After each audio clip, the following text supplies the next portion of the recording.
Hello, everybody. Check, check, check the microphone.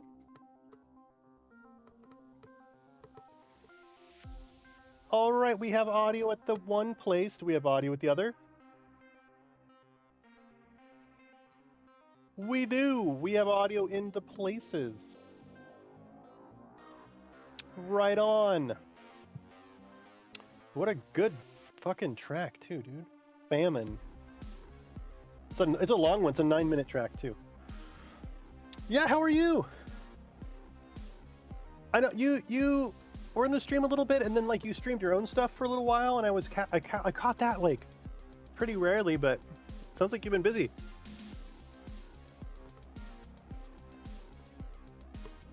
Okay, so what we're doing here is I think this is supposed to be Wachterhaus, and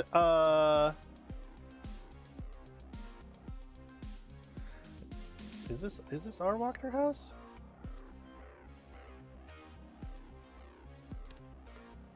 Is this our Wachterhaus? Is this a different Wachterhaus?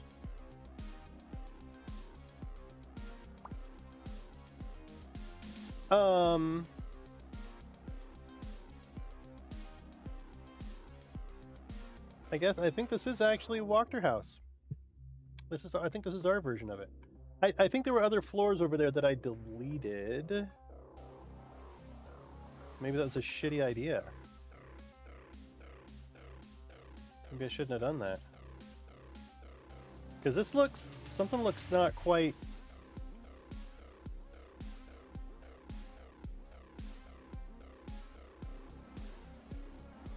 Okay, we do have like 2 floors here. What am I gonna do? What am I gonna do here to make this easy on myself? Okay, so things like this, while nice, hide volumes make that an absolute fucking nightmare. Man, okay, what are we gonna do here? I need to go pull up my maps. And I'm gonna need some descriptions of Wachterhaus. Oh, here we go. You've been busy with school, semester and summer, haven't even got to games I want to? Oh man. Oh, so, it's been a long time. It's been a long time, buddy. So, what happened? Man, I feel like I'm screaming. The music to me is so fucking loud, but it's so good. So what has happened in my life? What is this? Oh, these are my notes from Nell. Dude, every time I write notes for this stream, it's just like, I'm so disgruntled with Talespire. It's not even funny. So, what happened? I had a son. This was when I first...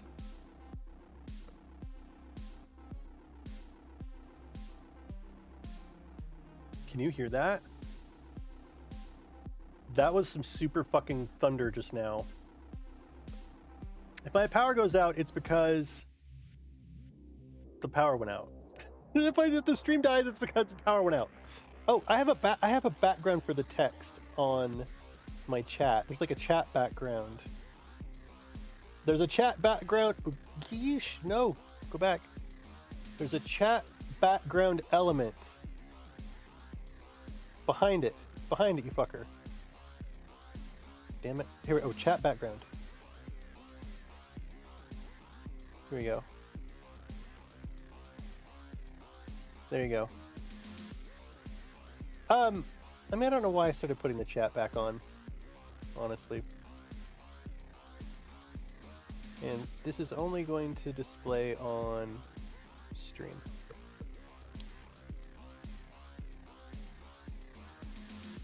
No, so it's still the third kid.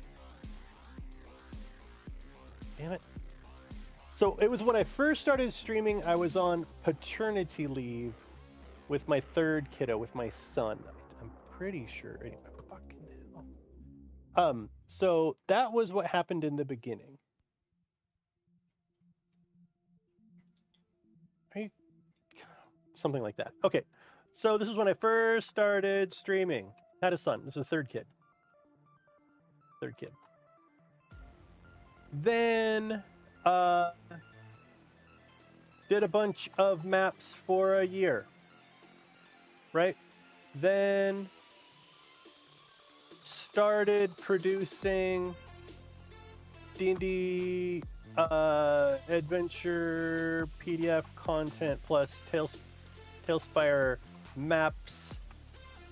And this was at Patreon, Drive-Thru RPG, and DM's Guild. Then we did a Kickstarter.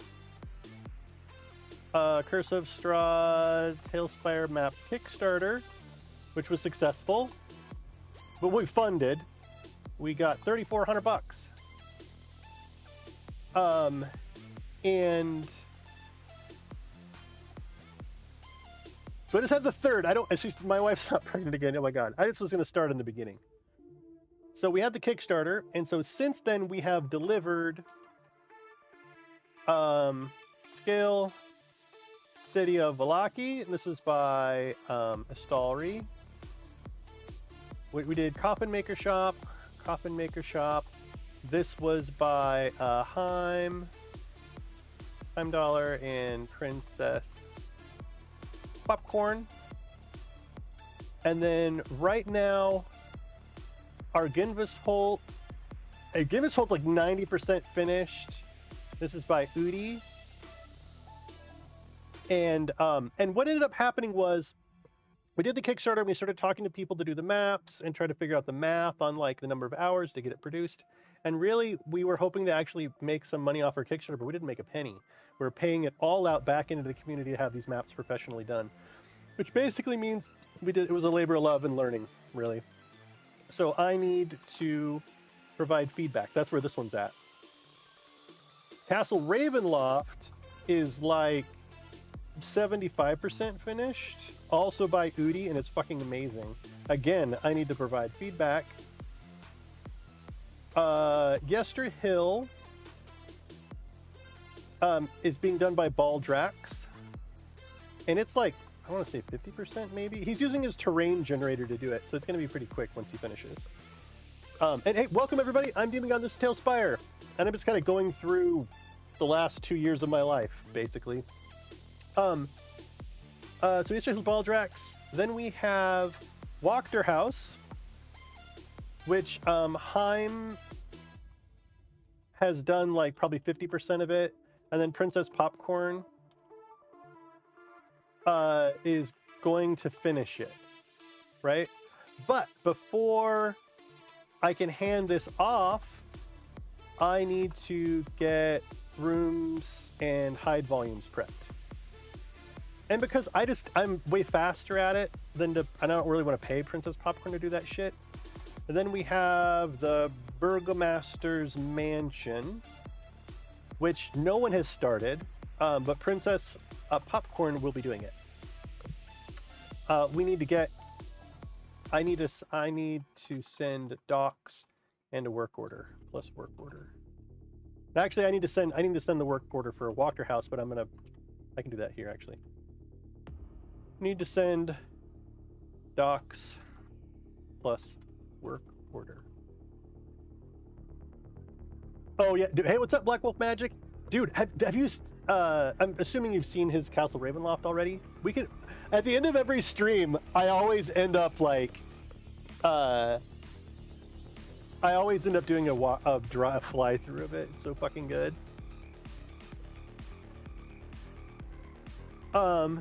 I think that's all. So this is now.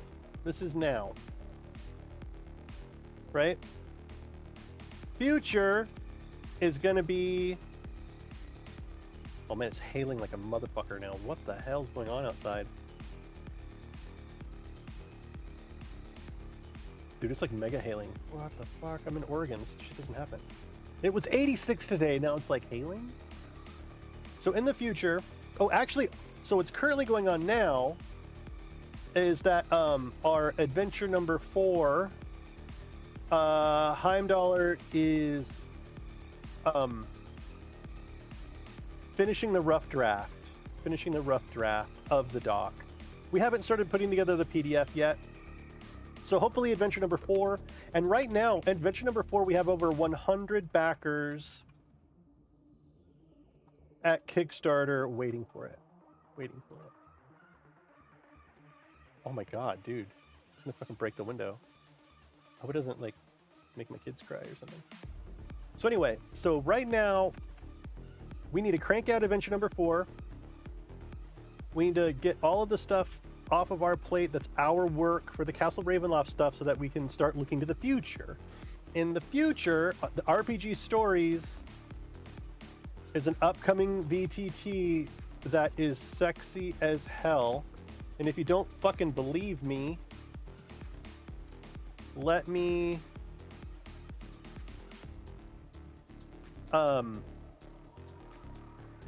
give you the link to their YouTube thing, because it is fucking godlike. If I can find it. What do I do with it? Hang on. Or if somebody else has the link to the video, they're welcome to share it. Where'd it go?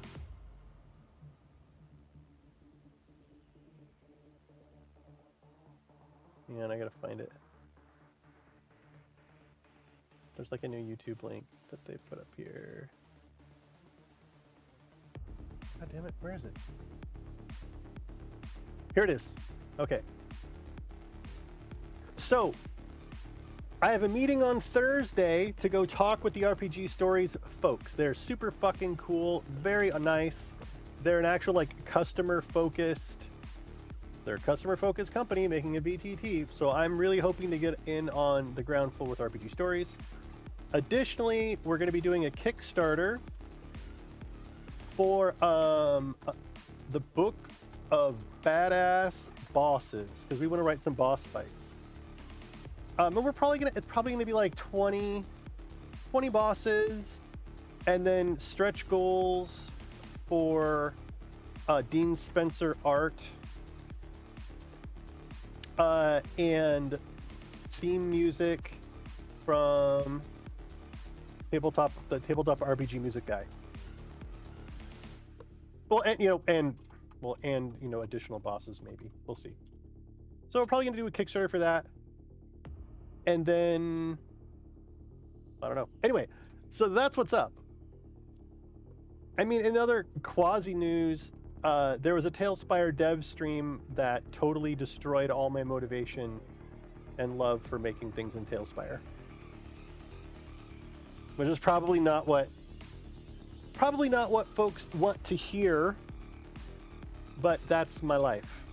I'm pretty done with Talespire at this point, and figuring out what to do about that. Look at this Wachterhaus. It's in Valaki. Yeah.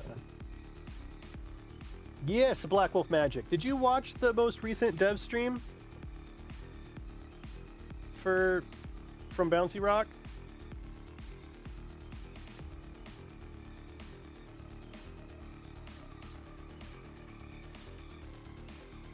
There is a cellar. Why isn't the cellar in here, or is it? Or this is cellar. Why do I feel like I'm missing a floor here? What the fuck is going on? I feel like I fucked something up here. Yeah.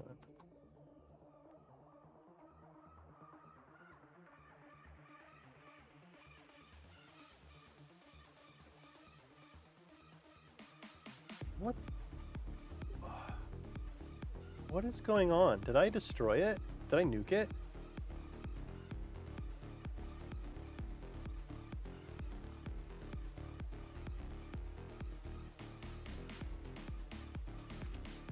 Hang on a minute.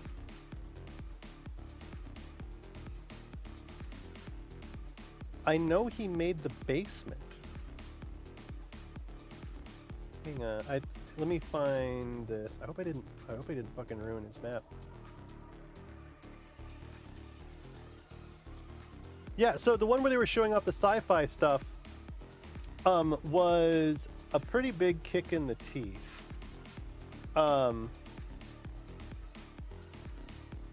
So yeah. Look, there's a basement.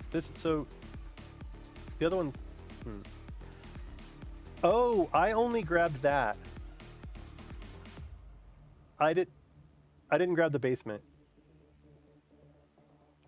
Okay, wait. I'm confused.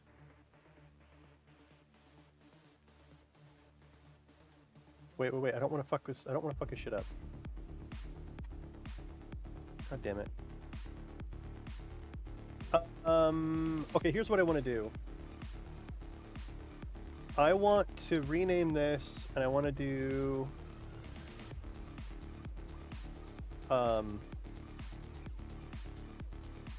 don't know, JF edit Wachterhaus. Fucking I can't publish it because it's not mine. Only the campaign order. God damn it.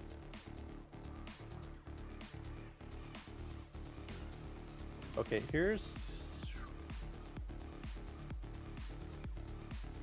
I don't want to ruin his shit. Do you think this thing will slab? There's not a lot going on. There's not very many assets in here. I wonder if I can just slab all these floors. Because there's a difference between these floors and his single piece over there, and I don't really know. Cross your fingers. Yes, it does. Okay, cool. Sorry, one sec. I just got to get this queued up without ruining Heim's stuff. Barovia. I need to delete. What do I need to do? I need to delete this version of Wachterhaus that I have in here. This is bad. Don't use this. Delete. Right? Then I need to go to my version of Wachterhaus. Actually delete both of these. Just delete them. Delete. Delete. Right? Fuck. Create new board. I didn't get the house when I copied. This is going to be...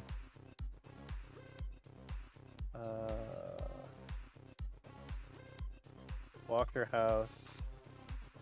I'll just do V1, I guess. Okay. Okay, F2 up, paste. Now I'm going to put this out to the side. Oh, I'm going to murder this fucking fog, I swear to God. Fog multiplier. Okay, so now all I need to do is go back to... I need to save this. I need to go back to Heim's. I need to grab the house now. Oh, during the time I was on break, I started a project for more accessible sci-fi module similar to D&D with my friends. It's in pre-beta testing right now, and progress is slow, but we are all busy with real-life jobs. Okay, wait. A more accessible sci-fi module similar to D&D. What do you mean by that? Like you're writing your own rules? Like it's a D&D 5e adventure, only it happens to be sci-fi? What's the context? So long story short, Black Wolf Magic.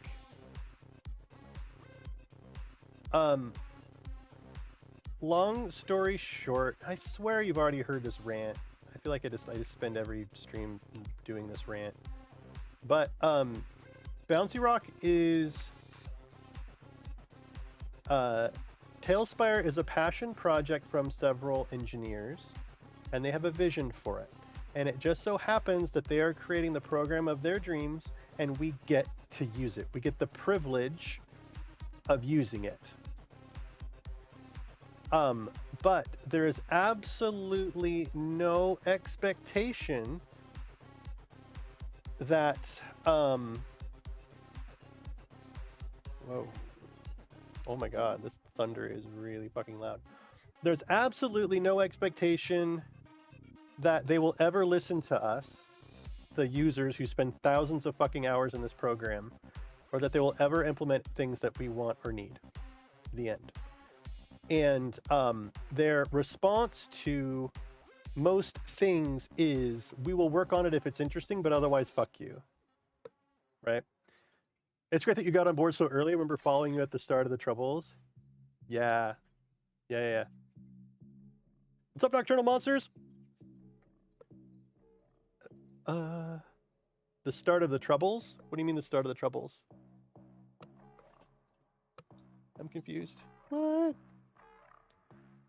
Why can't I just make a black cube? Why does it have to grow? Why can't I not just like... Oh, COVID. Yeah. Well, trying to think. I think COVID hit... Wait. Was it COVID when I started streaming? Did COVID just start? Yeah, my kid, I think, yeah, Arthur was born in 2020. Oh man, dude, the last 2 years have been so fucked. Okay, so here's what needs to happen. And this is actually quite a bit more work than I remember it being. Angles like this are not nice to hide volumes. And so I have to kind of predict what Heim is going to say about this. Because what I'm going to do, and what he's not going to be happy about, is I want to square it off to work with hide volumes. And man, he's not going to be happy about that. He is not going to be happy about that. Fucking hell. How do I... Actually, we have better ways of doing these walls than like this now. Udi does really good work with the new... not the Cavern Lava set. No, but the Abyssal fucking... Aberrant angles. Yeah. So, God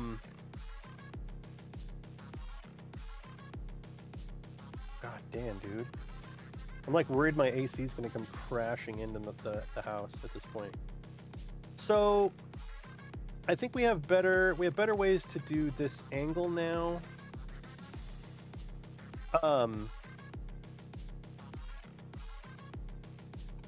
But I don't know what the best solution here is.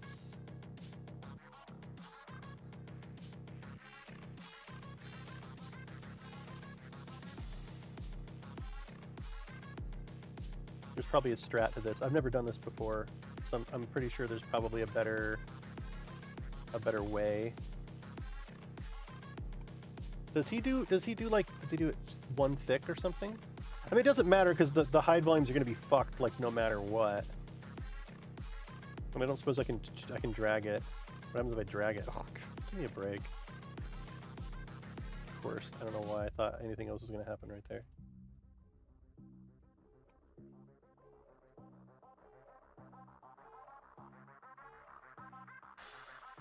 So something like this. I need my build light too. So it's a rule book that sets you in a sci-fi world with new lore, world building. We haven't been able to... Oh, okay. So it's a campaign setting. We started making curved walls with double stacked fireplaces. What?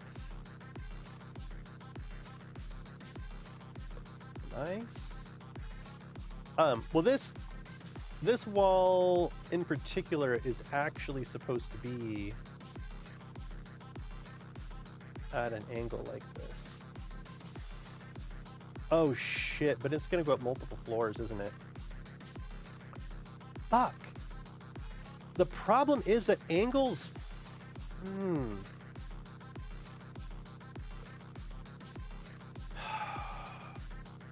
If we want to do anything with hide volumes in here, these angles just won't. Well, they might... Hang on. Before I fly off the rails, let's give it an actual legit attempt, okay?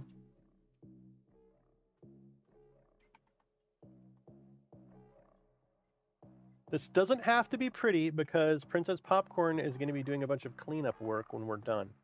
Don't suppose that'll work?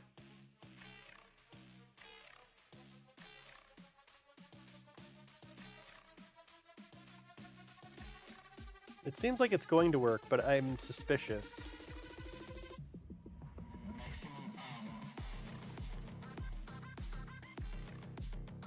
I don't think it's supposed to be like that. See how that like meets flush right there?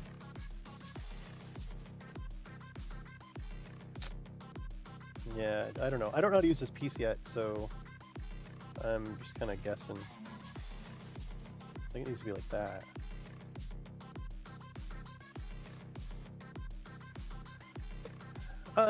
Take a stock Gothic fireplace and then put them face to face. The back has a nice texture so you can use the outside of the wall.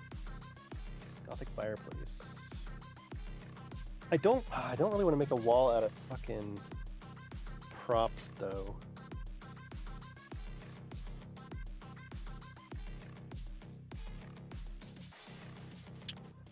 Fireplace. This one.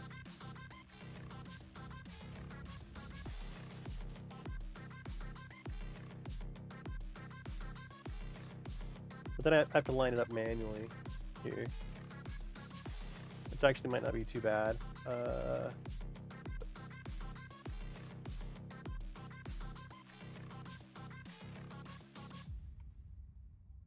Can I... Do you know if Udi has, does he have anything published?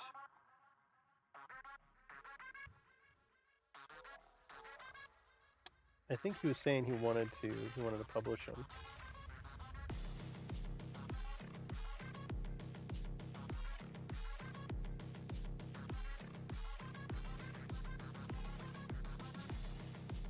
Look at this. Okay, do you see a problem with this? Do you see a problem with that? When I copy paste this? I see a problem with that. Where I select both of those pieces, then hit copy, and I don't get them both.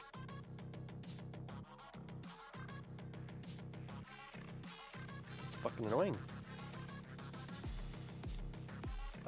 Okay, so what do I just pray that my shit's lined up right here?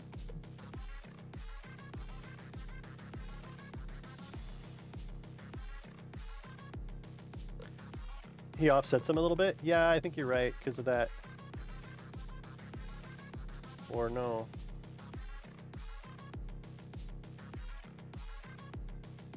Probably. I mean, again, this doesn't have to be perfect, because Princess Popcorn's going to go back through and clean it all up. But I mean, I don't even know if I can...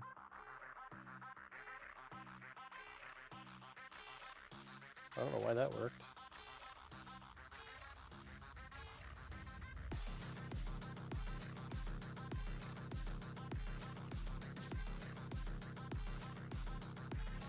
Oh, come on! Grab the motherfucking bottom one. Dude, I'm so mad. I'm just so bitter. So fucking bitter. Okay, so we're somewhat close.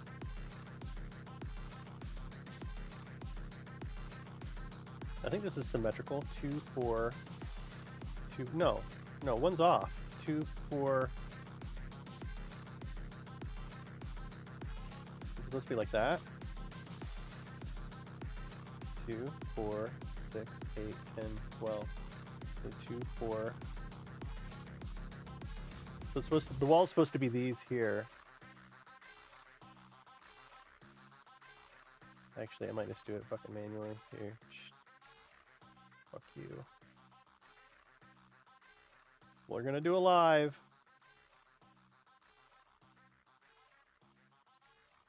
Whatever. Well, wait. Okay, so here's the deal. Let's talk hide volumes. What are the hide volumes in here gonna look like? Right, I need to hide the interior of this room and leave the exterior walls up. I just can't do that if those walls are angled. I just can't do it. So I'm gonna square it off. Fuck it. Fuck it. You know what? Talespire does not do well. Angled walls. You know what I'm gonna lean into? It's just too much of a pain in the ass to work around what Talespire can and can't do. So, much to everyone's dismay, I'm going to square off this side of Wachterhaus. And Heim is gonna fucking kill me. But I think we're both at the point where we just don't give a shit anymore. Honestly, we've been doing it for so long that we just so badly want it to be over. Like we so bad, like we are not invested anymore. Like I'm definitely not. You know, we're not gonna make any more money if it's perfect or if it's not. I mean, actually, it's not even about that. Like I think that it's just we're both burnt out from Talespire. It was real sad to do that Kickstarter and then not have Bouncy Rock pledge. That was just a huge insult.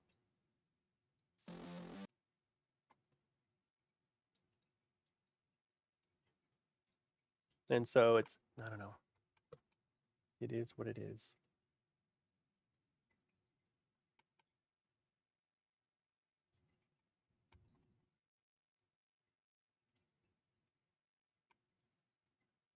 There you have it. I have squared off. Oh no, it needs to be double. Wait, does this need to be double walled? No, I don't think so. Okay, where needs to be double walled? This needs to be double walled right here.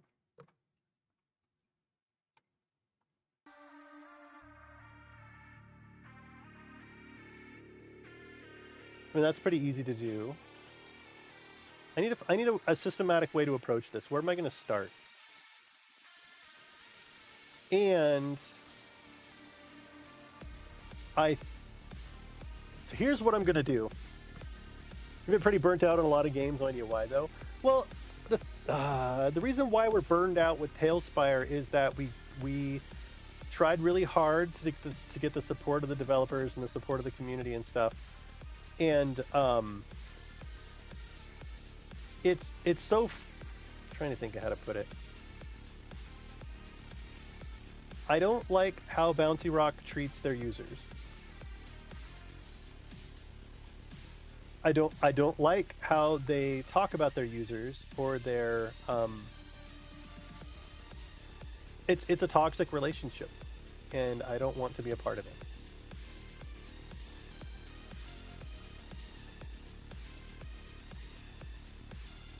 And I understand where they're coming from, right? I respect them for sticking to their guns and having their principles and having their values. But it is not a value set that I feel comfortable supporting.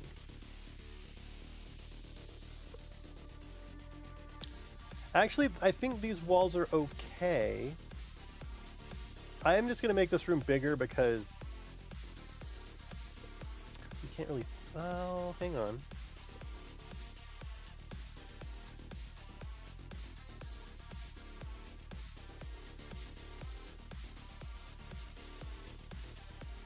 This is correct. Those walls are correct. All these walls are correct. Because this is going to have its own hide volume in here.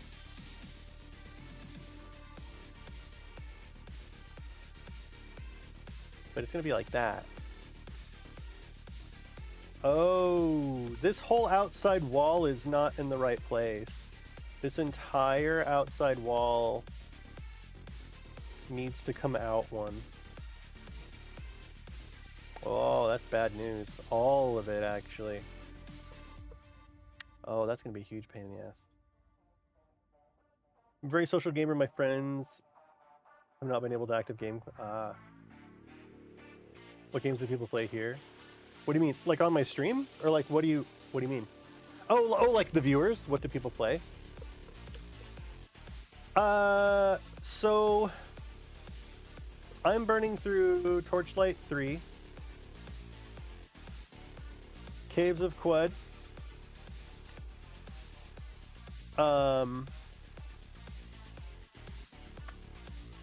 the Rift Breaker,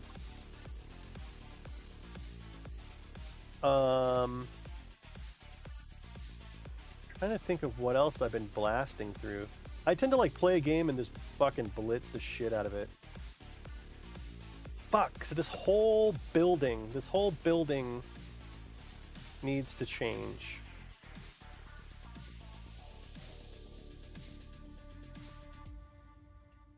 And if I look at the ground floor, Heim has these little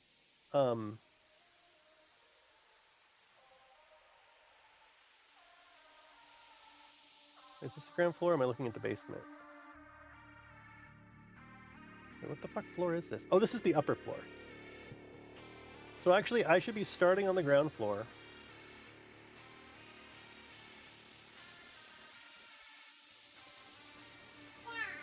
Whoa! What's up, kid? Those have been the big games that I've been playing. Hi, kiddo. Oh, you're wearing green. You're gonna be invisible. You want to say good? You want to say good night to everybody? That's my printer. Come here. Say good night. Hi. He's wearing a Ninja Turtles thing that's green, so he's gonna look invisible. You're over there. Hi. Hi. Say good night. What's that? Wait, did we go to a car wash? Car wash. Was it fun? Yeah. You had fun at the car wash? You had fun having ice cream? Yeah, ice cream. Was it delicious? Don't grab. Don't. You're all done. Good night. Good night, love. Oh, so cute. He's gonna go say the goodnight to the frogs. So this is actually gonna be a lot more work than I thought it was gonna be. So first off, oh man, here's what I'm gonna do. We're gonna do the first floor here, the ground floor. Then we're gonna build it up to the next floor, which is gonna be actually 2 walls. It goes up like this, and then the next floor starts right here. And this is the standard that we have set for each floor. It makes your floors really, really, really tall. But what it does is, when your players actually sit down to play the game, you can use the height slider and have a little bit of success with it. But what that does mean is we leave this, we just do 1 wall height. We do 1 wall height instead of 2. This is my version in my campaign, right?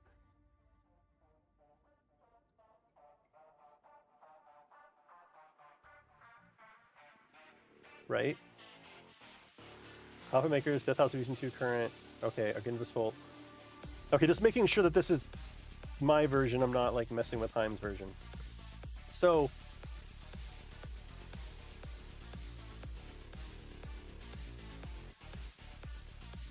there's going to be, okay, let me put this a little bit differently.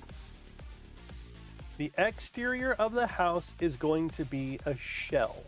It's going to be a perfect shell that is going to wrap around our building and allow us to have a hollow piece. Actually, I can't click and grab that because Talespire. So we're going to have a solid, perfect, hollow building. And we can hide the entire inside so that the players can approach from outside, and be able to see the shape of the building. If any of you has saw my new actually, if any of you have seen any of my fucking builds at all, you know what I'm talking about.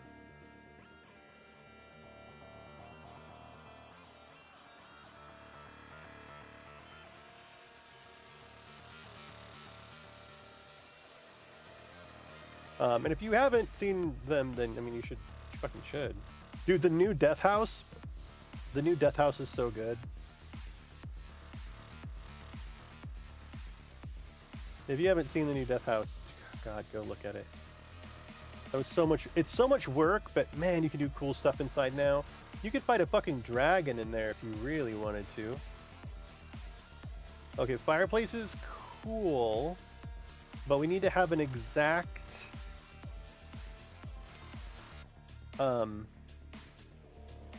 It needs to be exact.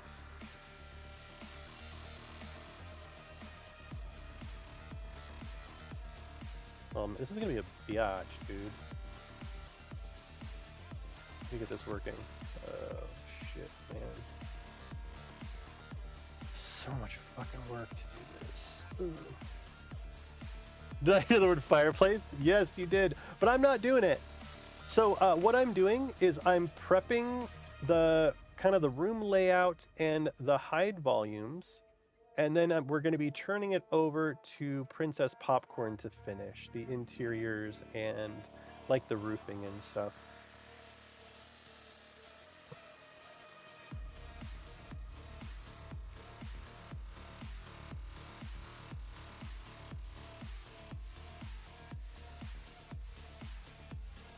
Okay, so what I'm doing here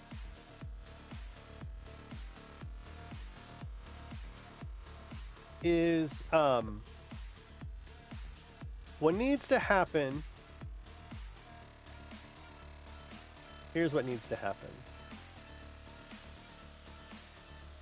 This entire interior needs to be moved out one wall. The entire fucking thing. So much fucking work.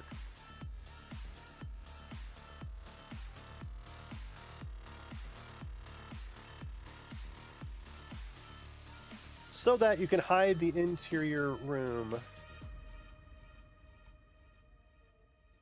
with hide volumes, because hide volumes fuck my life up. Rude.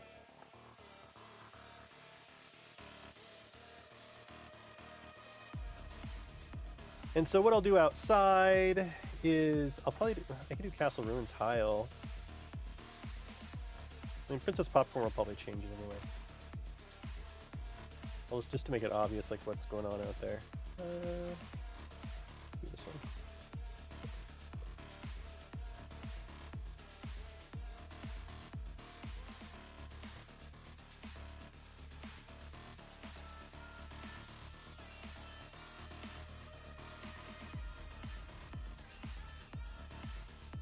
Anyway, if anybody has any questions about what I'm doing and why, just let me know. Otherwise, I'm going to kind of cruise through it.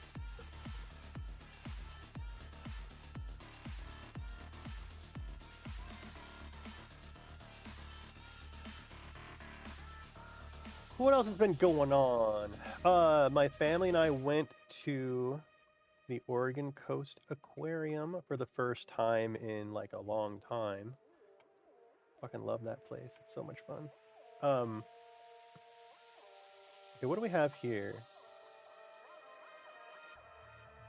So on the interior, they can enter this room from here and here, right? Which means we're gonna have to double wall this thing because they could come from either direction, I think. Yeah, we're gonna have to double wall. So,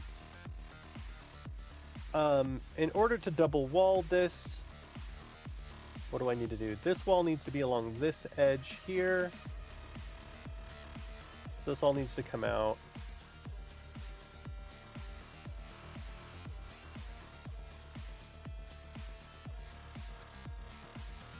This wall's going to get moved out. Also, this fireplace piece here is going to need to get moved out. Because this is now the exterior wall. Nothing can clip with this.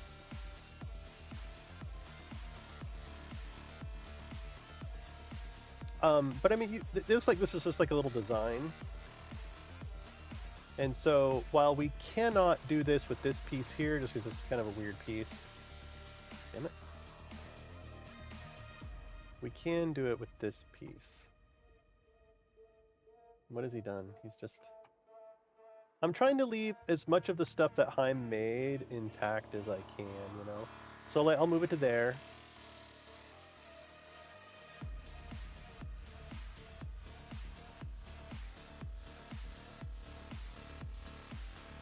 But these pieces need to come out. I think these pieces are actually... Is this a... Oh shit, there's a stairway there. Wait, what is... Oh, this is the front entrance. Okay. What does that mean? What does that mean if this is the front entrance?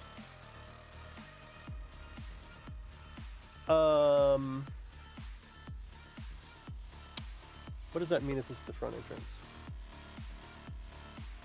Those are actual rooms. Those are two 10 by 10 rooms on either side of this entryway. Wait, is this the fucking ground floor? What am I looking at? Why are there stairs down right there? What is happening? Oh no, this is the front entrance. This is just some weird shit that's going on in the upper... Stairs going down right here. Is this like a cellar from outside or something?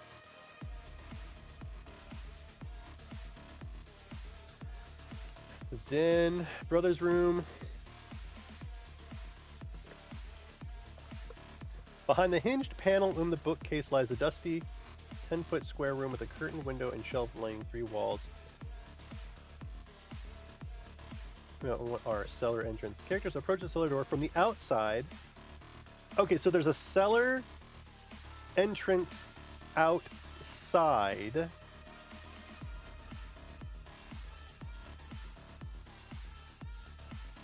Slanted wooden cellar door with an iron pull ring. Yeah, we're gonna have to rewrite that. The door's unlocked on the other side. Shit.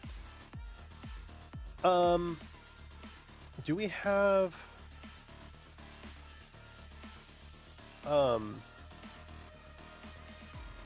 do we have a comment about this in the Wachterhaus design document?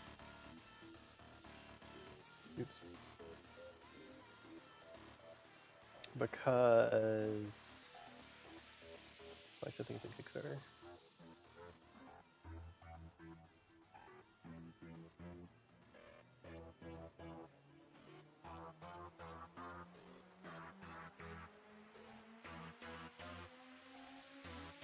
Get out of here.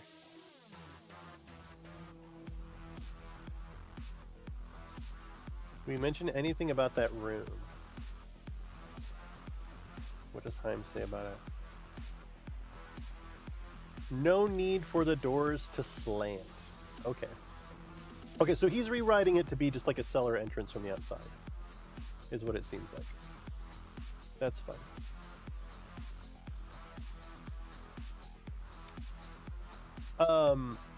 So for this to work,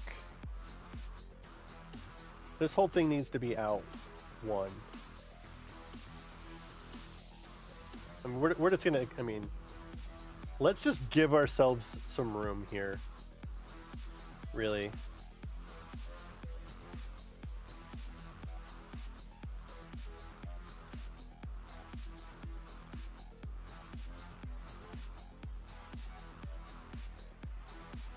Bravo.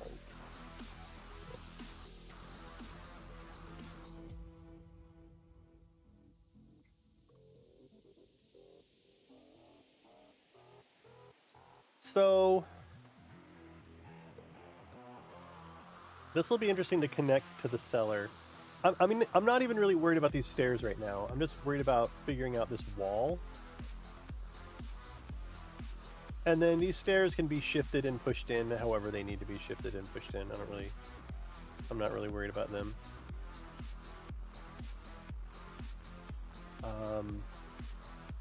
So that is like this exterior wall. And now we get to do it all over again down here.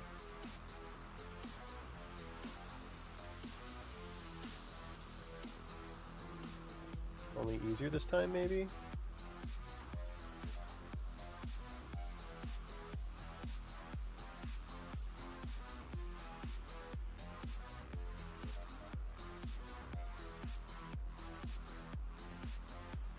Okay.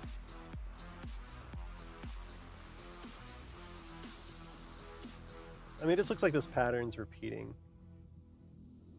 around the outside with the windows and the 0.5 by 1s. These stairs suck because they're a flat 1 by 1. You can't. They don't quite line up right. So I'll probably need to get a different set of stairs here.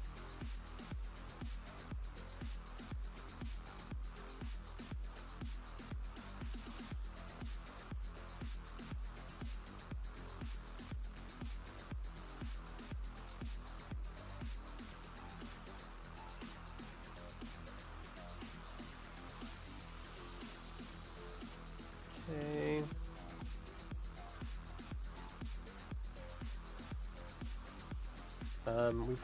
I've had a lot of luck using the filler corner piece. One way or the other. I can't remember, did I go in or out with it? Over here. I mean, I think in is the way to go. Yeah, I think that's the way to go. So this is going a little bit faster. Again, we don't need the double height walls. What's gonna happen is on the exterior, we're gonna have walls that go up like that. On the interior, these interior walls aren't gonna be here. It's gonna be just open air. It'll be open air, and then you're gonna have the next floor up about like here. Is how it's gonna work. And it looks, I mean, it looks weird because it's not true. It's not like, you know, floor 1 is like this, and then it's got the floors right on top, just how it totally really would be. Like, it's not like that at all.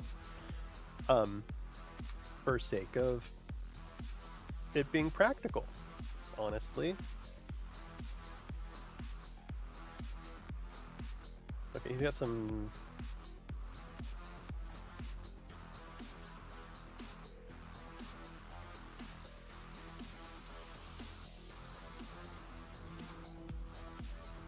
So all this is going to need to come out.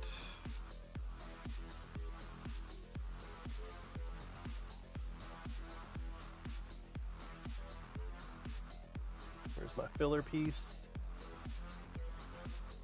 It's good to figure out what your convention is going to be for these corner filler pieces so that you don't have to, like, you don't do them 20 different ways and then have to go back and fix it. Again, we have this really cool angled corner piece there that I want to maintain because it looks good.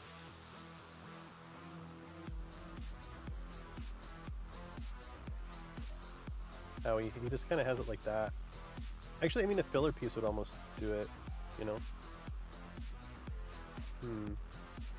I'll remove it for now. So then there's this nonsense. Fuck. I think I'm gonna copy it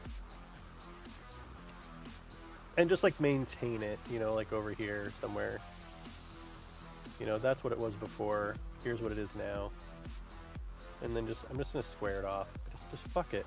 Talespire makes it so difficult to deal with anything that's at an angle, and I'm so exhausted and tired of fighting against the grain, right? Like, Talespire is fundamentally not set up to be dealing with angled walls. And I'm just so tired of you know, putting a shit ton of effort into making it have angled walls. Just fuck it. I just don't fucking care anymore. Bouncy Rock wins.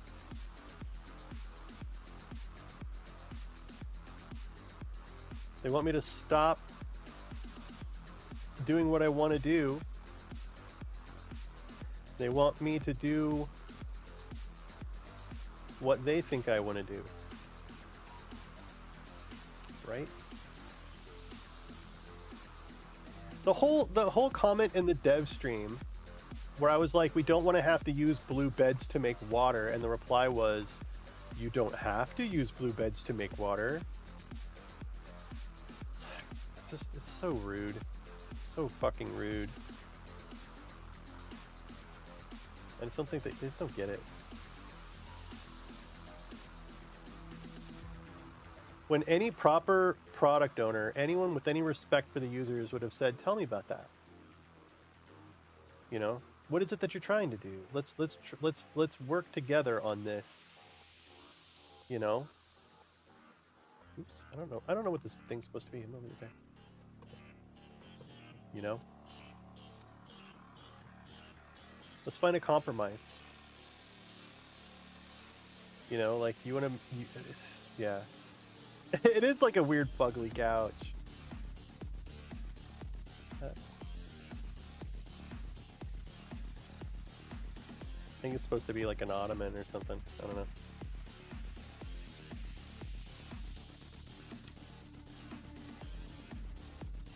I might put this in the corner here.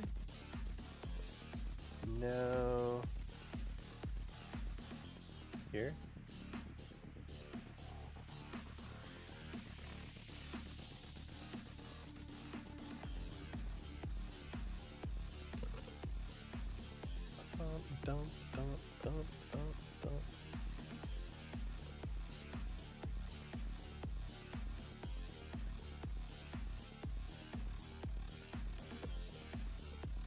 It would be nicer if they put effort towards Tailweaver, that we could fill in what they don't want to do.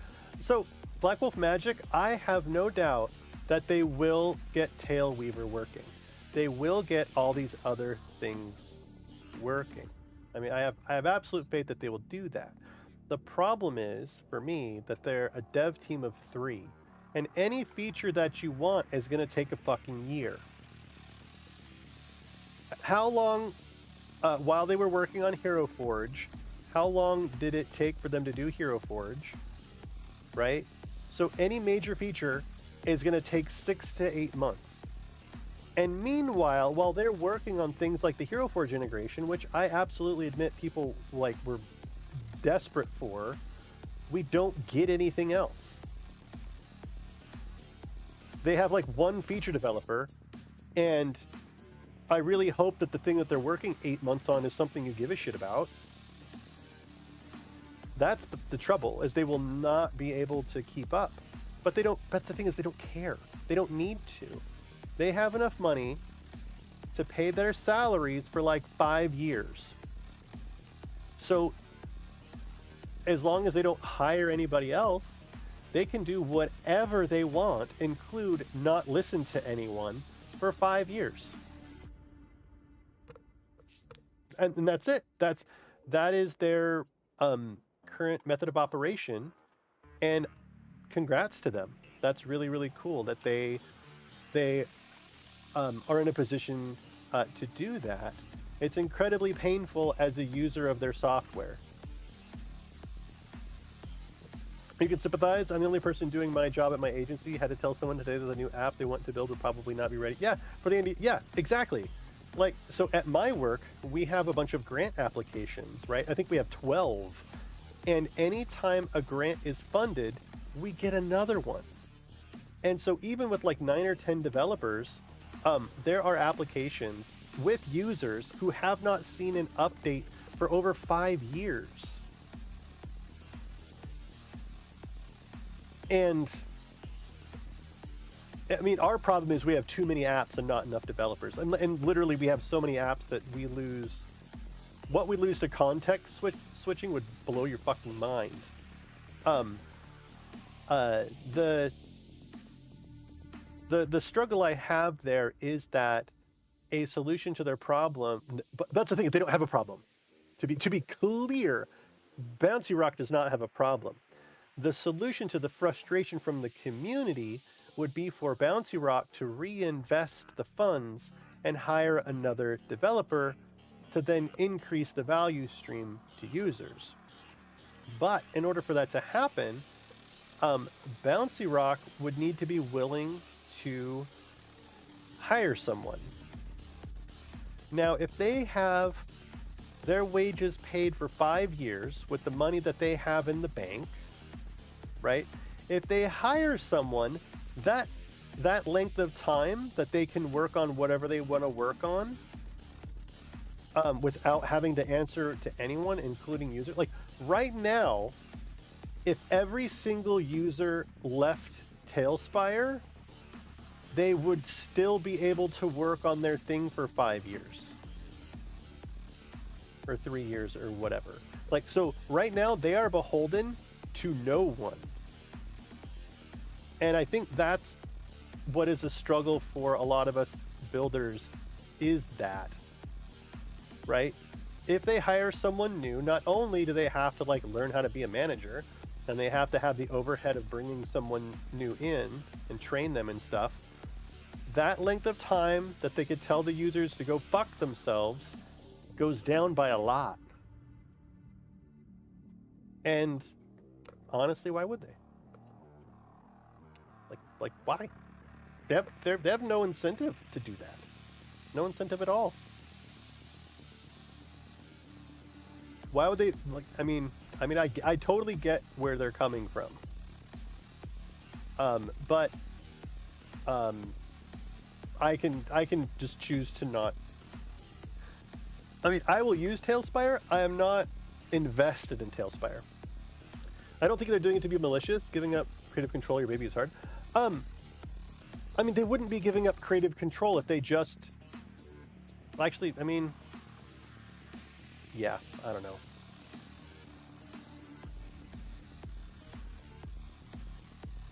I think they're in a position where they don't have to answer to anyone. Right? And that's gotta feel good. Does this need to be double walled here? I can't tell if this needs to be double walled. I think it does. I think this does need to be double walled because they can like look in these windows maybe. Yeah. No, and congrats to them. Right? That they're in that situation. But on my end, if I'm going to be invested, if I'm going to invest any of my livelihood in their software, I need to be able to wrap my head around their value system.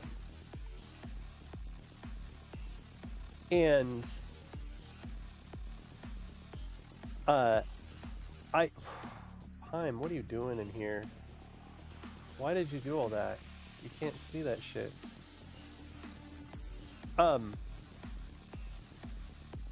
And right now, the value system that I am accustomed to is,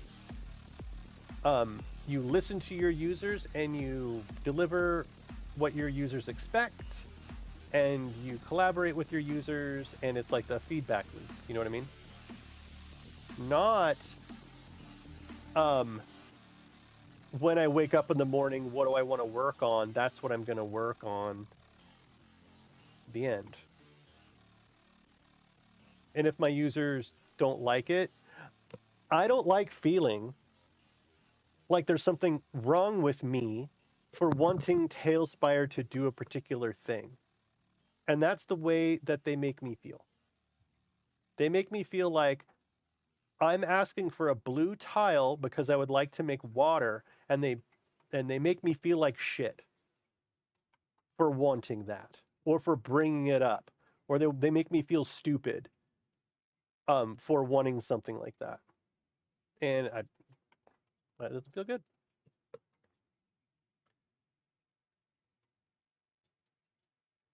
You don't have to use a bed to make water. You, man. Fuck you. I have 10 times the number of hours using their system than they do. Easily. So does Astari. Or has more. And they throw that in our faces. It's rude.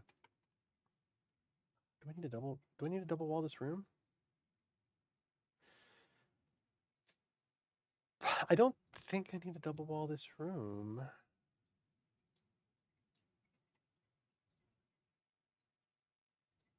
Don't think so.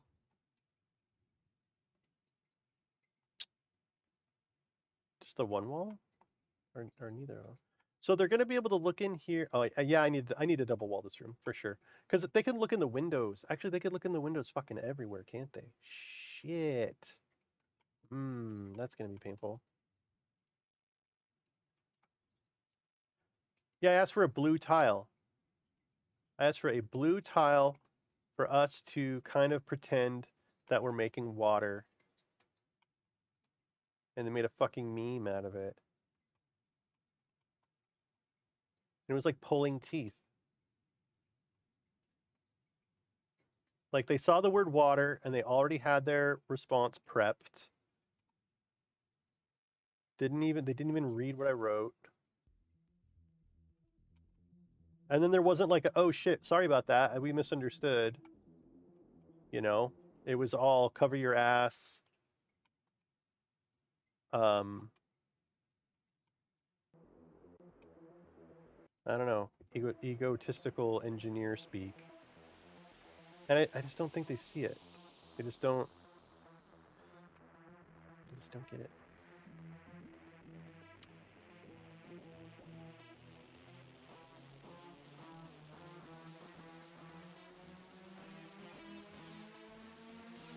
I don't know. I'm a product owner by trade, and they feel to me like an engineering team without a product owner who doesn't have to answer to users or anyone. And they're behaving exactly like and I would expect them to behave. And they can. So, more power to them. I wish them well.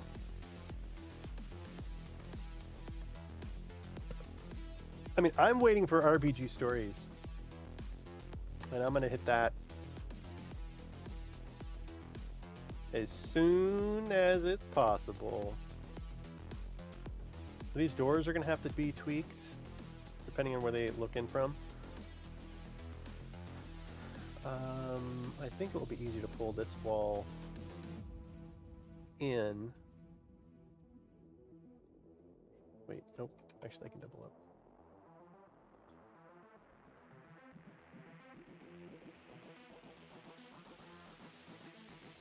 This is gonna get fucking weird in here. Honestly. This room's gonna get a lot smaller. Shit.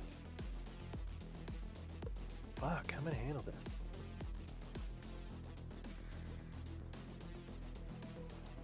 That can be a single wall.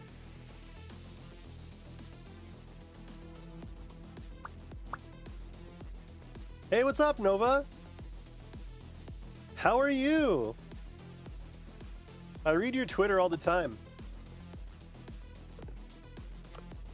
Kerbal Space Program 2. Fuck. No, I have not played Kerbal Space Program. I watch a lot of people's stuff. Yeah, it's been so long since you've been in here. I like your new animations for your. I mean, so you're a vlogger. Is that what that's called now? A vlogger where you have like an animated avatar or whatever. I hear that's all the rage. I watched a little bit of I've watched a little bit of Castle Head. But VTuber, that's what it is. But really, dude, Code Miko, well, Code Miko's fucking funny. But like the tech that she uses, damn. Like, she's an extremely, extremely talented engineer. I don't know how much engineering she does since she made it big. Maybe she can pay someone else to do her engineering for her. But the lengths to which like she built her own shit to make that happen. Well, and she bought the bodysuit, and the bodysuit is it's like $13,000 or something like that for the bodysuit. Yeah, Code Miko. Oh, Code Miko, she cracks me the fuck up.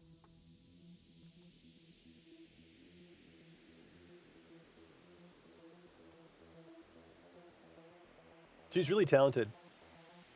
You just work with a webcam and you know how. Yeah. Well, Code Miko and Amaranth and stuff too. Like they really set the bar for how to make it work, right? They're business savvy. They like know the audience. They are don't hate the player, hate the game, right? Like they're extremely impressive and very fucking rich because of it. And they're both very intelligent too. Very intelligent.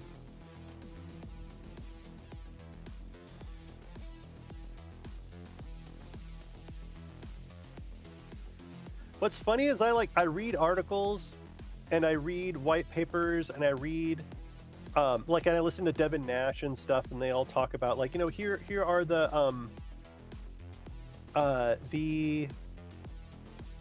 here are the strategies to being like a successful streamer and blah blah blah blah blah blah blah blah. And I read them all as if I'm ever going to want to do that, which I'm fucking not. Like being a professional streamer is extremely hard work. It's extremely hard work. Like the level of dedication and the number of hours, and heaven forbid you have a fucking family. King Gathalion, actually, King Gathalion I think is a good example. He's probably in Florida. He plays Destiny. I think he played Borderlands 2 for a long time. And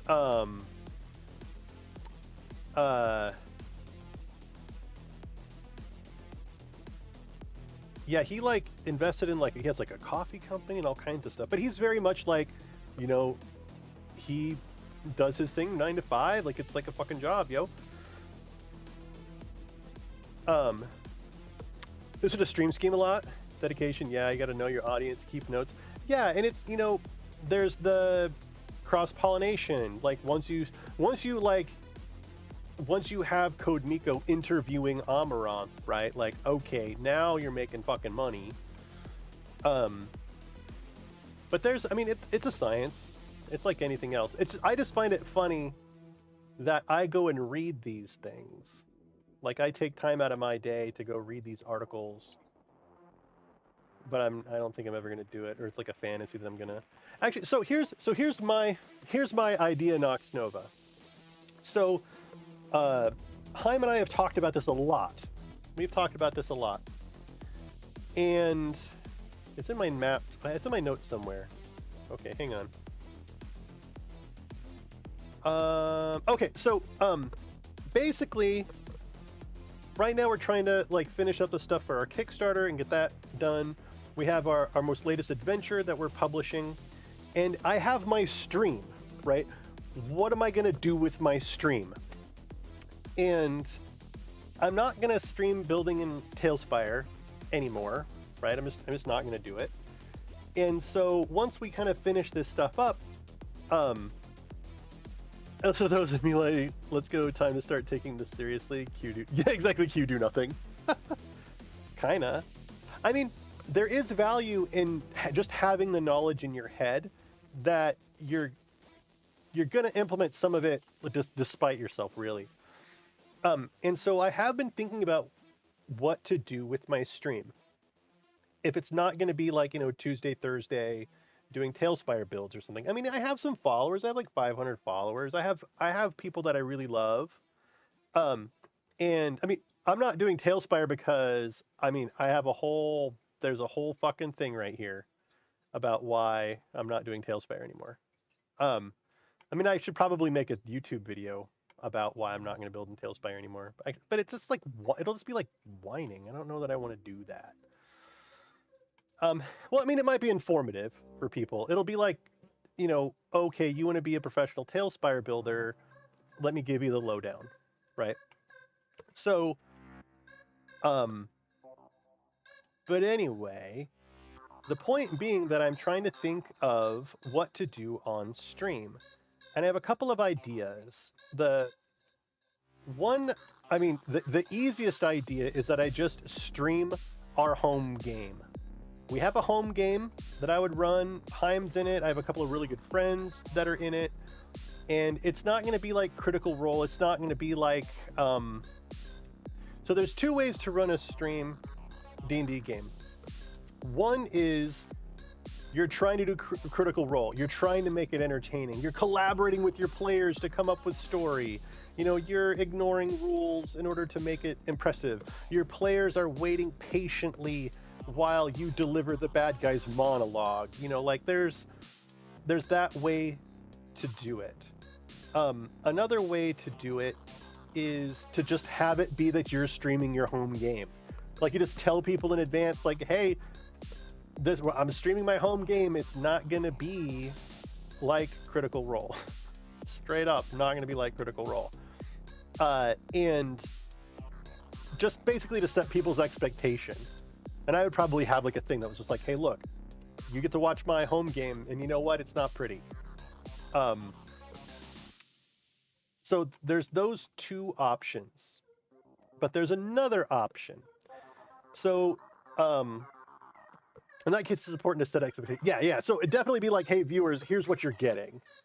You're getting basically, I would stream the unfiltered, session bullshit, and then maybe on YouTube we'd put up like an edited version of it. But it's not going to be like the beautiful, eloquent monologues. It's going to be basically us fucking around. Anyway, so there's those two options. There's we're running this game, we're collaborating to make it an entertaining experience for everybody involved, or it's just we're just streaming the home game.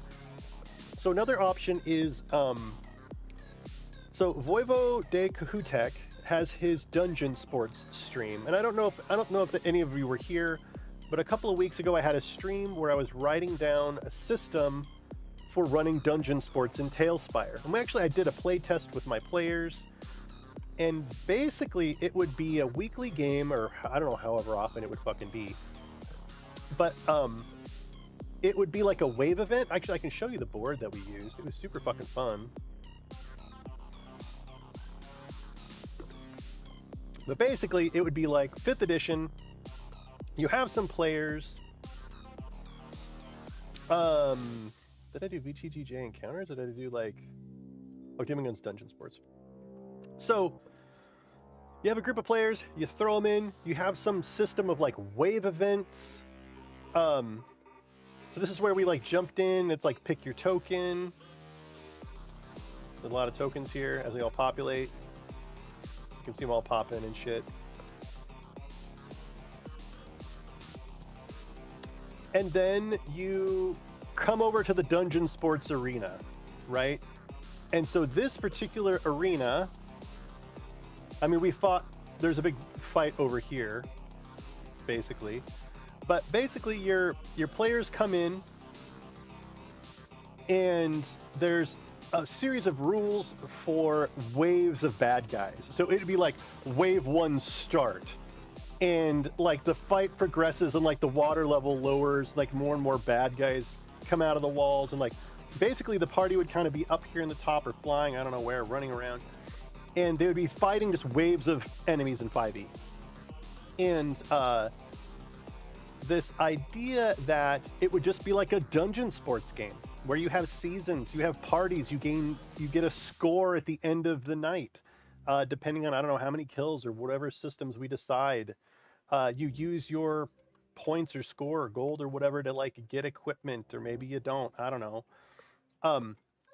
And have it be sort of like a West Marchy, just you show up, you play in the event, you get some points, and it's like a game show, right? Just how Voivo does it, where people can donate $1 and have a fireball show up somewhere, like, things like that. And like the players would be in on it and shit too. They'd get a cut of whatever money we made that night. But the players would have to, you'd have to pay to participate. It wouldn't be like you show up for free. It would be like you pay $5 or whatever to play in that night's session. But because it's so little work, making $25 to run the game for the night's not so bad. I would have to develop all the back-end systems though, like systems for tracking the characters, make a database for it, updating either XP or score or gear or levels, or I don't know what it is that we're going to track. But basically to have kind of this dungeon sports thing, and then the end of the season, so-and-so players voted MVP, maybe they get like a mug. So-and-so team came out number 1, and I don't know, they will get a plaque. I don't know. I don't know, Nox Nova. That's the thing. So my guess would be that if a player dies during the, so what sucks is when you're playing a session, your character fucking dies like 30 minutes in. You know what I mean? And then you can't do anything for like 4 hours or however long the rest of the game is. And I don't think it's like that. I don't think there's gonna be like role play in this. I think it's gonna be like a game show or like a tabletop strategy situation. I think some people more than others may get into like role playing their characters, and I'll probably like role play some of the big bads and stuff. But it's going to be set up kind of like a video game where there's minions, so it's like Doom basically, where there's minions, there's like the super weak creatures, there's the intermediate creatures that maybe shoot or do some other stuff, and then there's like large creatures which are like, they're not bosses, but they'll fucking kick your shit in. And it'll be almost impossible for a minion to take out a hero. But if like the minions manage to block the heroes in so that someone else can like shoot them and kill them. So it wouldn't have to be heavily regulated. I mean, it would be like you have three characters, right? And like those are the 3 characters that you play for this season. Or something like that. And you could like mix and match or, whatever. Or maybe different people's characters, maybe points are by player. Right? Hey, Black Wolf Magic. Get out of here. Have a great night. So yeah, it might be that like at the beginning of the season, you make 4 characters, you register your characters for the season, and that's like what you do. And maybe the points are player based versus character based, or and something along those lines. I don't know. Hey, what's up, Bang Hammerhand? So that's the idea, one of the ideas for the stream. The options are basically run the home game and you all just get to kind of watch. Another one is we actually put time and energy into writing and have it be like a curated Critical Role style production. Or I kind of do the dungeon sports thing, which is like a weekly, you pay $5 to jump in, but we need so many players. Like I wouldn't want players jumping in, like too many players jumping in like mid-season, Point by, oh yeah. Like when you make your characters, it would be point by. I think in the beginning, I wouldn't be real interested in heavily regulating stuff. I might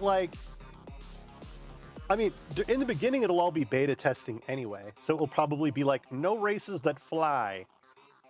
Like bullshit like that. That's just like obviously would fuck shit up. And actually we came up with a ton of systems, like additional feats and stuff that everyone like when you create a character, you choose your role, and different roles have like special abilities that they can use. And like right off the bat, like all healing is empowered healing, to make it more of like an arcade game, because healing in 5e is fucking so weak. It's so fucking weak. But we went through and wrote a bunch of notes and I have like a whole fucking huge document, where basically I had 1 week where I was just like obsessed with this idea and like wrote a bunch of shit down. Got a little hung up, to be honest. But yeah, I'm probably gonna make some sort of mailing list. It'll be under the VTTJ banner, is what it'll be. But what I would love for the Dungeon Sports to be is if I can write a document that is basically like, here are the rules, and if you become a sanctioned Dungeon Sports GM, then it could be more than me running the sessions. You know, if it was like me and like if you learned the system and you ran it for your people, because I think I'm gonna get pretty far down into the like minions always move this way. You know, like minions will always move towards the closest hero. If they can't get into base to base with the closest hero, then they're gonna go to the next one. Like very, very like, here's how you move minions. Here's how you move your medium monsters. Medium monsters that can shoot will behave like this. You know, unless they're named. And if they're named, then it's like a different situation. And like all large creatures, I think, are like at the discretion of the GM. But I would like it to be, you know, basically fucking franchise or what the hell ever. Like, turn the crank and anybody can run this game. Sounds dope as hell. Yeah. Yeah, and it's just, it removes the like players versus the GM. If it's just like the GM is just there to move the tokens, and at some point, if I can just, so that's the thing, if it's algorithmic movement and I can write the rules for it, then we could program it. Like, we could work with HoloFox to just make a mod where I could push a button. Like, as a GM, I would have a desktop app, and there'd be a button in the desktop app that just said, move minions. I hit the button, all the minions on the board do their fucking thing, right? You know, push a button that says, move ranged mediums. Hit the button, they all fucking move. Like, and if I can just remove that, the need to move all the minions individually, that's the thing. And a whole focus of it's going to be being able to do it fast, because 5e can bog down really, really, really quick. And so it's finding ways to avoid that. Yeah. Okay, so you think that's a good idea, the Dungeon Sports thing? Like, what's your immediate feedback, I guess? Is it interesting? Is it like boring? I mean, I'm trying to find out if it's a bad fucking idea, because if it's a bad idea, I don't want to do it. So that the sooner I learn, the sooner I learn whether or not it's a bad idea, the better. Yeah, if it's a bad idea, I don't want to fucking waste more time. And it is, you would need to pay.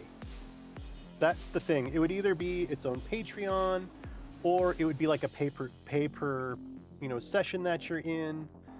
And like, it would be like, if you register for a night and you're not there, like, basically someone else can step in for you or whatever, but you're out like the $5, you know what I mean? Sounds like an amazing idea, and is realistic, which is even better. Every player might have like 30 seconds so that character freezes. Yeah, or some like, yeah, in the early versions of it, we can come up with some ideas around that. I'm more about incentivizing people to go fast than punishing people for not going fast.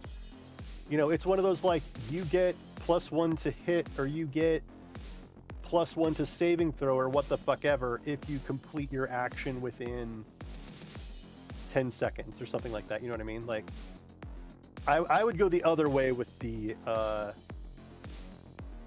penalty versus punishment for paying attention. But yeah, Heim thinks it's a good idea. I have my friend Wes thought it was a really good idea too. I think it'd be a lot of fun. Voivo is proof that you can do it. He runs his games in Foundry. And they look fucking rad, by the way.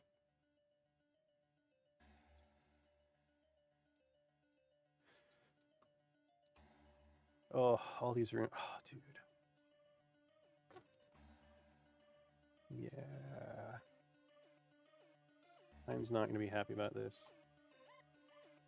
A lot of this stuff is going to have to change.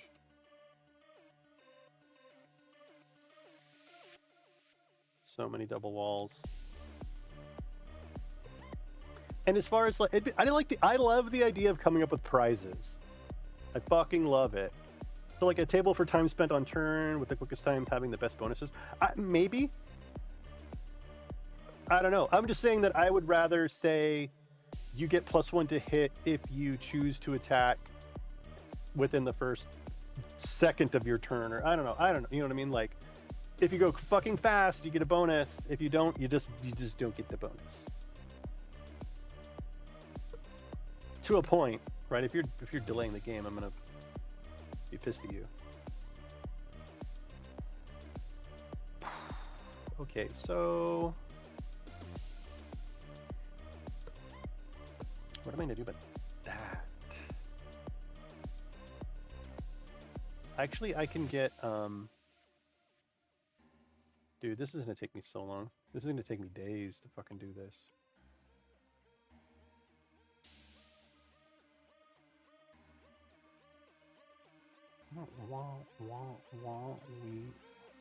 Fuck. I have to double wall that too, though, because they could come in over here. Son of a bitch.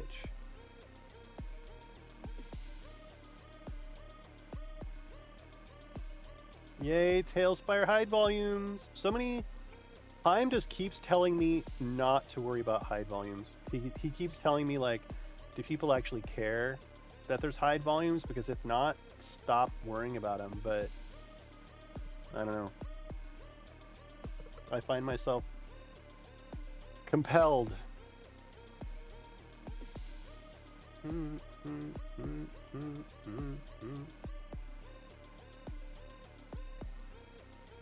If I were running the game, I would want there to be hide volumes already set up and perfect. I would really love that. This one doesn't need... This side does not need a double wall, because this external wall will already be visible everywhere.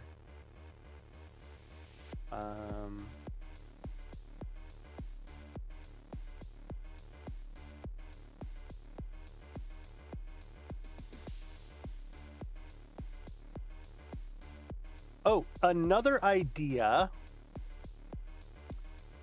So there's another idea that we had, and that was to run the official Tales Tavern West March. So I've been wanting to run a West March for a long time. West Marches are a shit ton of work. Like, they are a no joke amount of work. Mad Wizard and I have single-handedly stood up the infrastructure of 2 West Marches. So he and I are super on the same page as far as like how we would want the back end to work for a West March. You know, I have a pretty solid idea for like the admin side of things, like the rules for when you run a bounty, how difficult it is, the rules for loot, the rules for players submitting the results of their bounty or their, you know, whatever their expedition was, all those things. And so another option would be to actually run the official Tales Tavern West March, which would be hosted, you know, on Mad servers. All the character registration would be there. There'd be like you would fucking log into your Tales Tavern account, right, and see all your registered characters. You'd see all your stats. You'd see your log of adventures that you went on. Cross-reference with whatever fucking World Anvil posts and bullshit that we write. So that's an idea too. That is a lot of work. That is like an absolute boatload of work. There'd be like its own Discord server, probably Discord server, website, and again, it would very much be a pay to participate affair, Really, really, because for myself, I am incapable of doing anything like that and not putting in like 110% effort. And I mean, I also think that the value to the players would be totally fucking obvious. Like, and it would be structured something like, if you pay $20 a month, you can play in like 3 sessions. If you pay X, basically, or like per week, you could pay X sessions per week or something like that. I mean, it would scale with like how many sessions you get would scale with how much you pay or something. I don't know. I'd have to work it out with Mad Wizard, but I think he and I have talked about it before. But it's something along those lines, either a patron tier or something. Okay, so now I will show you the results of my perfect, sexy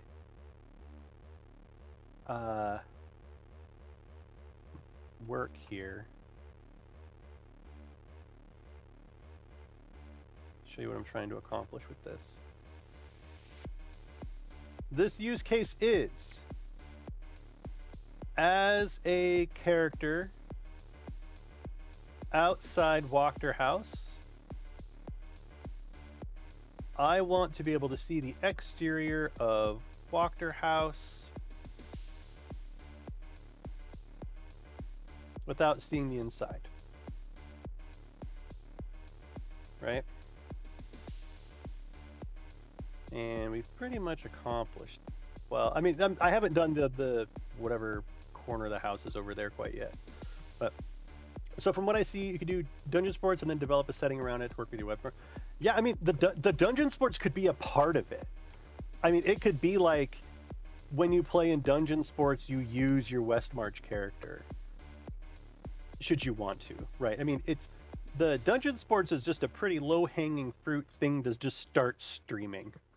You know, where you don't have to have all the setting and stuff yet. But yeah, exactly what you're saying, where start with the dungeon sports and then eventually work it into a Westmarch, where it's like instead of doing a dungeon sports tonight, it'll be a rumor or something like that, where it's tailored one shots or 2 shots or whatever it is. Yeah, Apex Legends and Titanfall, but reversed. Whoa, what? Oh yeah. So wait, Titanfall, but dude, I'm playing through Titanfall 2 right now. Fucking shit, the story is good. Like, I I've seen it several times, and actually, what's funny is I accidentally bought Titanfall 1. I thought Titanfall 1 was the one that had the story, and it fucking isn't. So, haha. But yeah, dude, Titanfall 2, I am loving it. I love some giant robots. Like, I am a giant robot fanboy. I don't like the size of this front hall here. I think it needs to be bigger.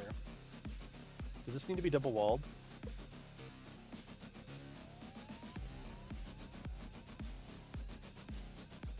I don't think this needs to be double walled.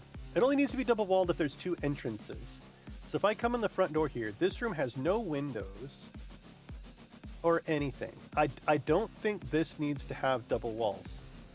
Oh, it needs this wall needs to be doubled, but this wall does not need to be doubled. And then our hide volume in here is going to be like this.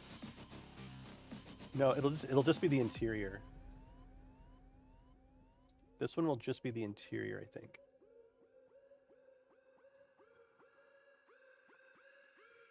But then this exterior wall here is going to need a double. Is that true?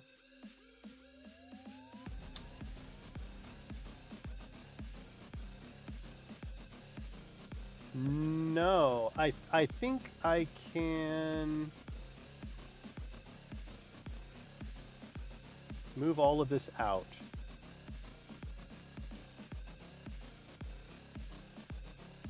Like that.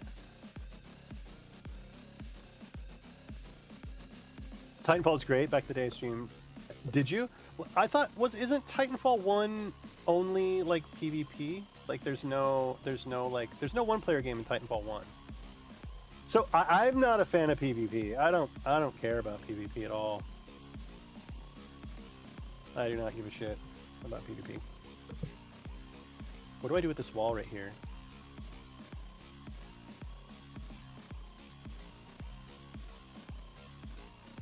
I think I have to... Come on. There we go. I think I have to do that.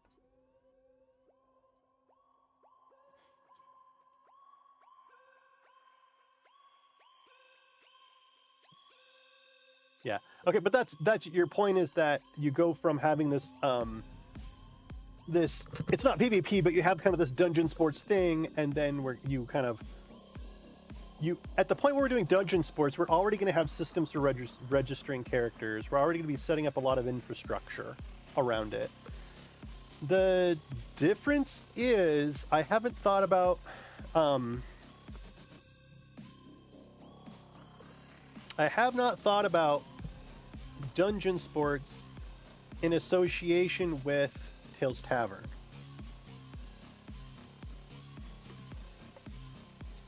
That's the thing. The dungeon sports thing was more like, kind of, how do I monetize my stream in a way that doesn't cause me 40 hours of fucking work between streams?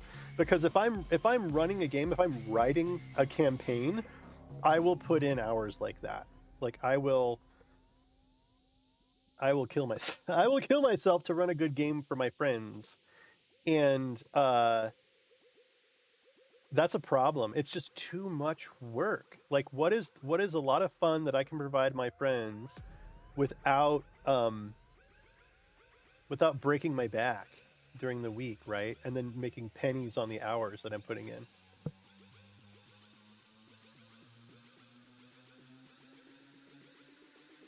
What did I do in here? Oh, I need to do interior walls here. That's what I'm doing.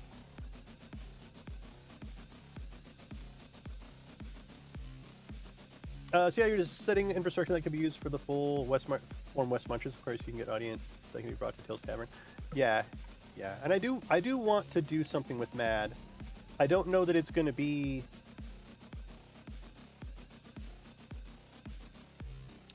I'd have to think about it.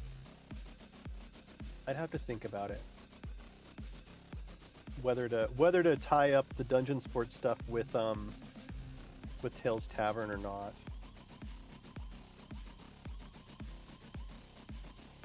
Because I don't need... Here it is. I can have him sponsor it. Dungeon Sports sponsored by Tales Tavern, right? Right? That'd be a way to do it. So, Nox Nova, have you seen RPG Stories yet?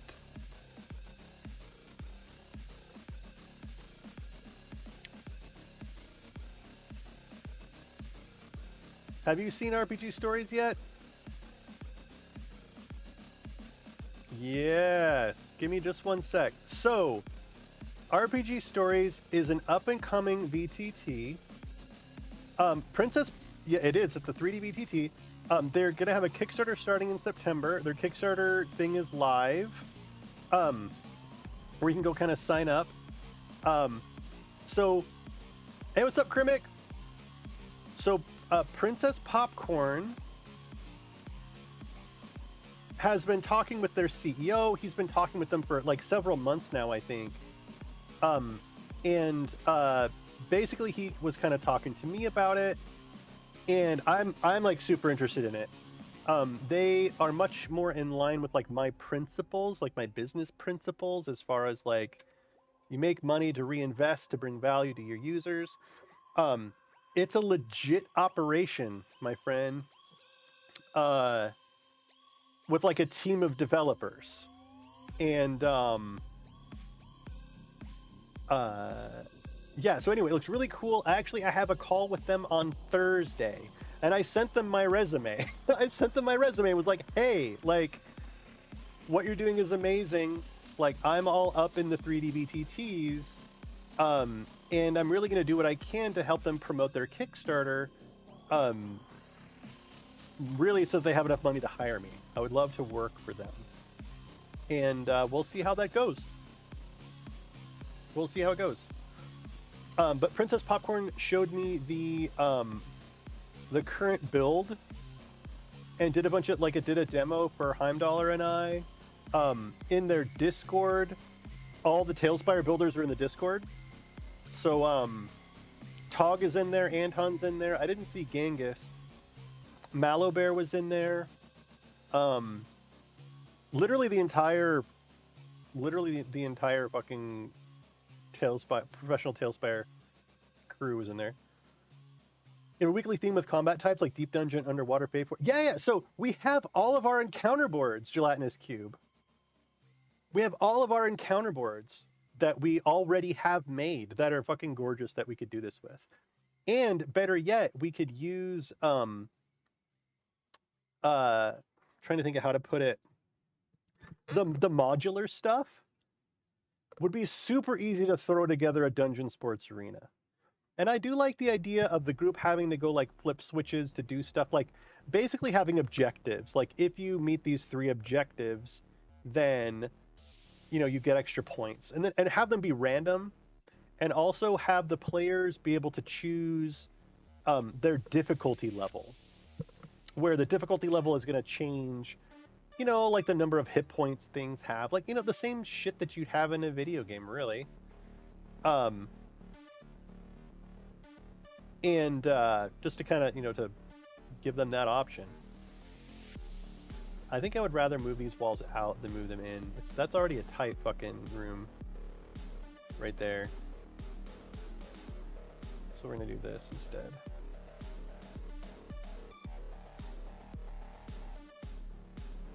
There we go.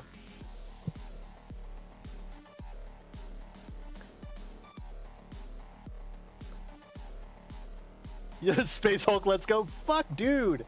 Nox, the fact that you played Space Hulk makes me so happy.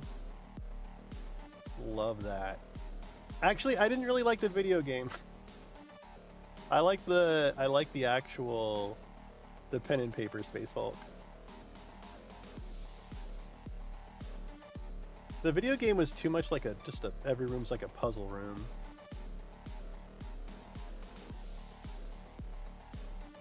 I'm more of a, like, I don't sneak in Metal Gear, right? I go in the room and I hold the trigger down.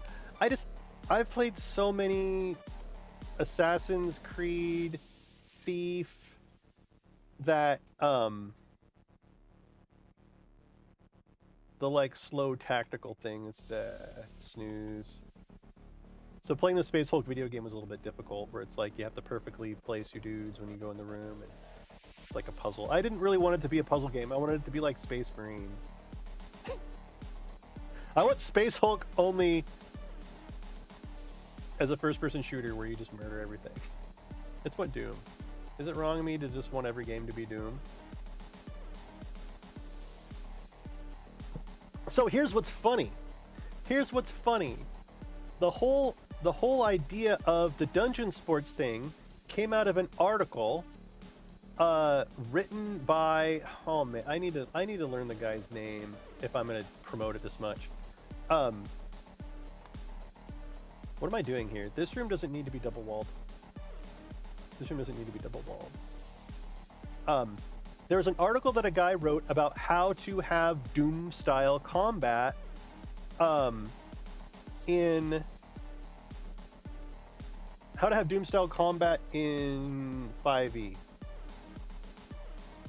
D&D 5e Doom style combat. I read this article, and that was where this entire idea came from. Practical guide to Doom style D&D combat. Super good article. It's all, like, it has all the calculations you need to figure out, like, you know, resource management, the types of enemies, like how many waves, how many enemies per wave based on the number of characters in your party. Using these numbers, these are how strong everything should be. Like for, you know, for 11 players, how many, like the ratio of CR to enemy numbers, it's a really fucking good read. It's very, very, very technical. But was totally worth the read. And it's where I came up with the idea to just run sessions that was like fighting waves of enemies. Like wave 1, go, and you fight. And at the end of the wave, it would be like, do you want to fight another wave? You know, and then the group would decide, yeah, we want to keep going, or like, no, we're done. And having it be kind of like a, if we just wanted to play, if my friends and I just wanted to play D&D real quick, you know, that we could do that. So that, oh man, okay, hang on here. How do I want to do this? This doesn't need to be double walled, but nothing in here can like flip inside those walls, right? And this doesn't need to be double walled here either.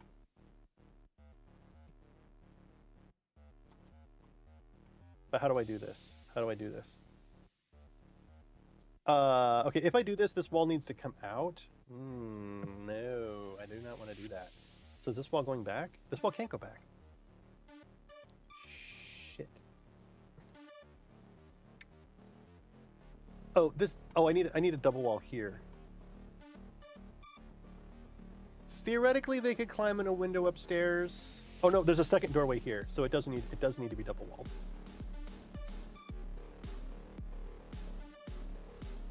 Okay, what does that mean? Wait.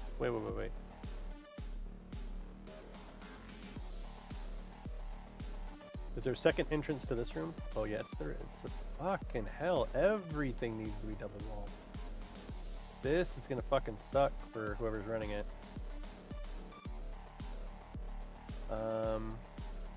Okay, this needs to be on its own. This needs to be its own thin thing. Damn it. You need a ghost dragon encounter like that? Nice. So, ideally, this piece right here would be its own hide volume.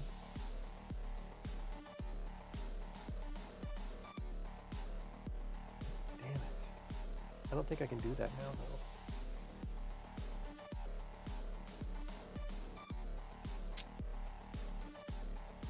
How do I want to do this?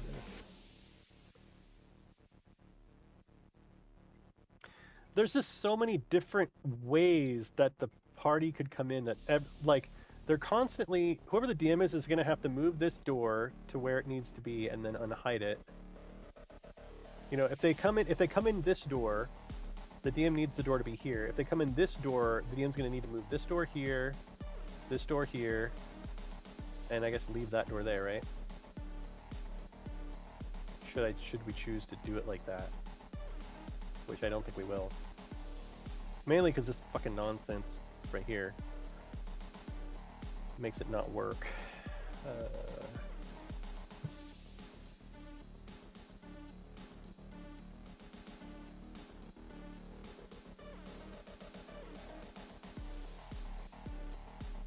Bump.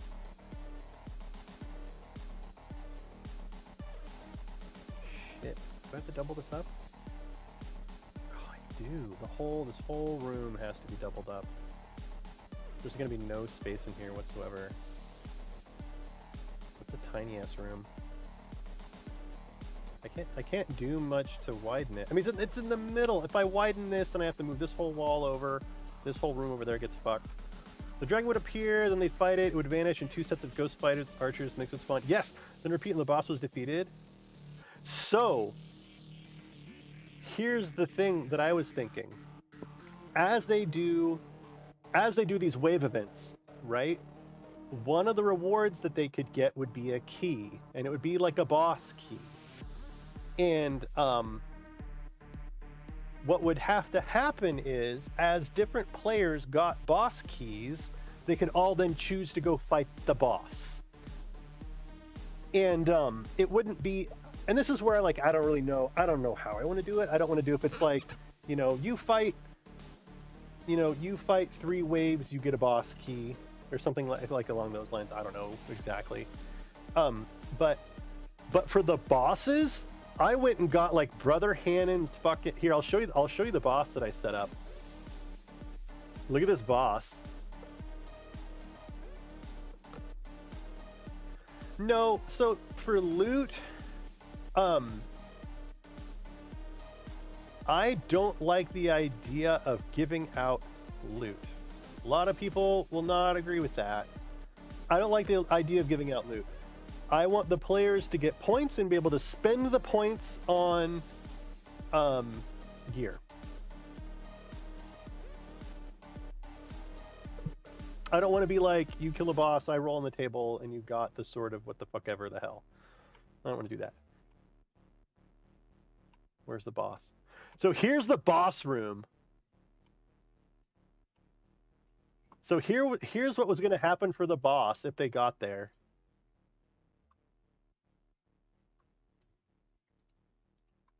So it was going to be, they come into this room, they fight a wave of stuff, and then this wall gets knocked down.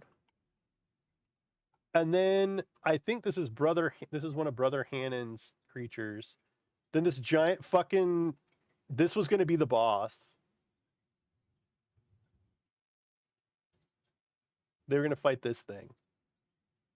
And I don't remember what stats and stuff I gave it, but it was a nasty fucker.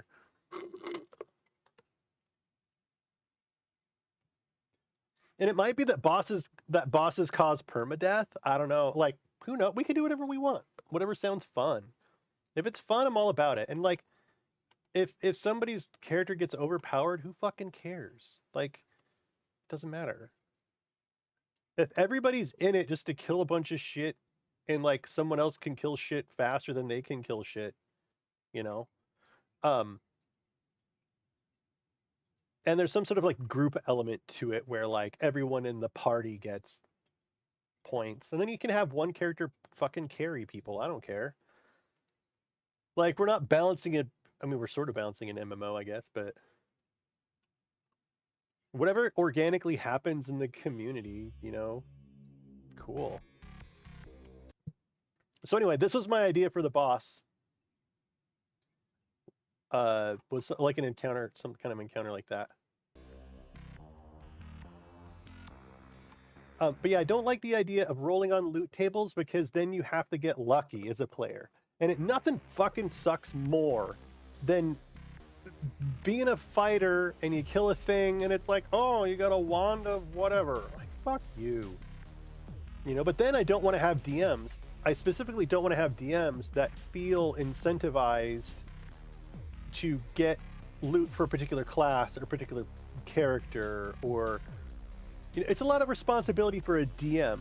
I don't want anybody to be like accused of playing favorites and things like that. I mean, it kind of sucks to remove that creative element from it, but there's always opportunities to introduce cool stuff, right? You have some competition where like you have a drawing, or you have a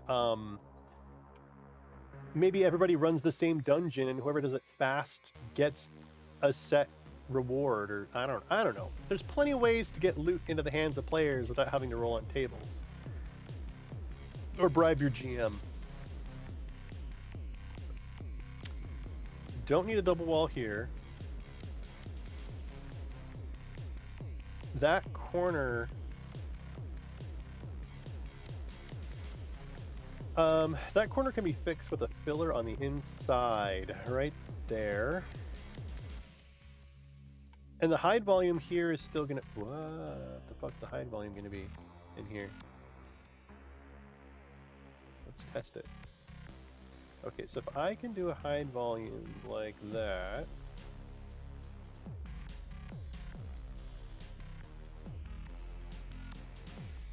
I'm gonna have a hollow thing in the floor underneath that wall right there. It's probably okay. It's probably okay to do that for the sake of the rest of the room. Because there'd be a hide volume there. a... Oh. If I move this... I can't move it in. Really? Am I gonna... This seems weird to have a high volume here.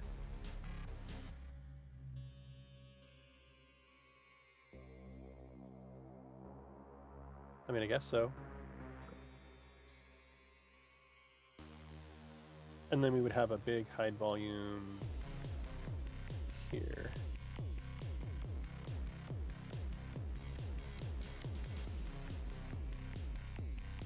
Perfect.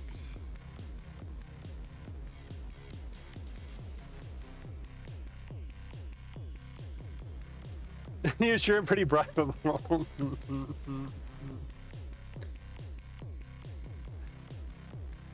And that's where, I mean, I don't know. Oh shit, this needs to be double walled right there because they could,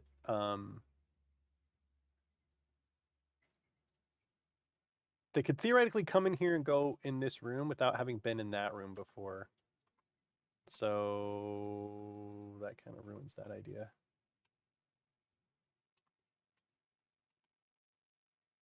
I mean, doesn't... Oh shit.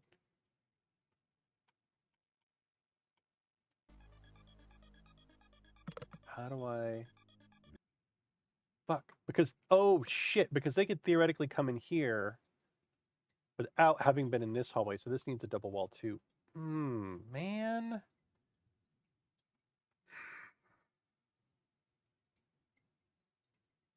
That is true. That is true. And it would have to be this wall. So there would need to be a wall out here unless I have to... Fuck, I have to move this whole room in one. So, okay, so here's what's nice. Here's what's nice. So to make this double wall work, this has to come in like this.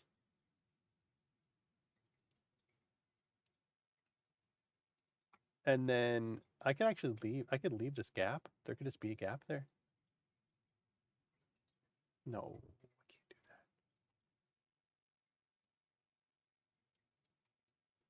So now we're like this. One of the recent boss fights I had, they had to fight the main boss plus 2 large support crystals. Ooh, fire crystal casts fire beam, haste, and heal. Ooh, shit. Ice crystal casts frost beam, slow recharge barrier. The main boss had spell casting and lair actions. One lair action was a delay explosion, a 10 by 10 square, summon minions in the front. What? CR? Ooh. Regain a spell slot. Each crystal has 1 round revive to come back up at a condition where they needed to down each crystal at least once to progress further into the fight. Oh man. That's evil. It's a cool idea though. I love D&D boss fights that are like World of Warcraft raids. Personally, I do. I like boss fights that resemble MMO raids.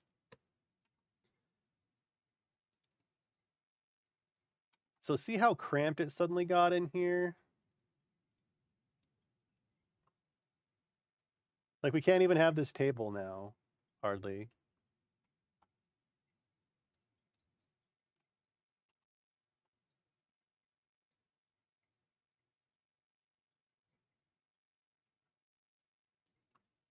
I mean, tokens could theoretically fit in here, but I mean, you're not moving around much.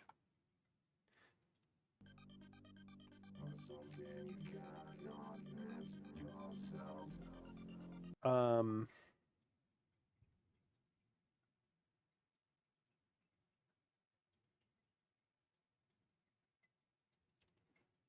think it could be like that and it's still okay.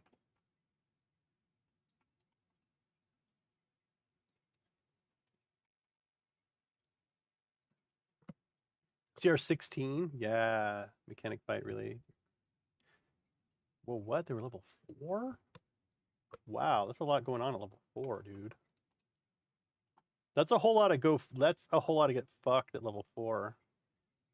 Bad guys has haste. That alone is... That's really strong.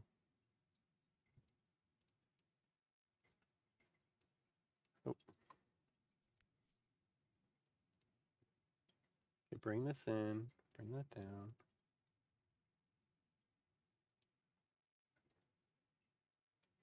Okay.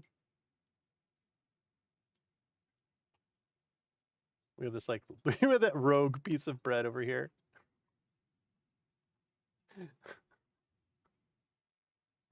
Funny.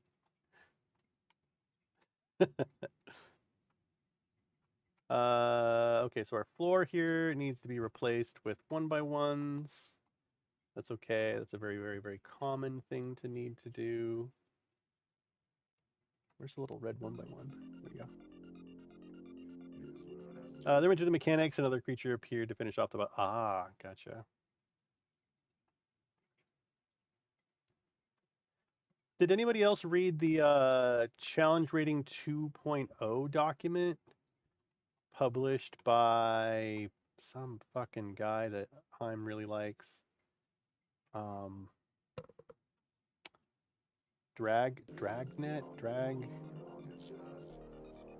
D&D 5e, DR 2.0, fuck, Dagon? Dagon. Is that what it is? Dagon?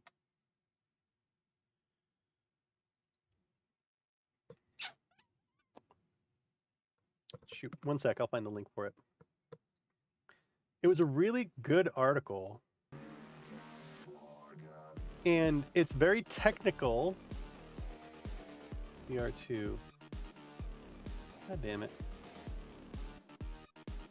I don't bother following CRs, use the HP out of DMG. Yeah, exactly, Krimic. So, really, challenge ratings are for new GMs. God, I swear it's Dagon. No. Oh wait, I sent it to Elgo. Let me find my conversation with Elgo. Here we go. Dragna Carta, that's what it was.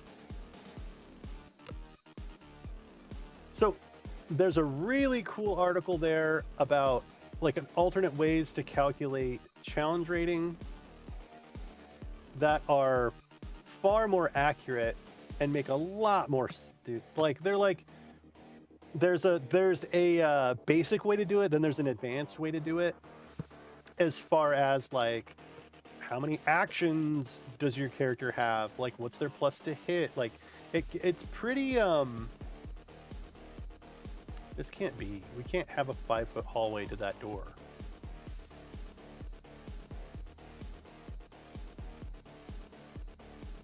Fuck. There's a way around that?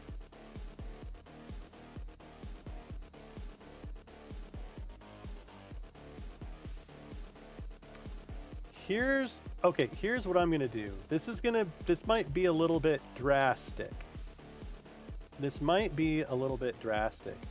What I'm gonna do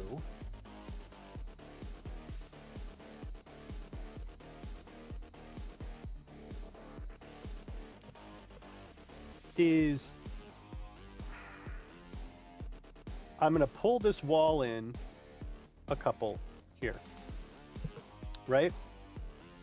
Then I'm gonna pull this wall in and pull this wall in. That'll give me a little wider room here. I can widen out this room here, and I can move the stairway over to the right. And then I can just fucking figure out the second floor when I get there. But I really don't like the idea of this 5-foot hallway here.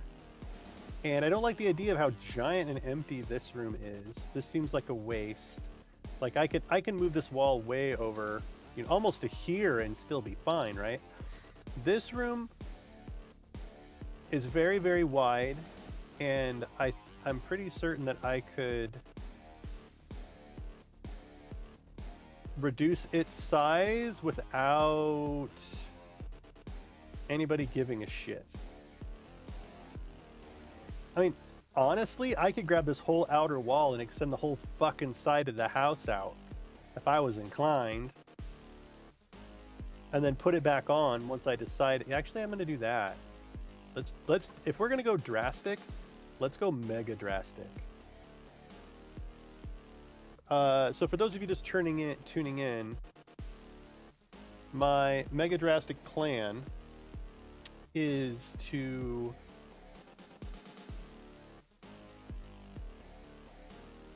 probably grab the whole house starting about here and move it that way, just out of the way, honestly, just to get it out of the way.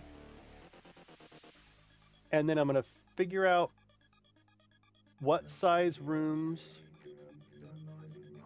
make sense with the stairways, and then I'll put this shit back. Right, so here's it's supposed to go like this. I'm just going to move it way the fuck out here. Drop it down. Make sure it's not too high or low, and that I can easily select it again. Yes, I can. Okay, so now, in a perfect world, what would this look like? In a perfect world, this little chunk here would get the fuck out of the way. And if I could do anything I wanted,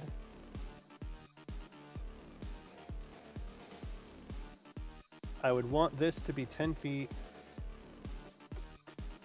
How far over would I want that to be if I could do anything I wanted?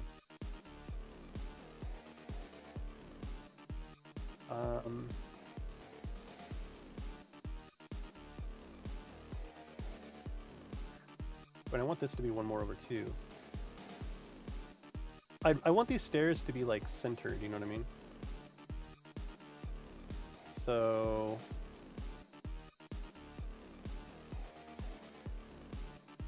move these guys out a little bit.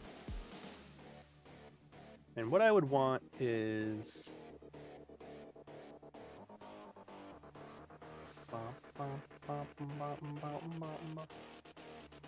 we're moving way out. Way out. Okay, I have to move this one side at a time, I think. Okay. Don't be this way.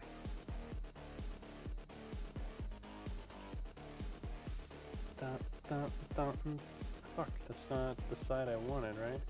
Or is it?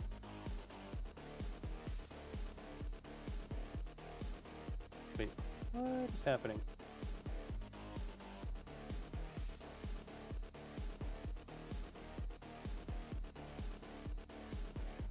Talespire, stop being an asshole. Okay, fine, fuck it. Fine, I'll just do it manually, how about that? So here's what I want. I want the stairs to actually be 15 wide because I want this door to be centered on them. I don't want the door to be off kilter. That's going to require this, right? So here we go.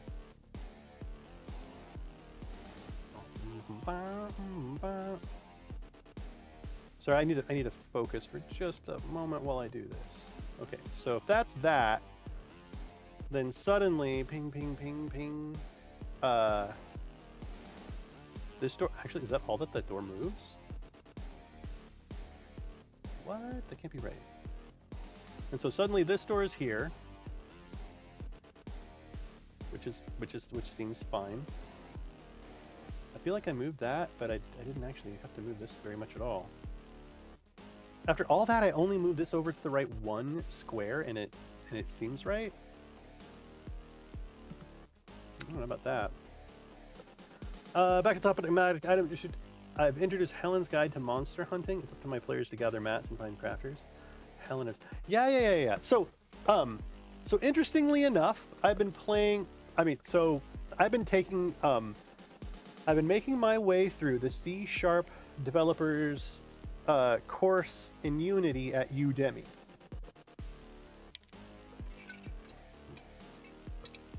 I made a little game. You want to see it? I think I might have shown it on stream last time too. It's a piece of shit. This is a very long anecdote. I pray you can't hear the sound effects.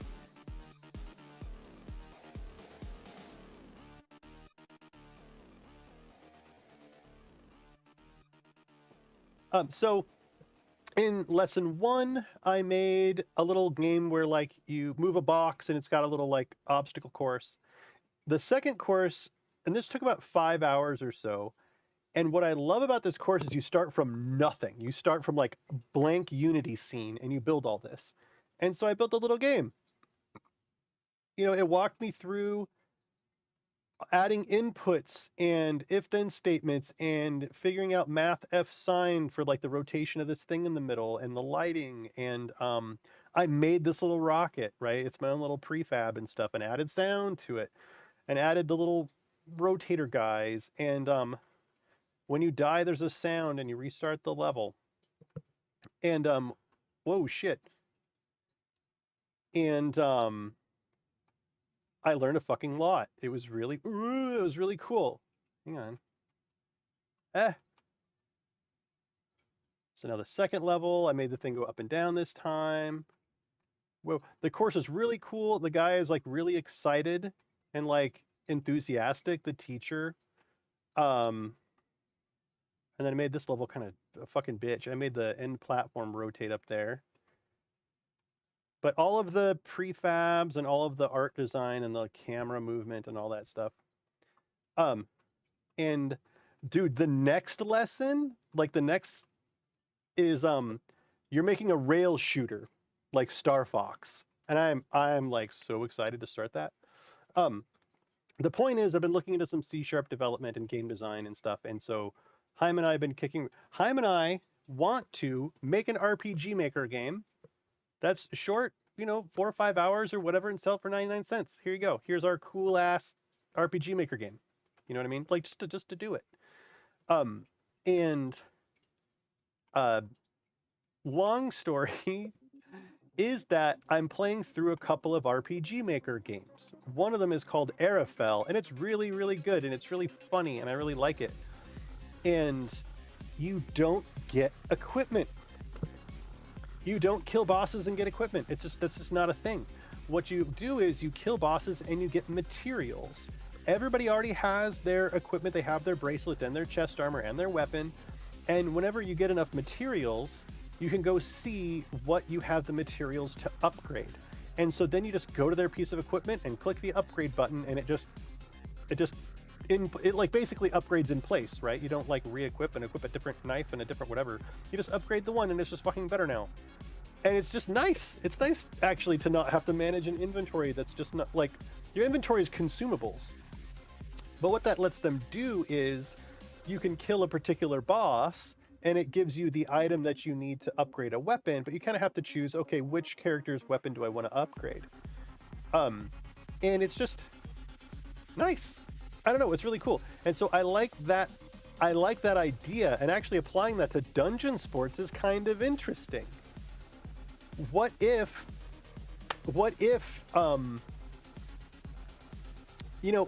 your character, when you choose your armor, you don't just get a better suit of armor. Like, you get your points and you progress to the next piece of armor. If you're you just choose, right? My character's gonna wear medium armor or whatever. And you go from like, we would choose what the level is, like, you know what I mean? Like, level 1 medium armor, I don't know, banded mail or some bullshit, right? I don't even know if that's heavy or not. Anyway, you get my point. Where like you start at 1 and you just kind of make your way up as you spend resources to upgrade your armor. It'd be the same if you use plate or the same if you use whatever. So I think it's kind of there'd be an interesting way to do it, where it's like you make your way through the mundane stuff and then suddenly now you're into like, armor +1 or armor +2 or whatever. But then you'd have the freedom to do like a horizontal shift, right? Once you get to like armor +2 or what have you, you could shift from armor +2 to like armor of illumination or you know what I mean? Like it's a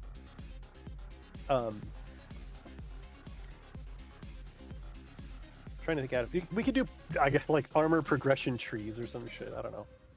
That's pretty That's some pretty complex bullshit, though. That would need a lot of balancing. So I don't know. I don't know if it's a good idea or bad idea, but it would help with the whole we're not giving out gear, and it'd be more like Monster Hunter, kind of at that point, where Monster Hunter doesn't necessarily have stuff that is better than other stuff. A lot of times it just has like, this is better against this particular thing. Could go into elemental immune status. Yeah, exactly. And it could be very clear, like, we are going to fight such and such a boss. You know, you got to spend your resources in order to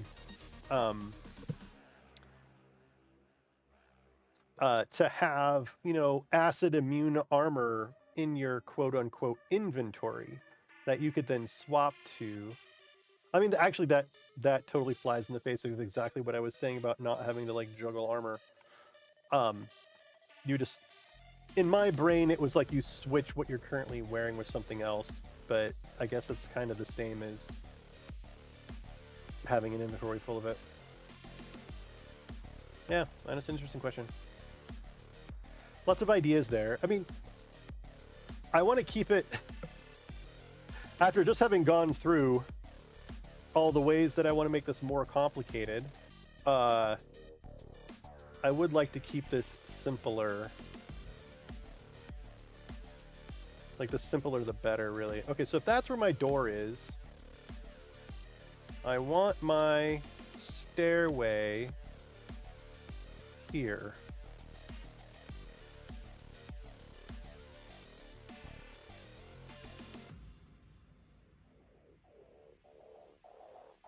Right?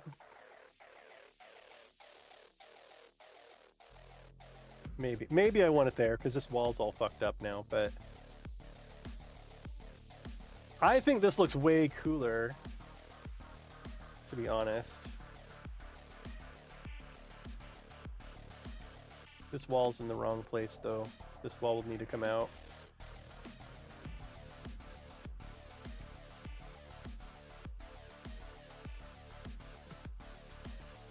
But yeah, I mean, it'd be a lot like Monster Hunter at that point, which could be fine if people are into that.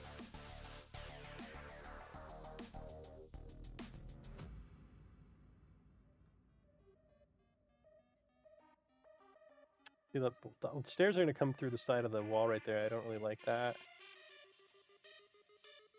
But I mean, I don't want to make this even fucking wider, do I?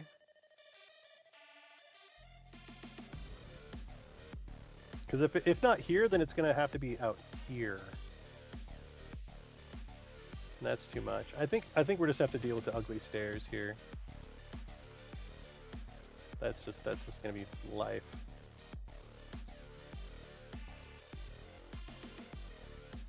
I bet that's what Heim was trying to get away from.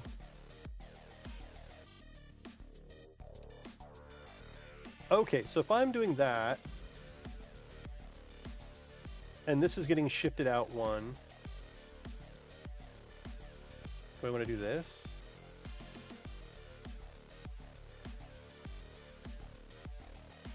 I like the idea of this room being like a lot bigger. I could go all the way to the fucking end. Fuck it, right?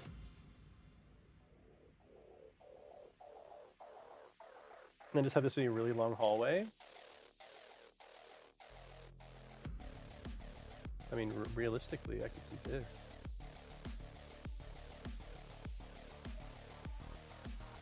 And just blow the whole proportion of the whole thing out of the water. Heim's gonna be like, what the fuck? Heim's gonna say, you always go nuts about trying to keep things like the original, and here you are making things not like the original, and then I have a migraine. Actually, I don't get migraines, but then I have a conniption fit or something.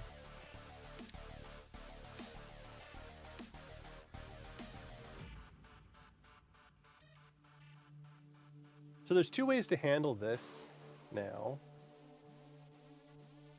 One way is we just move everything over to the right a little bit.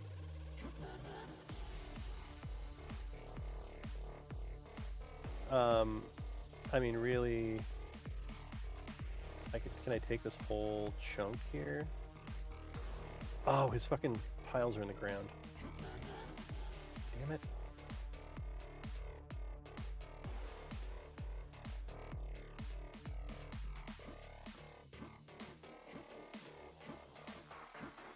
I don't know how far over I have to go, but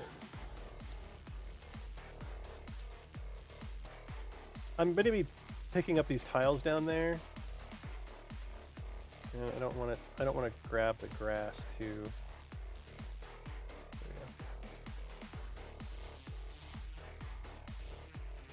I didn't go up. Of course I didn't go up.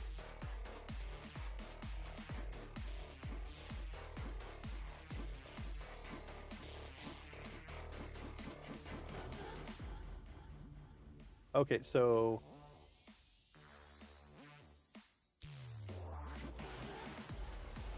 really I'm just moving it to get this door in alignment with the big door, like that. So we could do this and then just leave this blank. Like not even fill it in. Like who, like, I mean, here you go, fuck it. Just put a wall there, who gives a shit? There's a void in the house.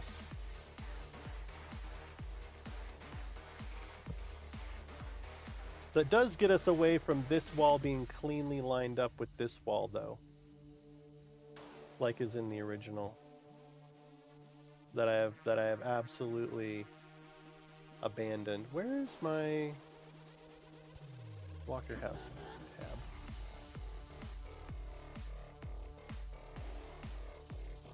Stockyard, Wachterhaus. Oh boy, we're super far away from this now. Oh, look at that! What?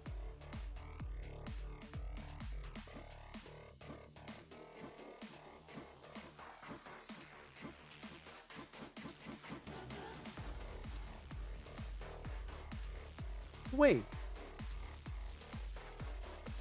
That's not right. It's not right. No, it's... There's no fucking door there. What's going on?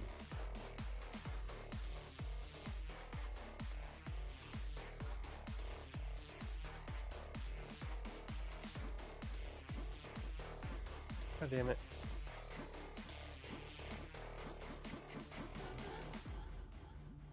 What the fuck is this? Oh, God damn it. The fucking picture. Give me the... Damn it. No. Save image as, please. The desktop.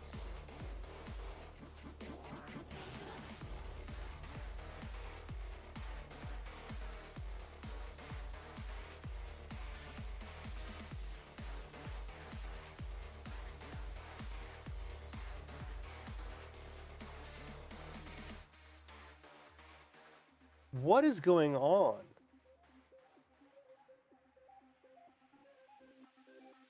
Why was there a door right here?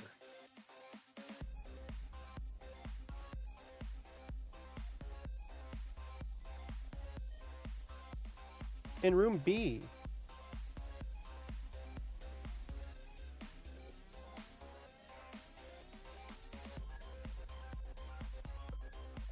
Why did Heim have a fucking...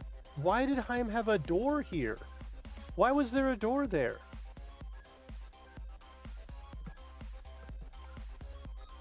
What?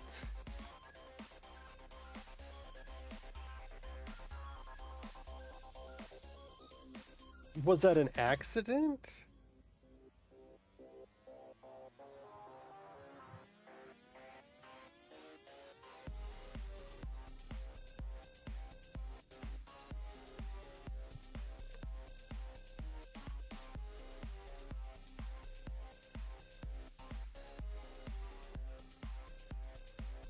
Room B. It suggests there are 3 doors with stained glass windows on the landing. Again, ignore that for the doors, but feel free to come up with something to adorn the walls or space above the doors. Nothing shows a door next to this staircase here. Let's read F just to be super clear.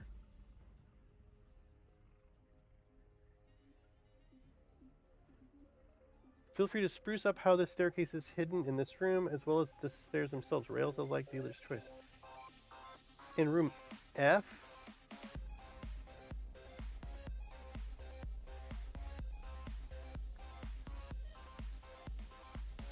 The secret stairs to G? Oh my god, what the fuck is going on? Servant's closet. Okay, coats, boots. Anyone who searches the closet and makes finds a secret door in the south wall. The door can be pulled open to reveal a stone staircase that leads to the cellar. Area NG. Wait, door can be opened through the stone staircase NG that leads to the cellar. Okay. The stairs connect the servant's closet NF with the cellar N4S. Nowhere does it say in room B that there's a door. I'm confused. The door's locked, reinforced with bronze bands. All the servants carry. Is it just an accident? Why did I do all this work to get that door, access to that fucking door, if there's no door?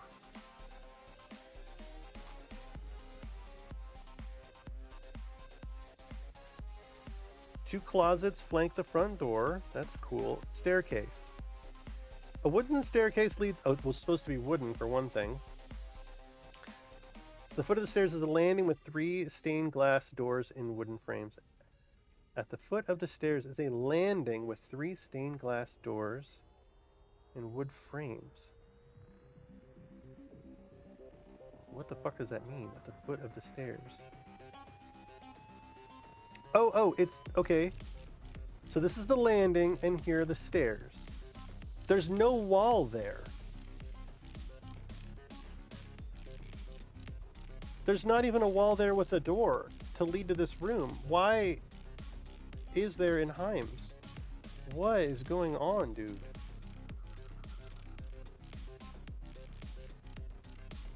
What the fuck is going on?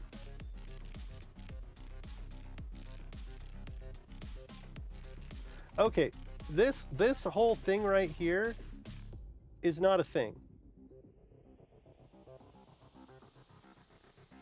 This isn't there. This wall's not there.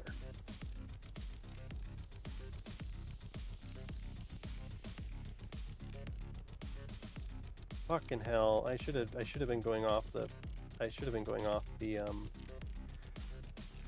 have just read it and not done Heim's thing. That wasted about an hour. Brutal. Brutal!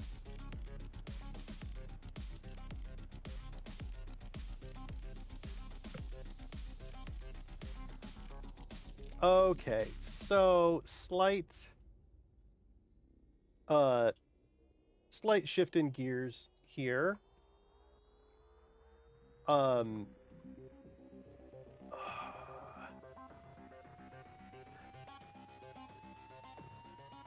Well, I mean, I can just undo all this stuff that I did, really.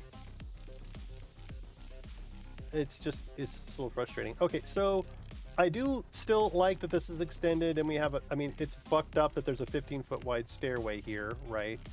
But I like it better with it aligned in the middle, you know what I mean?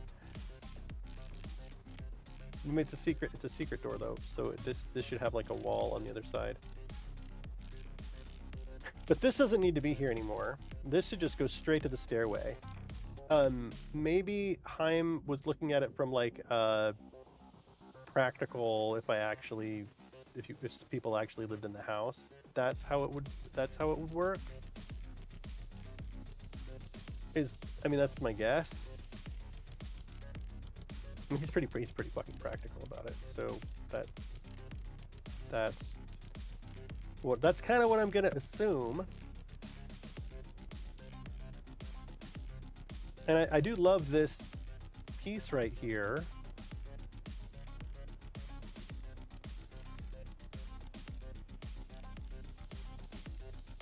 Actually, what I'll probably do is move this over and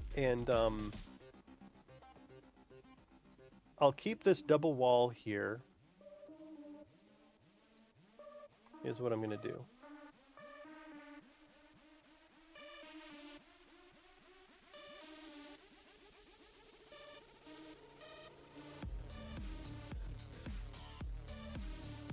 Oh, but it's gonna be like clipped into the wall.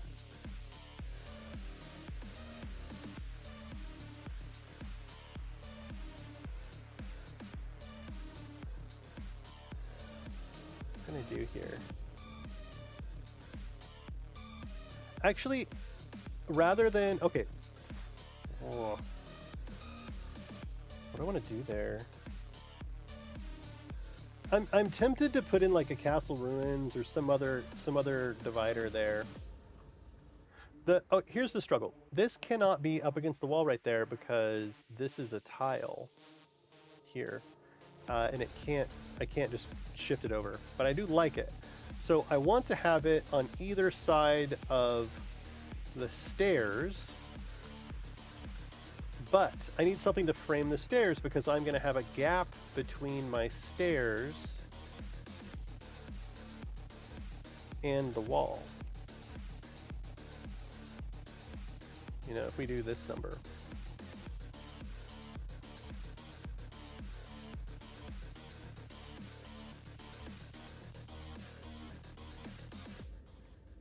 So yeah, we're going to have this big kind of gap here.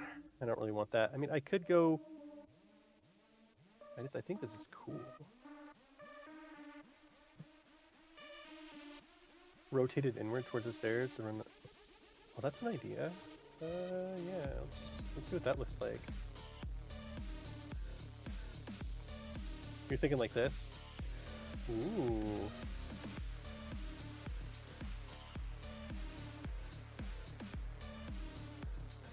That's a good idea. I like that. There we go, and then we can move this over. And I might actually double that up.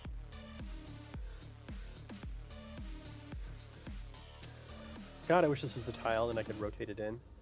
I might put them like just so they're bare. They can like this. You know what I mean? Where they're still kind of out. Or, we could do the torches. We could do the torches that are coming out a little bit,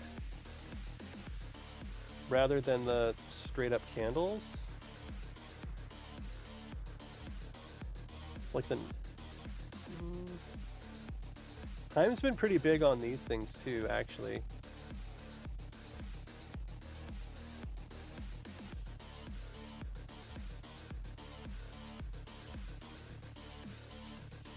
If I do this, Heim will know. He'll know why I did it. He's pretty fucking into these lamps. He added them to Death House and they look cool.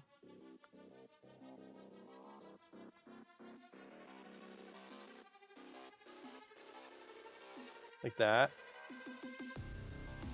And you know, work out the height or whatever, but...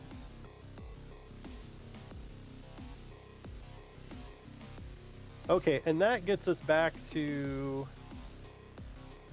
the beginning, thinking swimming.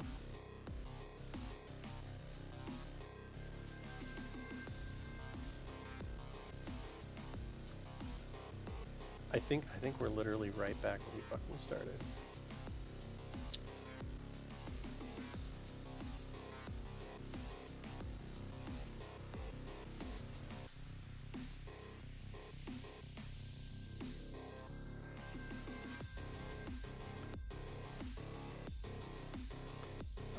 It doesn't cleanly clip in the back though, so there's going to be a little bit of ugliness back there. It might be worth it. 10 foot wide's pretty tight in there, but I think it's probably worth it.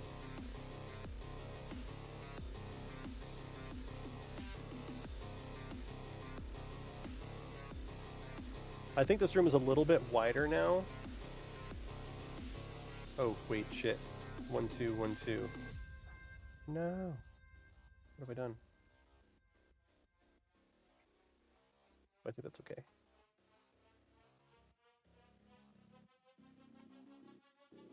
Right? I'm all right, aren't I?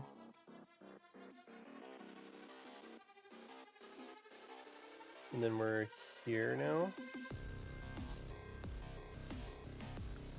I think are we symmetrical out front? Shit. So this whole chunk needs to go back 1 unit that way. All said and done, I think that's the difference, is that we've come out 1 square in order to make this be 3 wide, which is what it is, I guess. I don't know if that's a good thing or a bad thing, or... Fuck, I did it again. But yeah, that was a great idea with the rotating those things inward. Good call.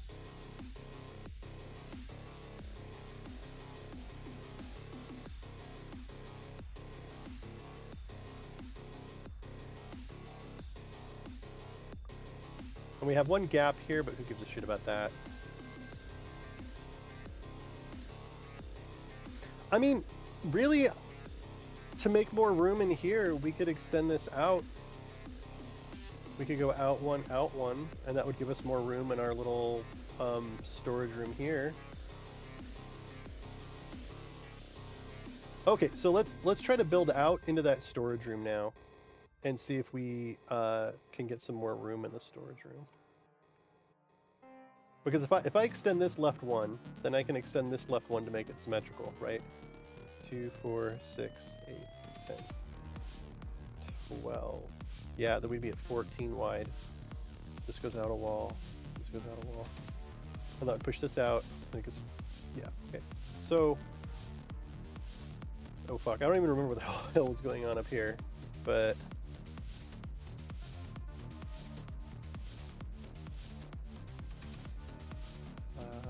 actually,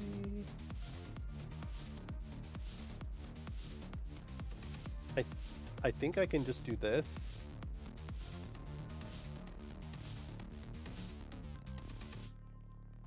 I think I can just do this.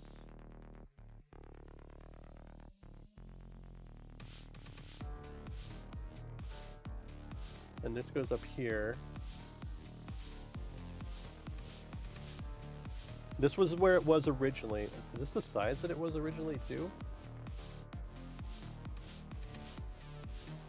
We didn't make this room longer. I need to go grab a copy of the original and like drop it up here where I haven't messed with it just to remember. Actually, fuck it. No. We're not going to look at what Heim's original was. No, forget that. We're now looking directly at the source, because the source is very different than what Heim did. Okay, so it shows that it's 1020 for this little workshop. So the workshop should be all right. So let's look at the size of these 2 rooms to figure out how big this room needs to be in the upper right.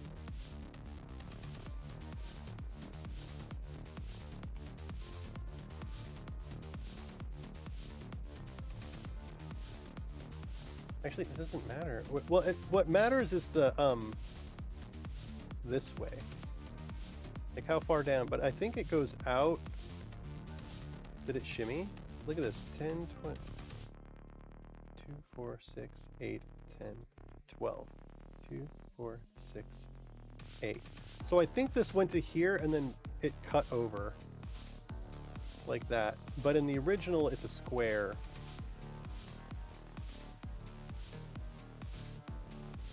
So I'm inclined to have it be like this, where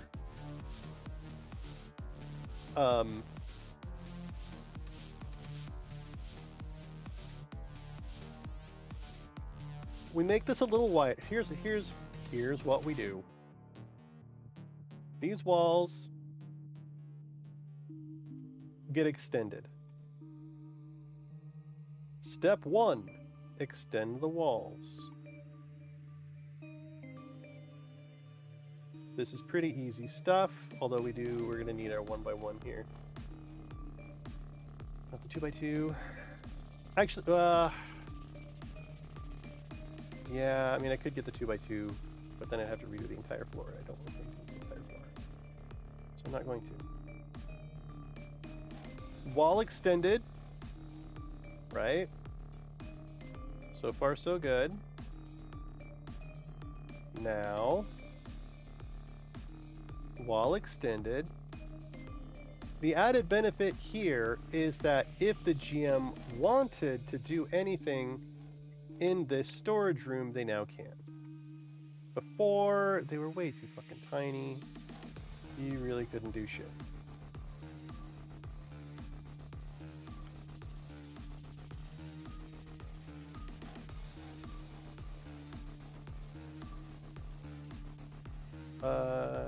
Wait. Yeah.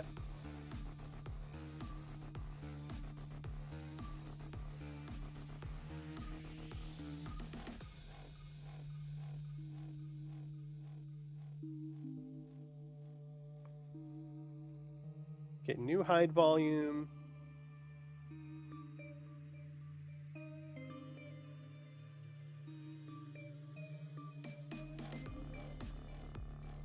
Like so.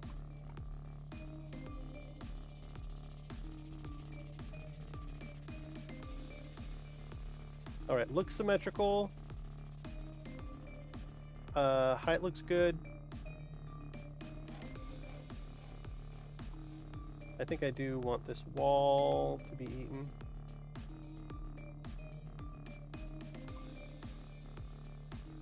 Now, that extends the corner to here.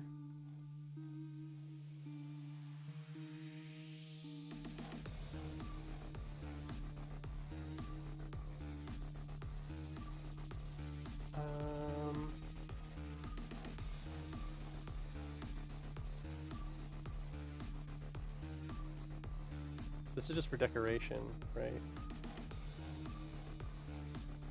This doesn't need... Wait, does this need a double... I think it's... Shit, I don't remember. This, I think, is just a straight hallway that opens up into the big room, right? Straight... 10 foot. It's a straight 10-foot hallway that leads into the same room.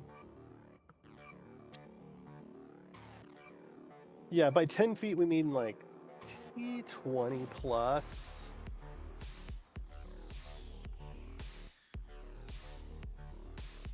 All right then. So if that is where...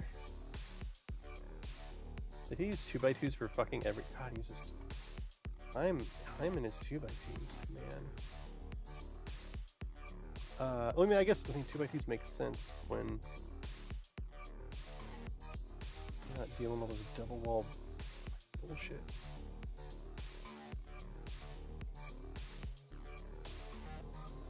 Oh, well, okay, so now we have a little bit of a decision to make.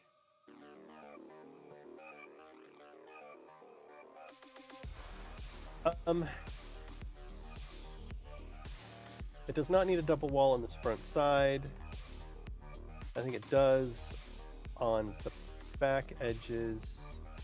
Does it need a double wall here, though? I don't think so. They're going to see this entire room. So this does not need a double wall. So we got that going for us.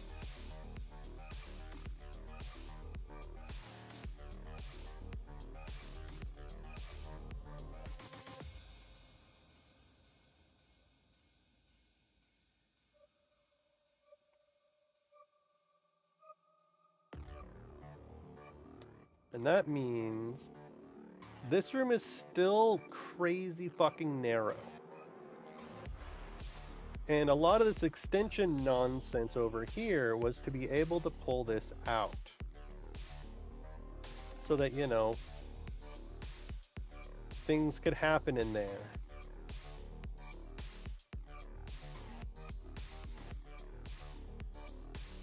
Right?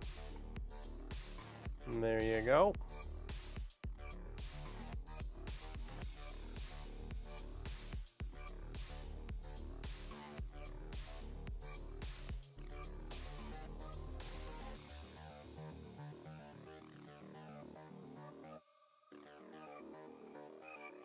So our workshop area is now kind of big.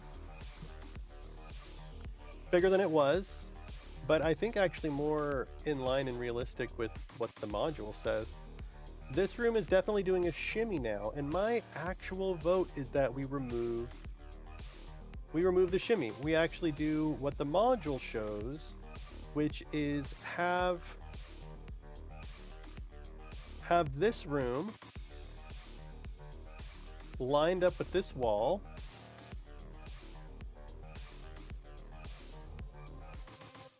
And we're gonna, I mean, it'll be doubled, of course. When we'll see in a second how thrown off kilter it is as far as being symmetrical, but I guess, I mean, it doesn't look that bad, actually.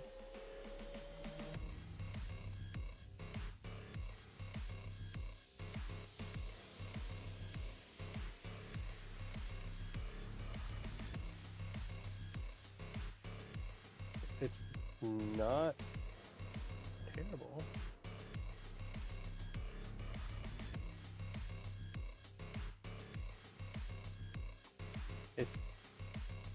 This is coming together.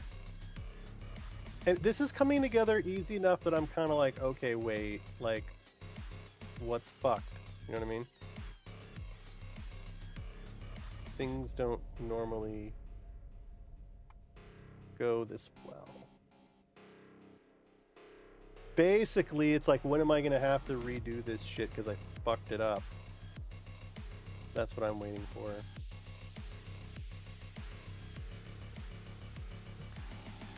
Alright, so in the module, this room goes to here about a quarter of the way up the stairs and just goes straight across, right? So I think we can actually do that.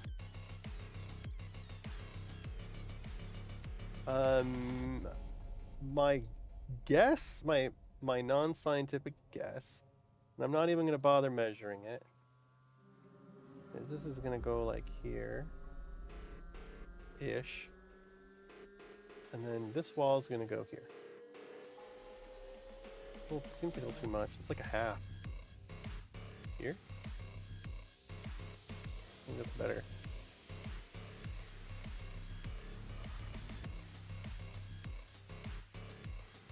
So we're going to move our door down here.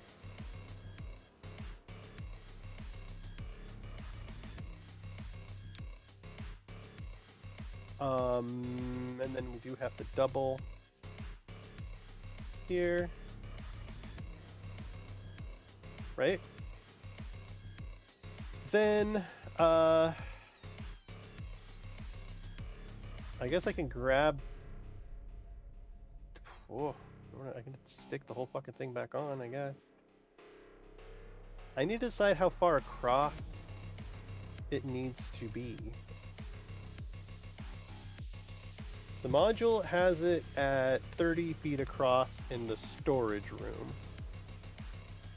And right now we are at 10, 20, I mean, it'll probably be at least 60, right? At least double.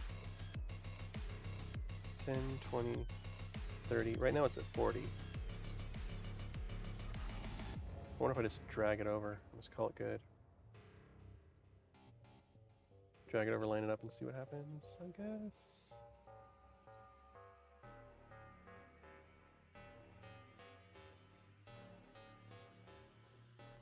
There it is. Don't forget to go up.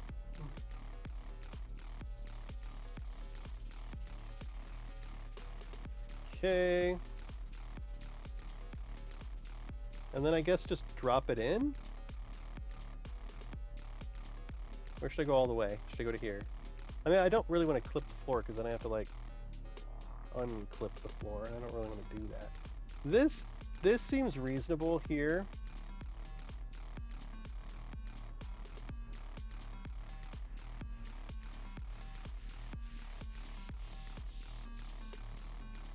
Or should I come in another 10 feet?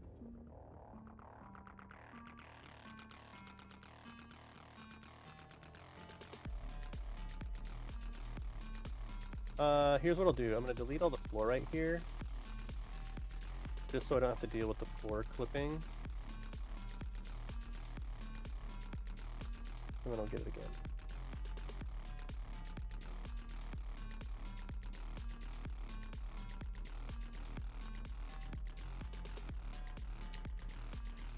Okay.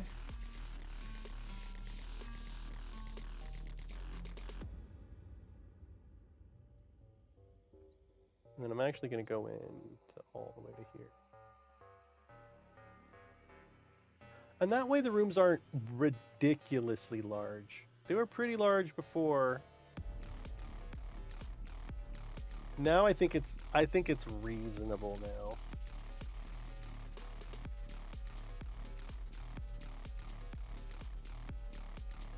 The floor is going to be gone right there. Well, no, here. Give me one by one.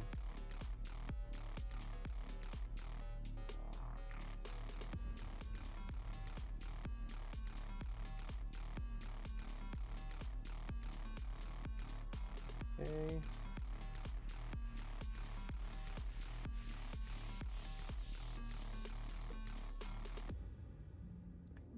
I don't think do we need a double wall there? I don't think we need a double wall here.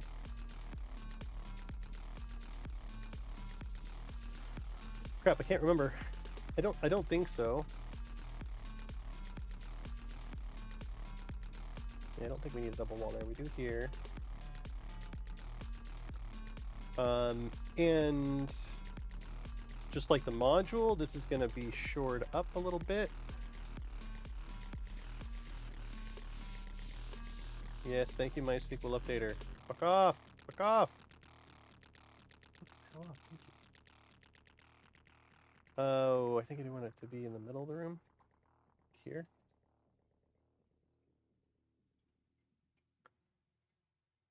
Okay. We fucking finished with this? Damn, man. Talk about a pain in the ass.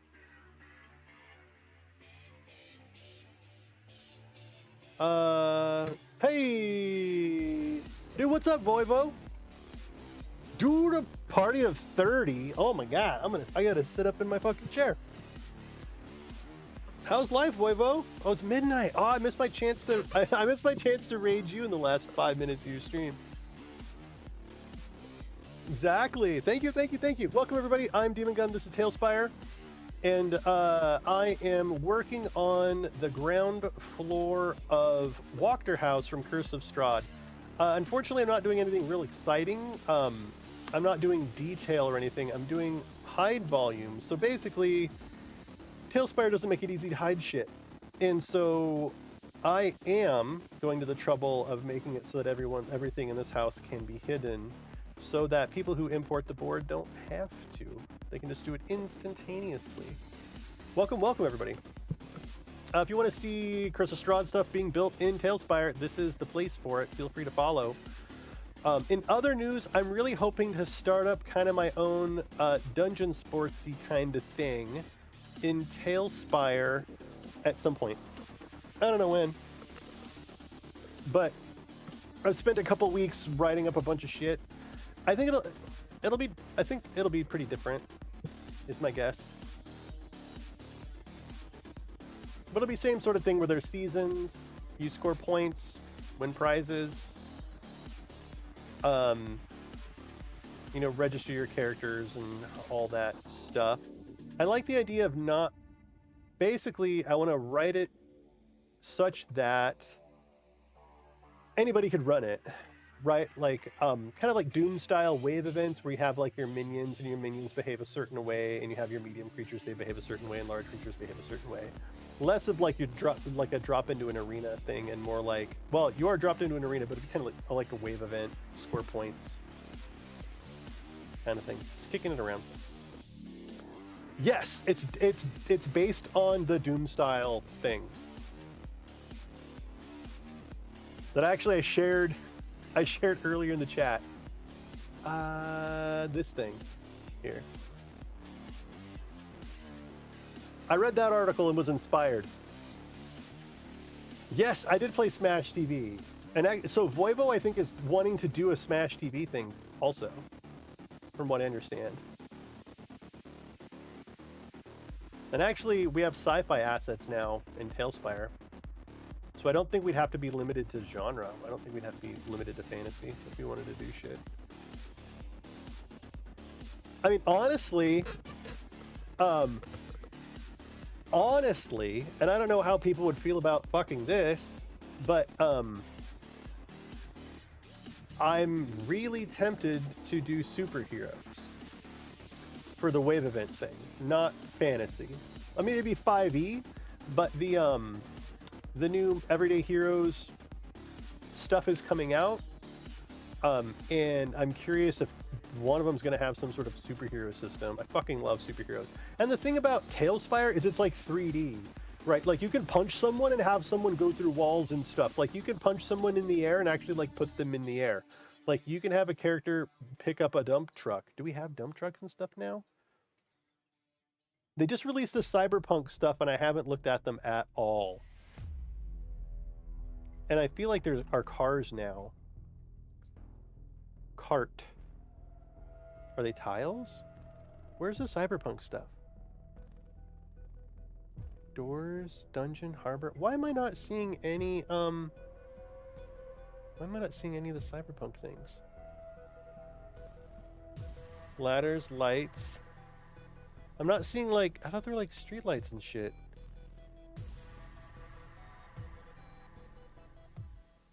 Am I... What? Why am I not... It went live. Signed. What's going on? Why am I not seeing the Cyberpunk stuff? They did release it.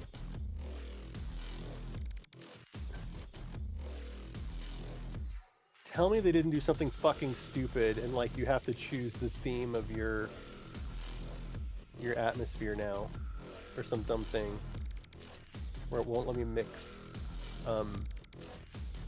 tile sets or something silly. What's going on? Why can't I see? Am I just not seeing it? Big prices, big money, love it. I've been smashing. I'm pulling like 2-3 levels of exhaustion, so it's... Hey, have a great night, boy. Thank you so much for the raid. I really appreciate it. Anyway, I can't fucking... I don't see the Cyberpunk assets anywhere, which is strange. But we'll deal with it later. Okay, so... if I were to hide volume this stuff now...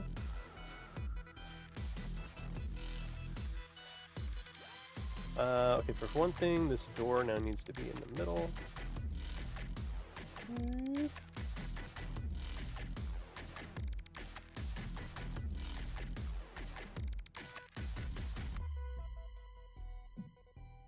Mirror on the wall.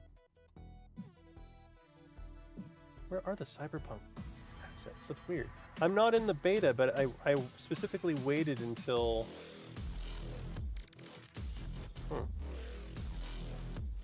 New. Bop, bop, bop, bop.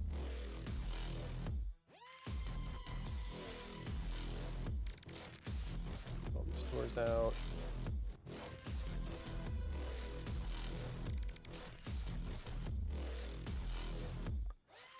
Front doors can go ahead and be out one. Actually, I think they have to be because they're the exterior walls, right? Okay, these are... oh shit. Oh shit, shit. These are exterior walls. Oh fucking hell. Those are exterior walls. What does that mean?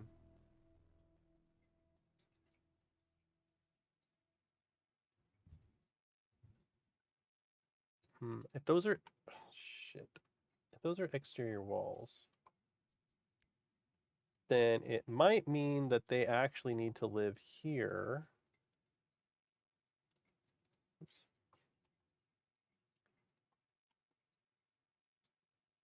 Yes, I think it does. They need to be like that. Ching, ching, Jane, get out of here. Give me a 1x1, please. 1x1s, and then outside. I guess we'll do these on either side, sure, whatever. Yeah, that is how it's gonna need to be. Because these are the exterior fucking walls. We're gonna be seeing those without having gone inside yet.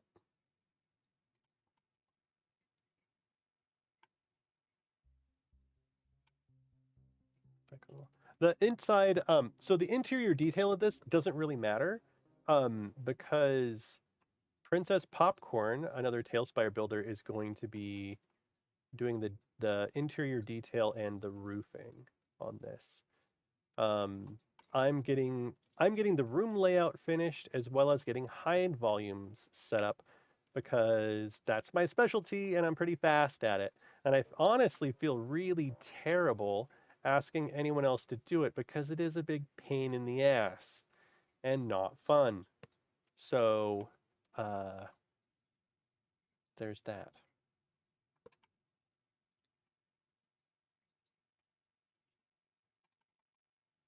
Oh man, come on.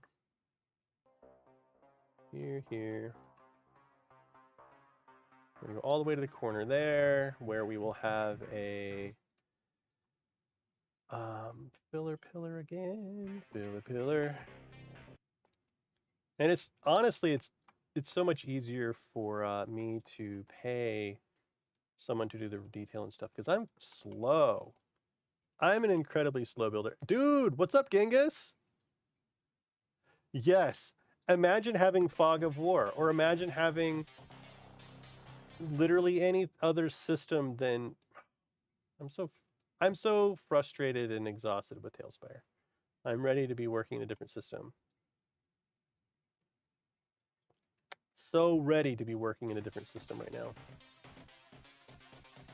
Finding the motivation to work on anything in Talespire is extremely difficult for me. Okay, and on this side, it's going to look weird because this wall's not going to be lined up. Actually, wait. It should be lined up. Because we don't need a double. We don't need to double this wall. So this should be here. That should be there. All right, there we go. All right then, hide volume. So that is going to be a hide volume here. Not that wide, of course. It's going to be right here. It's going to be perfectly wide right there. This one, same deal. Looks like my floor in there is a 2x2. We can't have 2x2s. 2x2s are kind of a no-no when you're dealing with hide volumes. We're grabbing a 1x1 to fill that in so we don't lose our floor. Also, we need to get these walls here. Okay, so far so good. This room is going to have its own hide volume, of course. It'll go here. Then this room will have its own hide volume, like so. Oh, there's nothing quite like a perfect hide volume. Okay, so this room has to have 2 hide volumes in it. I wish that I had a better way, but I really don't. I wish that I had a better way to hide room interiors for people using my builds that does not involve them having to just kind of know which hide volumes need to be revealed for any given room. I don't really like that. It feels like a shitty service that I'm providing. Okay. Bam. Okay, so that worked out very, very, very well. Looks like we have some 2x2s in the floor right here. Once again, 2x2s are a no-no in the land of hide volumes.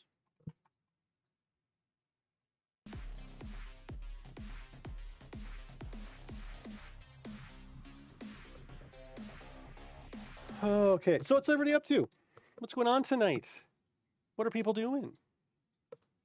How did Voivo's game go? Did he kick the shit out of you all? It always cracks me up whenever I go in there and it's like people fighting like two Tarasques. It's like, what the fuck? What kind of crazy shit is going on where it's like people beating up Tarasques? That needs to be one of these. I thought I saw something else over here that was a little strange.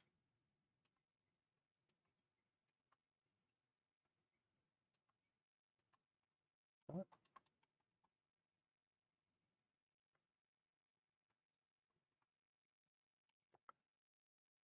Okay.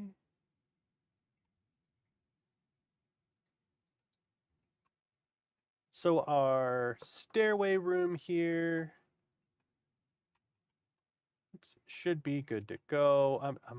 I guess I'm gonna double wall it. Do I need to? Yes, I do. Oh, and how are you, Genghis? How's life? My birthday, your birthday today. Nice, Genghis. That's nice. Oh yeah, so as far as Talespire commissions go, yeah, we don't do any less than like $20 an hour. And oftentimes what happens is we'll say like, okay, your budget's like $200 or $300 or something like that. And I'm gonna turn that music a little bit. You know, for that much we can do this many hours, and at the end of that we're gonna give it to you. Like, here's as much progress as we could make in that much time. And at that point, you know, they can finish it. Like, if they have any basic level of skill in Talespire, like, they'll see what you were trying to do. I can't fucking get in there. They'll see what you were trying to do, and they can usually finish whatever build you were going for.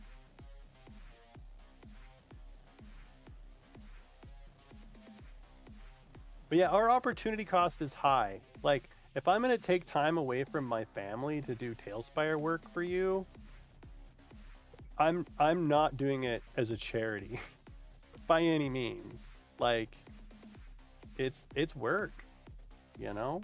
It's work. We're not union or anything, but yeah.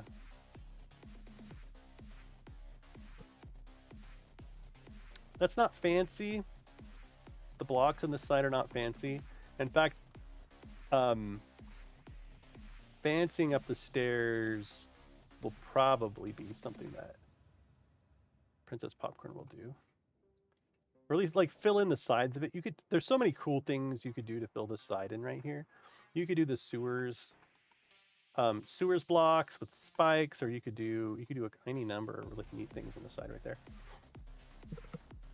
But the important part is that it's in its own hide volume.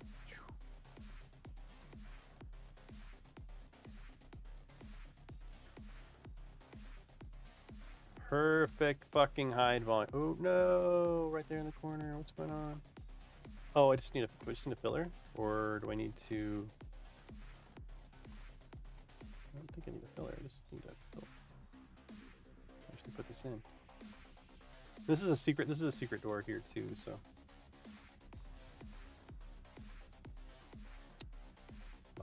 Okay. Perfect. Perfect hide volume there.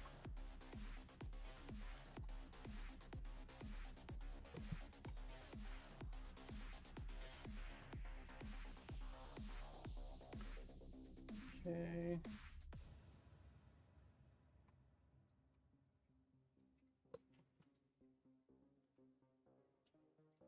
What is your commission to build, Genghis?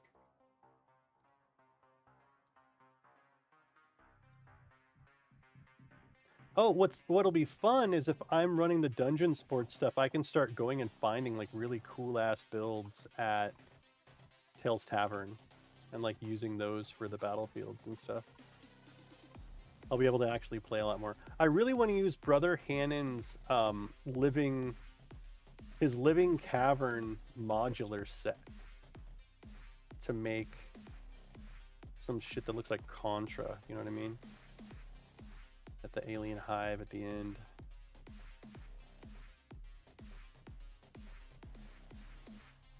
Okay. This room should be done.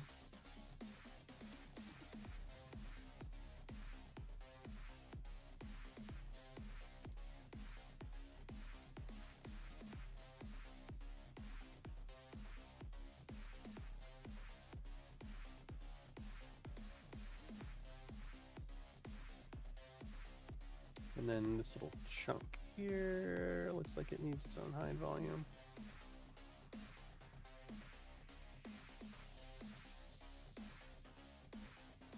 And then our stairs down room.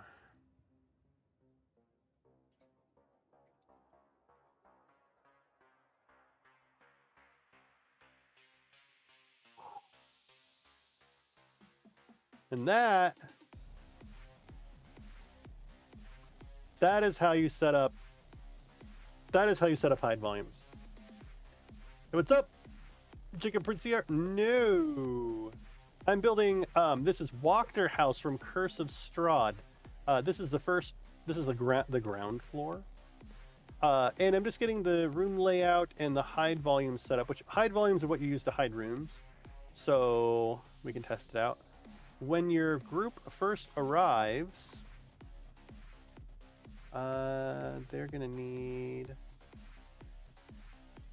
I'm gonna need a wall behind here. Somehow. Oops. So your group first arrives. It'll have the walls and the ceiling and all that stuff here. The house will be a shell on the outside. So they show up. The group opens the door. Once they open the door, we reveal this hide volume. They enter here. They say which way they want to go. Say they want to go to this place here. They can. I'm just going to move this stuff out of the way. None of the detail kind of matters right now. I'm just working on the room layout. Say they want to go the other side. They do. So now they can see here. Then they want to go through the main door here. They do. Then say they want to go towards this direction. So when they enter this room is actually going to be made of 2 hide volumes. So here and here. And actually, as the GM, I would need to know that I need to move this door here to make it visible. Then let's say they want to go into this room here. They come in here, they look around, then they go back out. Say they want to go in this room up over here now. They do. Alternately, let's say they walk around the house and they look in the windows. So that is another use case that I've built for here, where if they come around here and they look in from the outside, this is why this room has double walls on it. It has double walls so that if they are on this side and they see this room first, it still has walls on it without revealing the rest of the house.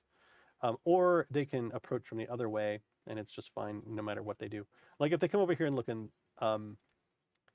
these windows here, they'll see this room with the walls in all of its glory.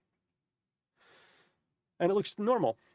But that's the reasoning for the double walls, is it allows the players to approach from multiple angles and you can still just reveal the same hide volume. It's a bitch to plan around, but it's kind of necessary in my mind.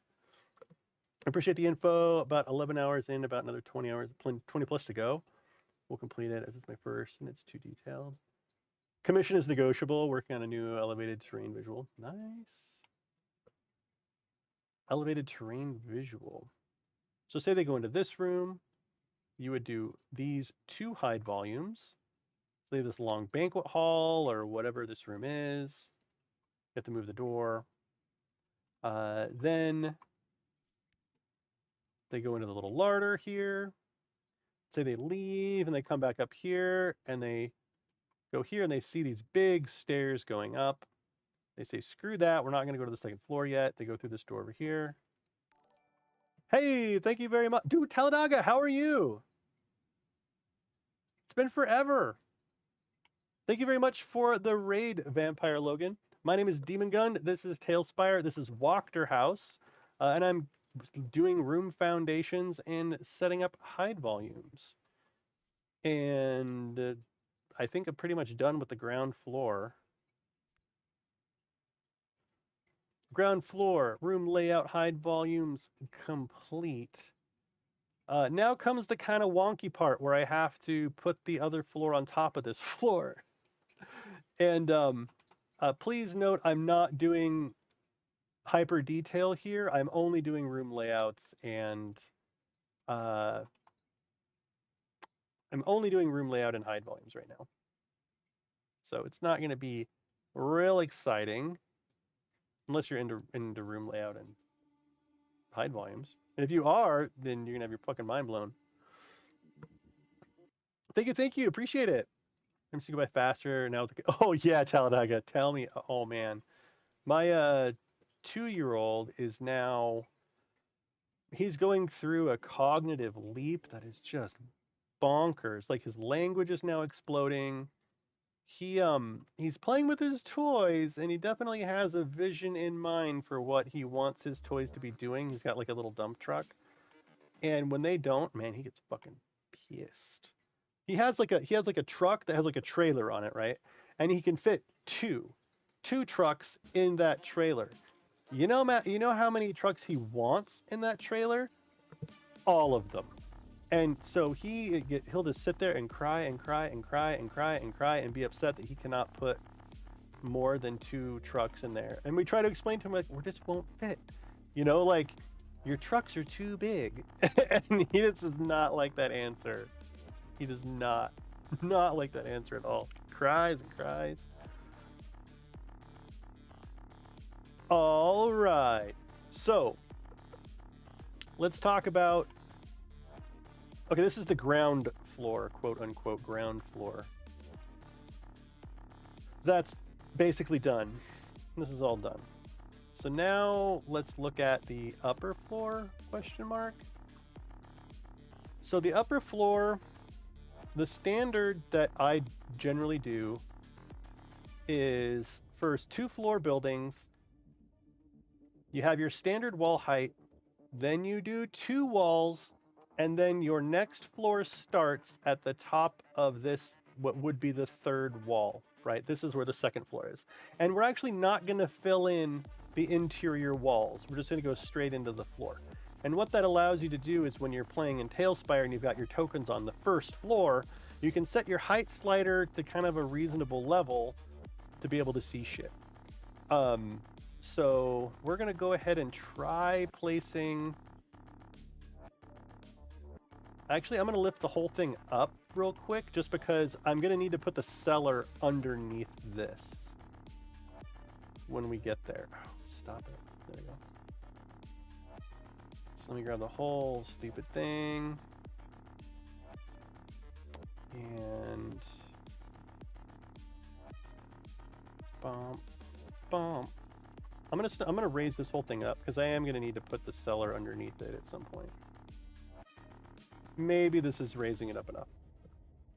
My 6-year-old still gets like that once in a while. Nice. Oh man, we have a 5-year-old, a 3-year-old, and a 2. Wait. We have a 5-year-old that turned 5 in June, a 3-year-old that turned 3 last December, so 3.5-year-old, 3.5-year-old, and a 2-year-old. Fucking hell. All right, so the top floor. I'm not going to get this grass here because, you know, that doesn't make any sense. But theoretically, the height that I want to be at is right there. And the stairway is supposed to kind of line up. But I don't know how. Like, these chimneys are supposed to line up, you see what I mean? So I don't know which way to go. Should I start? Fuck. How do I want to do this? I feel like I'm too low, actually. What's going on here? This is correct.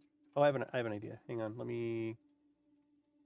I can just wipe out the top of this, actually. Hang on, how do I do this?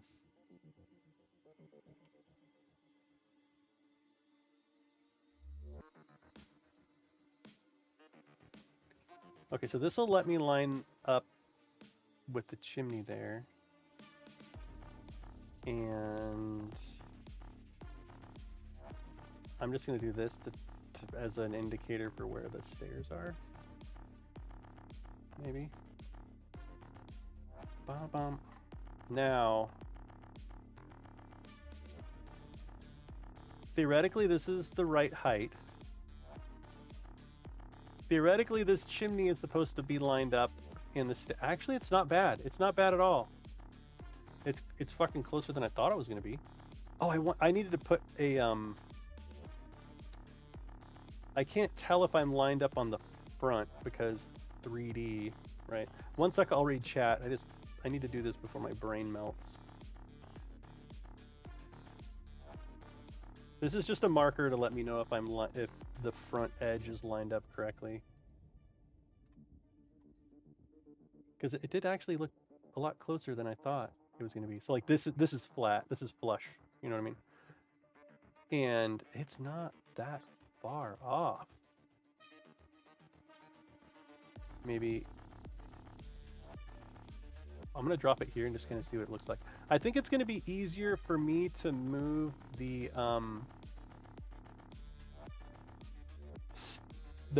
upper stairway.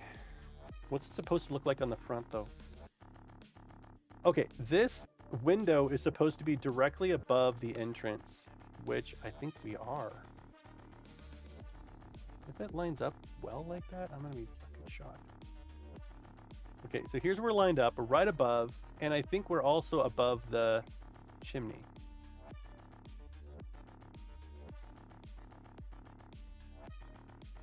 Ooh, that's not bad. How are we on the stairway? Oh man, that stairway looks pretty good.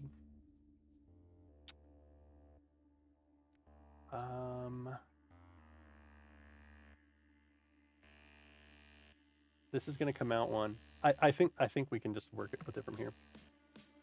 Why pick a favorite truck when you can have shoes? Oh man, no. Oh, you saw the family photo? Keep up the good work. Offer some cake. Have a great birthday, Genghis. Take care. Yeah, so in Discord I posted a picture of my family. We went to the Oregon Coast Aquarium for the first time, I think since the fucking pandemic, really. And oh man, we're now caught in a trap of trying to make up for lost time, which I think is going to catch up with us really quickly. We went to the Oregon Coast Aquarium. Then like the next weekend we had a birthday party on Saturday, and then the next day we randomly went to Wildlife Safari, which is where it's kind of like a zoo, only you drive through it, and it's got like zebras and elephants and fucking rhinos and ostriches, and I mean like all kinds of cool animals. But like it wore us out. It was pretty devastating for the body. So I'm gonna have to do the exact same thing that I did for the bottom floor, which is move all this stuff out. And I'm gonna double check this floor versus the picture because the last floor was fucked up. I don't know what Heim was up to. Okay, so looks good, looks good. We got a fireplace here. We got a double fire. He put the double fireplace in. I'll accept it. He's got this room here. He's got this room here. Secret door. window. Hallway with thing here. We have a door here, no door here. Okay, good. So this floor looks fine. He squared this off in the corner. That's good. Fireplace looks fine. This room is massive. Look how big that fucking room is. Like, it's like 100 feet across. Alright, so with this floor, I don't think we're suffering the same kind of strange mystery doors like we were the first floor. Oh, you're trying to recreate an existing map? I considered doing that to prep for a game and then noped out after I realized how much work it was doing. Okay, so Vampire Logan, I don't know if you're aware of Tales Tavern or not. But I have spent over 1,000 hours, probably more than that now. What am I at? What am I at on Talespire now? 1,800 hours making things so that you don't have to, right? I've done a lot of Curse of Strahd. I've done Death House twice, Amber Temple, Village of Barovia, Bone Grinder, like fucking all of it. So it is very, very difficult to make a map from an existing map. It's very difficult. And the more that I have done it, the more I have like you just blow it up. You make it like 3 times larger. This is one of the Kickstarter goals. Yes, this is one of the maps from the Kickstarter. What are our Kickstarter maps? I forget. So last April, I ran a successful Kickstarter to get funds to have some maps built in Talespire. And this is one of them. This is Wachterhaus, and then we're also going to do... what was the other one with Wachterhaus? Burgomaster's Mansion. So I'm getting these maps. So we already did Coffin Maker Shop is already delivered, and actually Yester Hill is going to be done by Baldrax. Our Ginvis Holt is almost done. Scaled City of Vallaki is already done. Astalri did that for us. But I'm prepping Wachterhaus now so that Princess Popcorn can finish it. I'm actually getting the documents put together for Princess Popcorn to do the Burgomaster's Mansion too. This is work for the Kickstarter. Yeah. That I'm not getting a dime of. All the money that we got is going to pay builders that are not us. I mean, yeah. It was a great learning experience. That's for sure. But absolutely a labor of love and charity.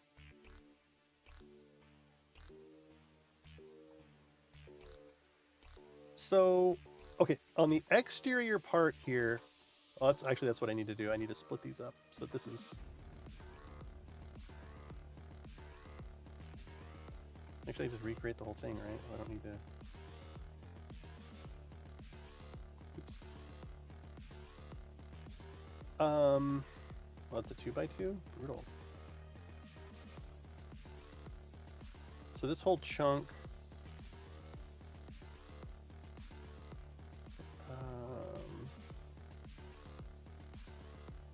So basically, I laid the 2 floors on top of one another. Okay, so in the end, for every build, they're going to be comprised of a practical build that you can actually use in gameplay, and like an artistic build that's like an all-in-one trying to think how to put it. Like, don't ever use it in actual play. Like, the map I'm making right now, where it's like one solid piece and you have one floor on top of another floor, never, ever, ever actually use a map like that in real play. Don't do it. It's have mercy on yourself and don't fucking do it. It seems like a good idea. You want to treat Talespire like a video game, you know, like you think it should, and it's just, don't. I don't like how close it is to this room. I mean, if I wanted to, I have so much freedom now. I could move this. I could move this wall that way to make even more room if I really wanted to. Forgot what I was saying. So there are two builds. One build is the practical build, and one build is the all-in-one build. That's like a, you know, artistic thing. Hey, what's up, Booty? You're doing great work for Steams with minimal time, but love having 3D mini style. Dude, I'm so ecstatic. I really hope that they have been useful for you. Having some full buildings, but just grab each level and break it apart into floors. Exactly, Vampire Logan. 100%. Yeah. And it took me a year to realize that. Honestly. It took me a while to realize that that was the way to do it. To blow them out. And to like teach people. You kind of have to teach people, you know, that that's the way to do it.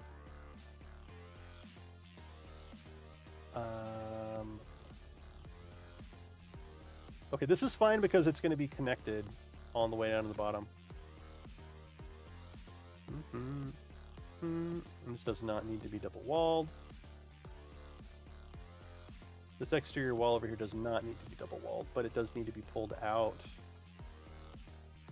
But yeah, dude, that makes me really happy, Vampire Logan, that people use them. Because I look at the statistics sometimes and it's like, man, is it worth it?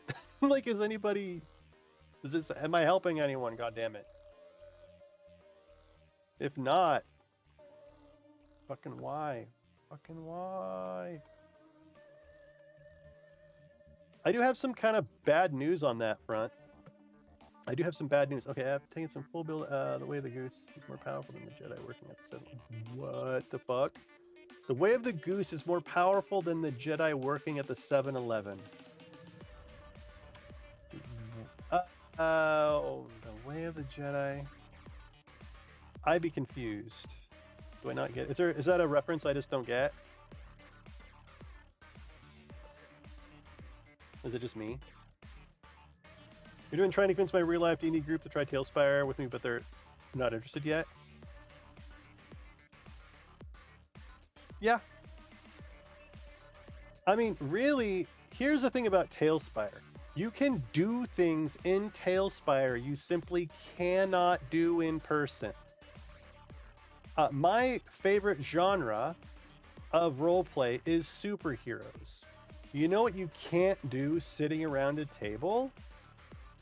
You can't simulate a character punching another character 100 meters. You can't do it, right? Like, it's just not really feasible. You can't. It's just there's the distances that get covered in the superhero game. You just can't like do tabletop. Not without getting like ultra fucking creative. So I would just say wait until there's an instance where you have like a 3D fight or something, like where you're fighting underwater, or basically where there's an instance where playing tabletop, it's just it's easier to be like, hey, I'm gonna run this combat on the TV. Everybody just like watch the TV. To show them the value of it, because otherwise they're right. Like there's no, like, why would they switch to Talespire? There's no incentive to do so.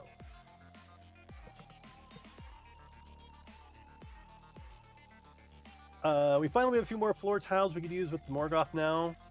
So okay, I don't see sci-fi in my thing. Am I doing something wrong, Udi? I don't see the sci-fi assets. Is my shit broken? Maybe I didn't update Talespire?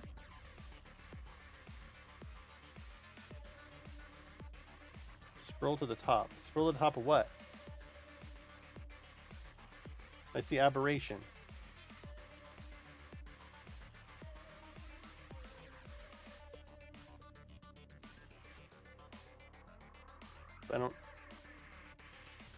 They're not loaded. I might need to restart Talespire or something.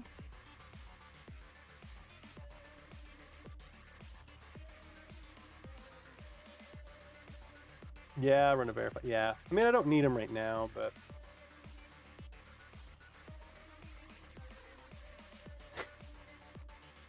I shockingly don't really give a shit. To be, it's like I don't know. I don't know. I have a complicated relationship with Talespire right now.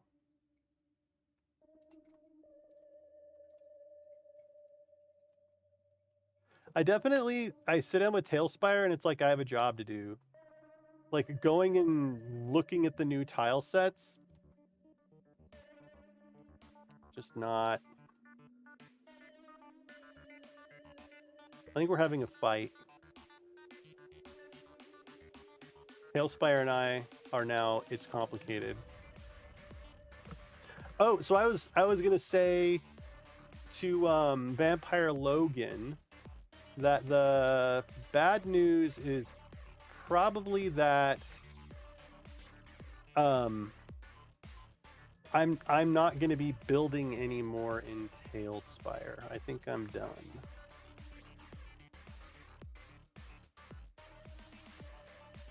I say that now, of course. Like, I mean, who knows? But I might make stuff for like my home games. But I'm pretty done trying to make anything like professional.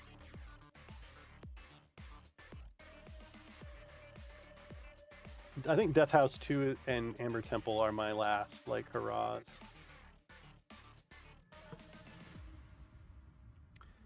Right as game. So I'm looking to move to something called RPG Stories.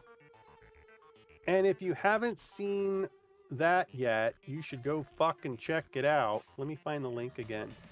So RPG Stories, their Kickstarter is going to start in September. Princess Popcorn, who's one of the professional Talespire builder, has been in conversations with them for like a while, and like they reached out to me and they were like, hey, as a builder, what kind of things would you be looking for in a marketplace? Like, you know what I mean? They're legit. Like, they're really talking to all the professional builders, and they really like are taking our feedback to heart. And you know, they seem like the real fucking deal. Actually, I have a meeting with them on Thursday, and I sent them my resume, like unsolicited email resume. That's like, hey, I'm an IT product owner. I'm a certified Scrum product owner. I have my PMP. I'm a business analyst. I've managed QA automation teams. You know, I've been doing, VTT stuff as a hobby for 2 years now. Basically, like, hey, I want to help your Kickstarter get enough money so you can fucking hire me. So that's what I'm looking to do. That's kind of my next end game. Is I'm probably going to do anything that happens in Talespire on my end is going to be me hiring someone to do it. Really. Like I think I'm personally done building things in Talespire that's not like, stuff for my friends. I'm just done doing it on with a professional expectation, I guess.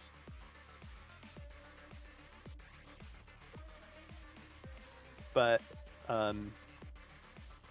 yeah, I don't know. I think I'm just shifting over to like being a producer.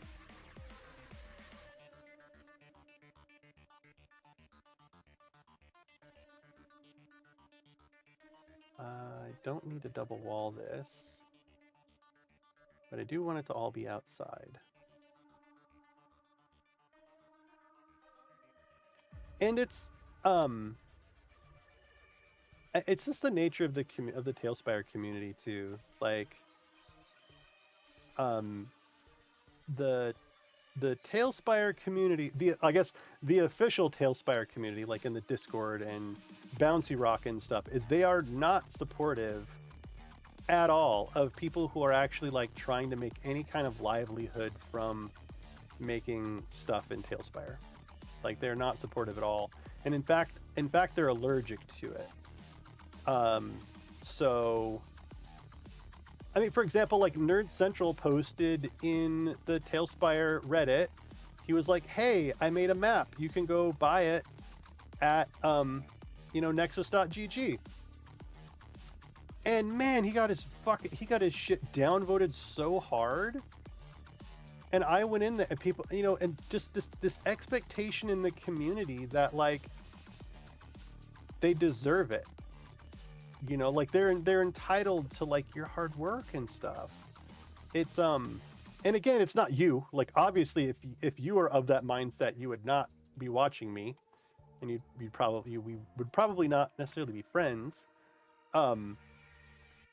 But it's that sort of reaction to anyone trying to make a livelihood, and it's like I want to do this, but you know what? I have kids. Like the opportunity cost for me is very high, and for me to do this, I need to be paid. But man, do they like come unfucking glued on you in Reddit for that? You should just give your shit away. Like we're not all college students, man. Man. That is so weird because their system would be so good for that. It only helps it. Your time and talent should be worth something. So, and that's the thing is like I feel like we're in groupthink here, where it's like generally if you're talking to me and you're an adult and you fucking get it, and you have the disposable income to be like, hey, you know what? I spent 180 hours making Death House. Can I have 199, please? I would love that. Like I would gladly give you $5 or whatever to like use your map. But there are no mechanisms really for doing that, or no official ones. And it'd just be nice if there was. I think Matt is working on a way to add tipping to Tails Tavern, but I mean, he's got to worry about like what are the fucking tax laws around that? You know what I mean? Like, does he take a percentage? Does he not? Like, what's the legal implications of all this? When, Bouncy Rock could have thought of some sort of marketplace, and I don't know. It's just not their jam. Oh, what am I doing? This is all like lined up wrong down there. You see that? The front's lined up, but the back is like way out. So why am I bothering tweaking all this stuff when it's fucking jank? It's jank from the get-go. Oh, fuck. Oops.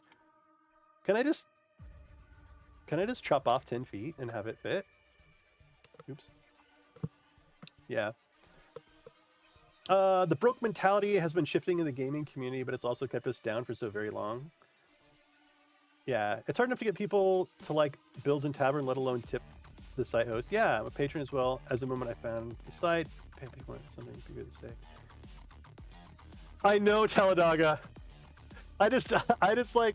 Thankfully, it's just this one side though. Thankfully. Oh wait. Fuck! I need to move that out. The front side though, I kind of want to leave back because we could do something interesting with the roof. With the Morgoth roofing on this side. This is where Donovan, and that's Princess Popcorn. Donovan could do something like, have a little thing out here. I don't know.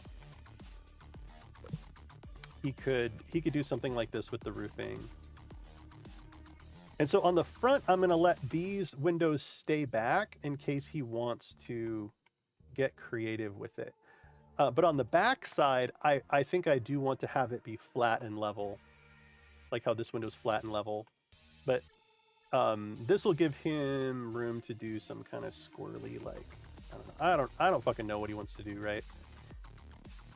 But do something neat out here.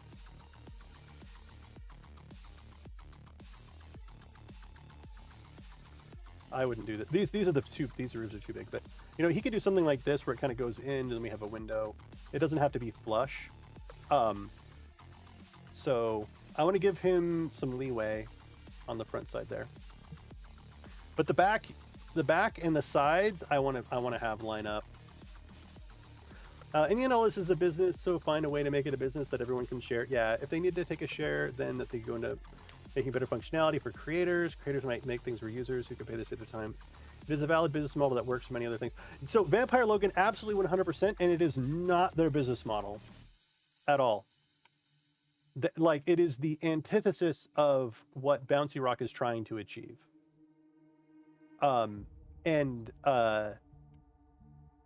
It is, and that is why I can't stay with Talespire. I would be fine doing what I'm doing now with the Patreon and all this other things if I felt like Talespire was going to grow. And it's not. They do not have a growth mindset. They got their money from their Kickstarter. It's enough money to fund them for probably 5 years, and that's what they're going to do. They're not going to hire another developer. They're not going to expand their skill set to learn how to manage people. They are not going to reinvest the money in the business outside of paying themselves a wage. And who can blame them? I definitely cannot. They are engineers that can now get up every day and enjoy what they do and have to answer to no one because their salary is paid for the next 5 years. And I get it. But I think that they're very quickly going to fall behind in competition, which they are not concerned about because, again, if not a single person bought Talespire starting right now, they would have many years of salary. So that's where they're at. They can do what they want without any concern for sales or competition or having to implement features that don't fit their vision. Or, I mean, they're beholden to no one, and I bet it feels fucking great.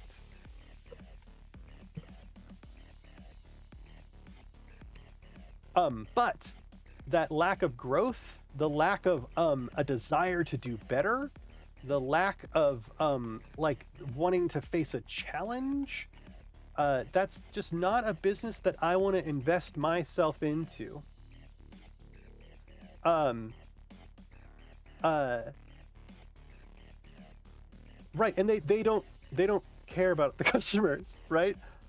So exactly, so Vampire Logan, RPG Stories, heard what people said, and they will allow DMs to have like the 4-player rotating seats or what the fuck ever. And you know what? They can have that system implemented because they actually have a big fucking team of developers, because the money that they're getting, they're reinvesting in the business to provide value faster to users, right? And with Bouncy Rock, they don't want to manage 2 code bases. They don't want to manage a version for players and a version for DMs. And I don't blame them because there's only fucking 3 of them.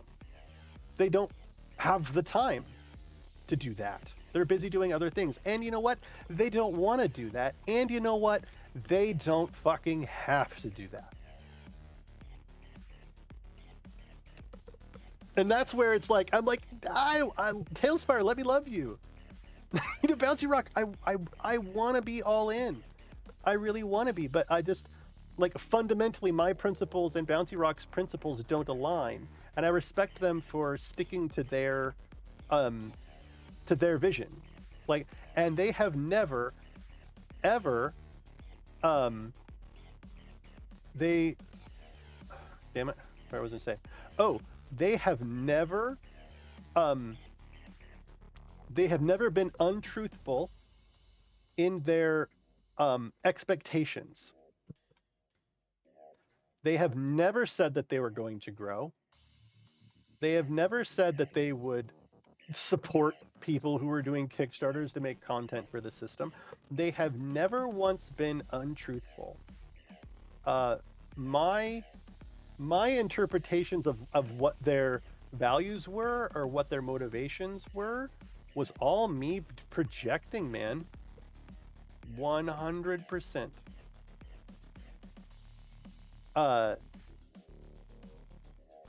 You know, my expectation that if I did a Kickstarter to have content built in their VTT would get a thank you, that's on me. Period. That like the fact that I feel slighted, you know, that they didn't support me, is on me.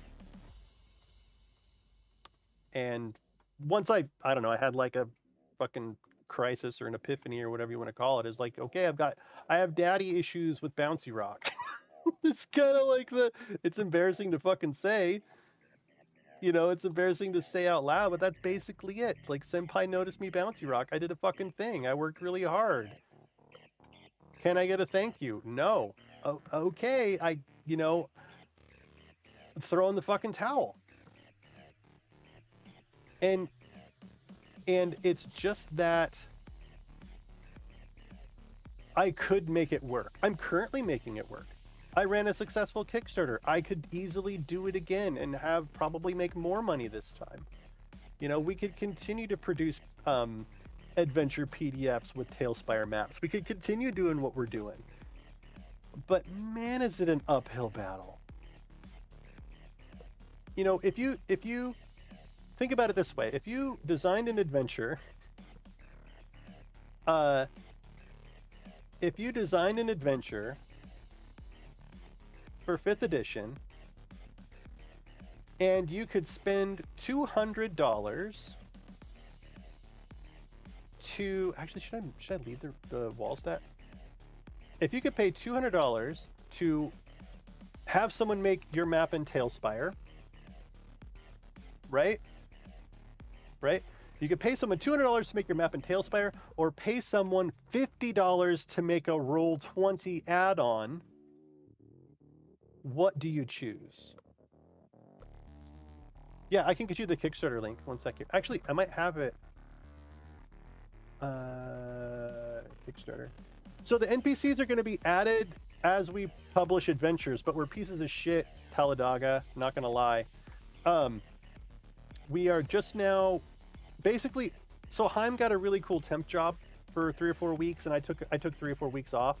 And so our 4th adventure, he's currently doing the rough draft of now, and I think it's going to include an NPC from Hollow Fox, and I think an NPC from Anghammeran. Anghammeran's 2nd NPC, and that'll satisfy those two. And then every adventure after that, we're gonna have more. But we're just behind on adventures. I don't remember. I think there's 20 NPCs. How many NPCs are there? I can look. I don't think there's very many. I think there's like 20.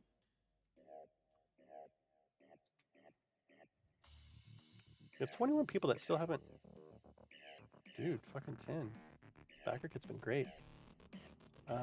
Backers. Advanced filter. Oh god. How do I do this? Create new segment. Receiving the specific SKU. Add-ons. Select any of these add-ons. It's not an add-on though. Shit. Yeah, I don't remember. Crap. Any of these SKUs. Oh, here we go. Create a custom NPC. Filter.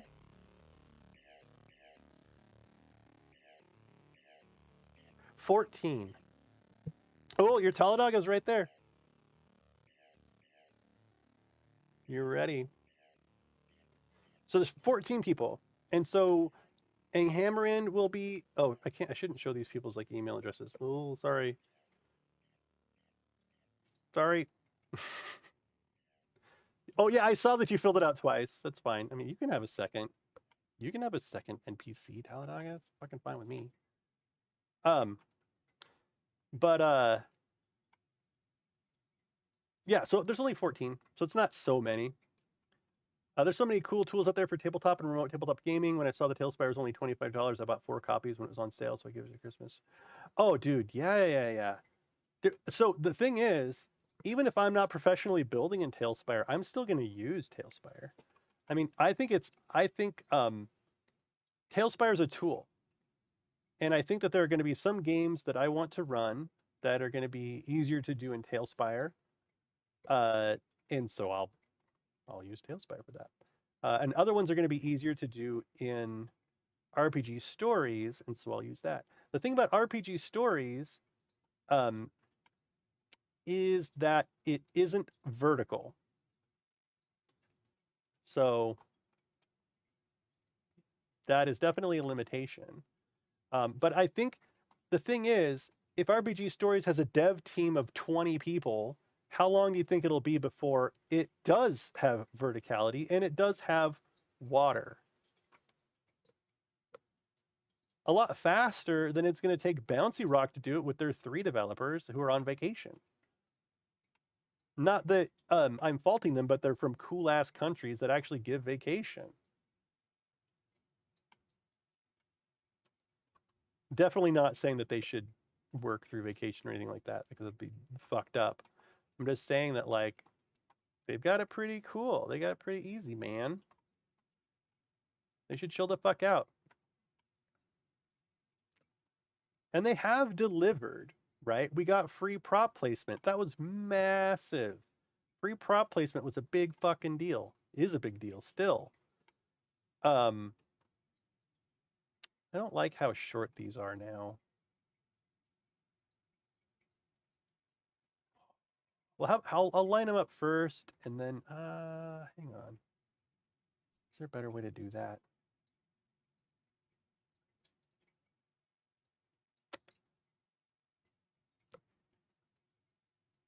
I think so.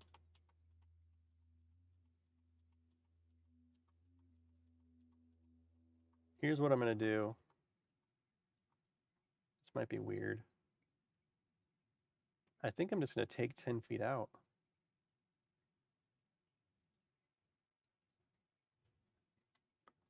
So what if I move this door? What if I just literally take 10 feet out of here? With that. I like the depth of these. And I'm trying to maintain that. But I'm trying to look at, like, okay, where's the stairway going to come up? You know what I mean? And actually the stairway is going to come up. Oh, actually I have a bunch of room now, don't I? The stairway comes up here.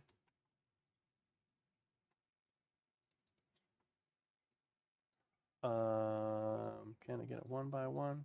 Can I get a 1 by 1? What the fuck, a 2 by 2? Whoa, drugs.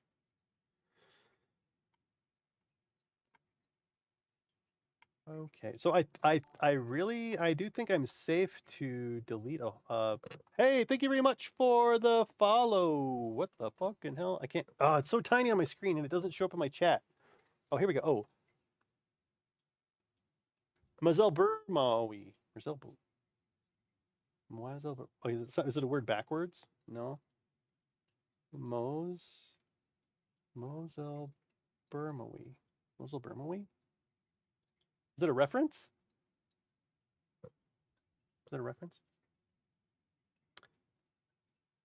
Nothing is spam on the word. Yeah. Oh, I miss being able to put ferns on stuff. Yeah, I mean, that's the thing, is if I was building maps just for like my players or something, I mean, that would be a different experience streaming it, to be honest. The thought of making a Talespire map that wasn't from something pre-existing, you know what I mean? being able to do ferns again. Running a chat plays D&D with Talespire and Tales Tavern or Tales Tavern Open. Practically make up an adventure on the spot. I did one stream. It was amazing. How fast. Dude, was it, who was saying, it wasn't Baggers, right? Was it Ree? Shit.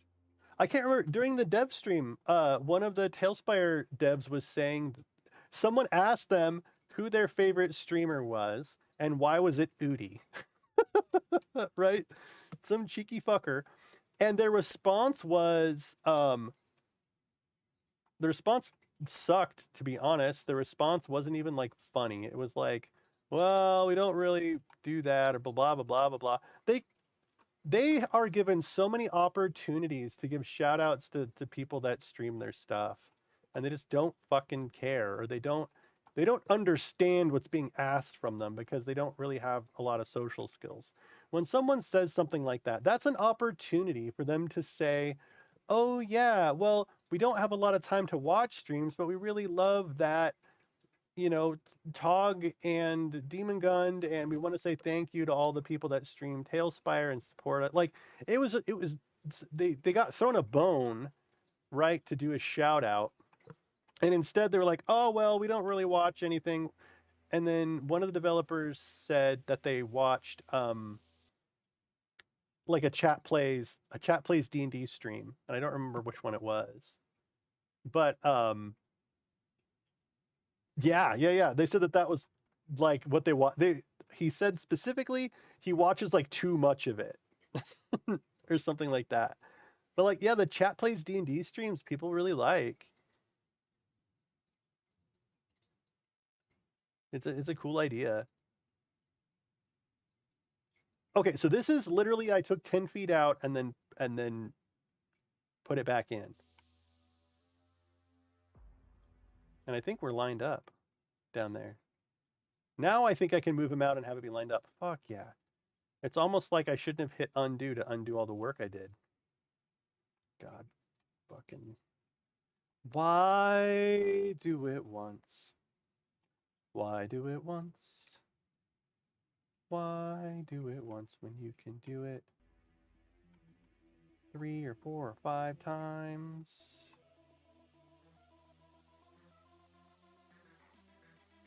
Can I move all these out too? I did. Excellent. Good for you.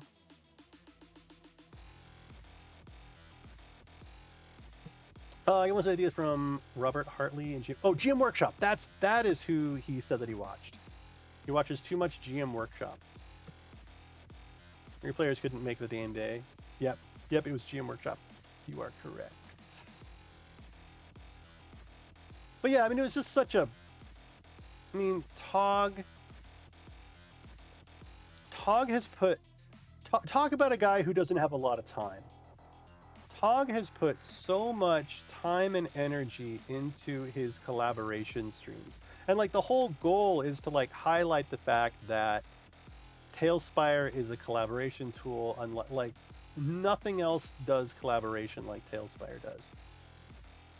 And nothing. How can you not shout out Tog? Tog is such a sweet fucking guy.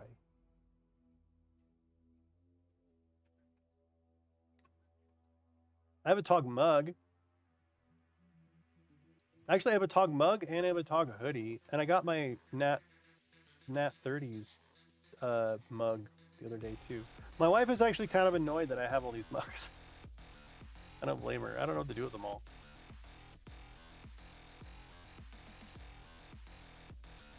I think we're good on this. This is going to be out.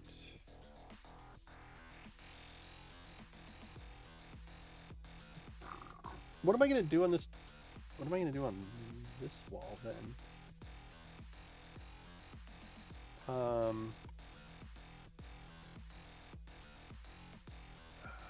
Okay, wait, what? So the hide volume is going to be in here, and then we're going to have a hide volume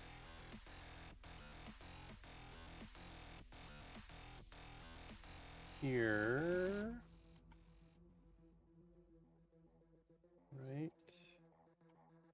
And then this whole wall of shit here needs to move.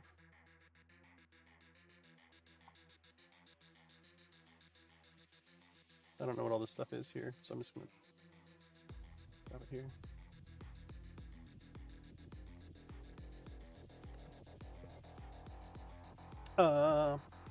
Use a pull tool for player choices. Nice, that's cool.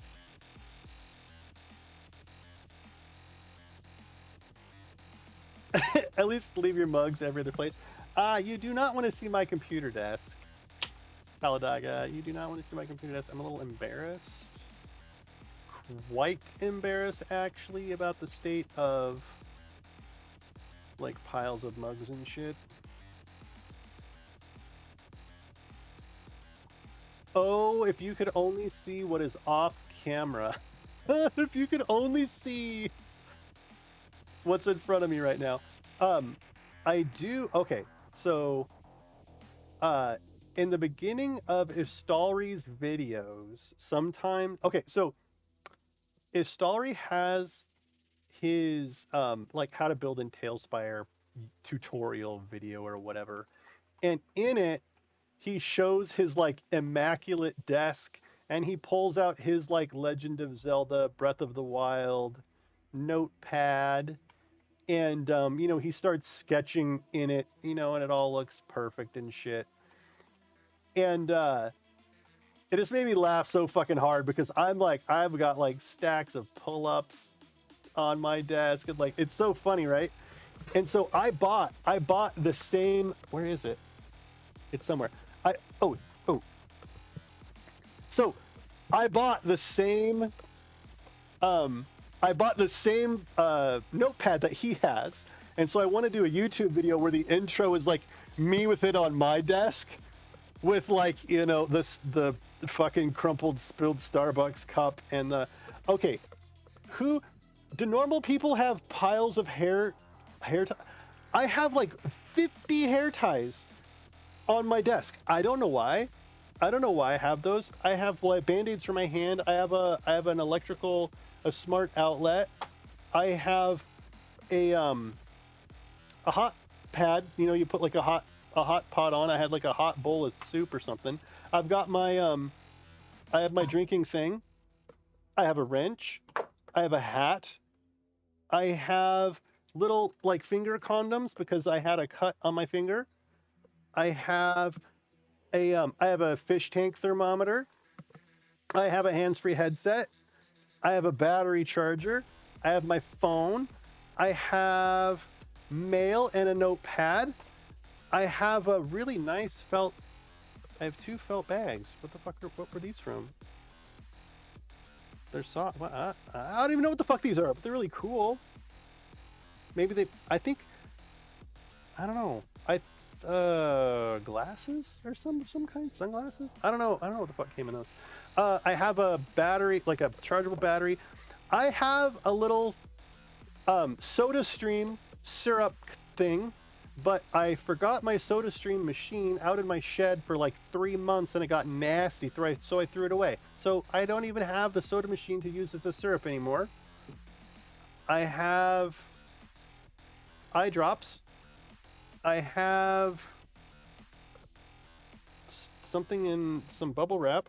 What is this? Clips for my webcam. Oh, dude, these are so fucking good. Do you guys eat they're called seeds? You get them, they're Japanese. They're like dried plums with like seasoning on them, like really fucking strong spices. They like make your teeth hurt if you eat too many of them. Love them. And that is the surface layer. That's the surface fucking layer on my desk. That's just like, whew. Anyway, there you go. So anyway, I want to do a YouTube video that's like my desk with me saying the same things. You know, you just sit down at your desk in your quiet space where there's no clutter. You have room to think. Yeah, who the fuck has like As Stallry, you young man with no kids.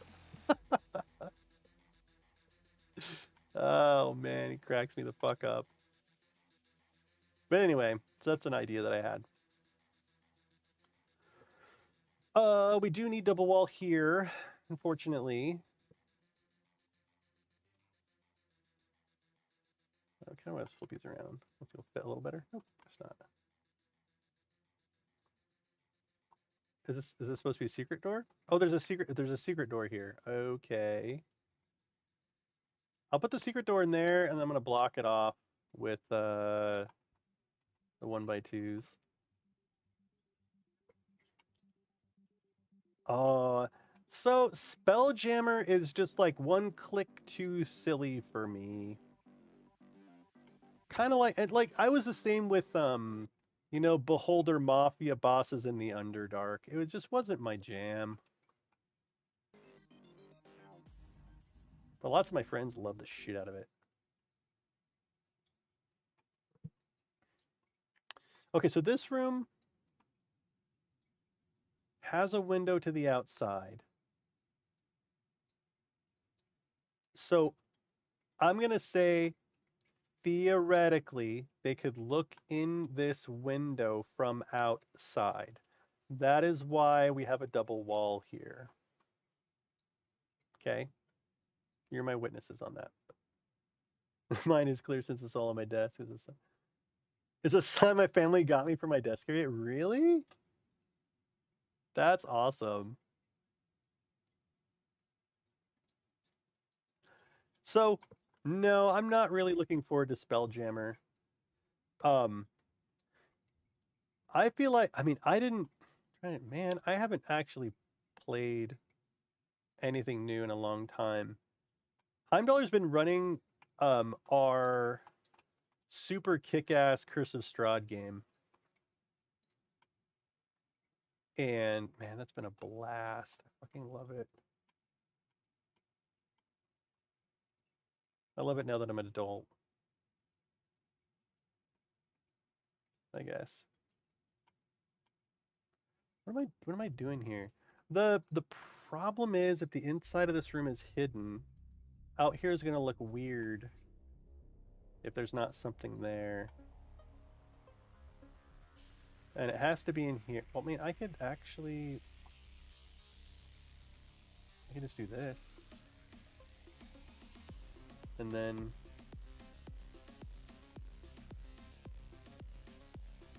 do that. It's gonna look weird on the outside though. Gross, I'm not gonna put that there.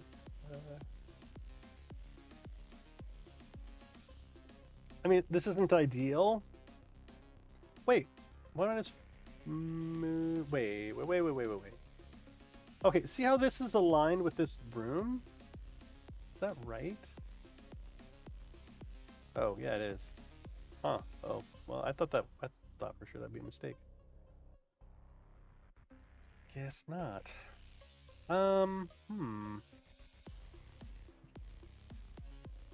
I could continue the wall.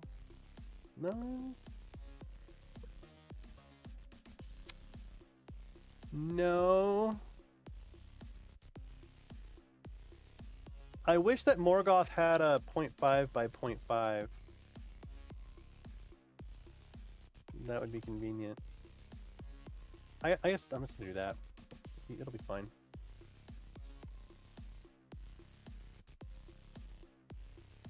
Like Spelljammer, I don't mind. It makes it my main homebrew world. I redesigned some of its backstory and existing lore to have Spelljammer port cities with airspace talks. Nice. Nice. Yeah, it was just a little too silly for me.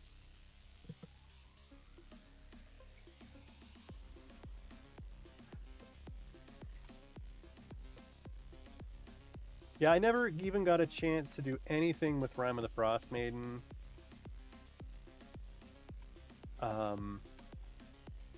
Well, I mean, so what happened with Rime of the Frost Maiden was I had a ton of people that asked me if I wanted to like do collab builds with them, and do like Rime of the Frost Maiden full cities, full scale stuff, and I was like, fuck that.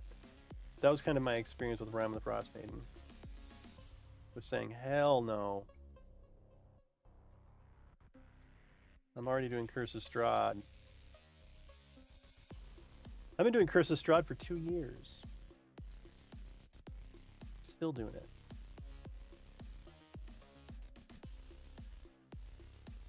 You have to use all these silly races and stuff, but illithid ships are pretty cool. Nice.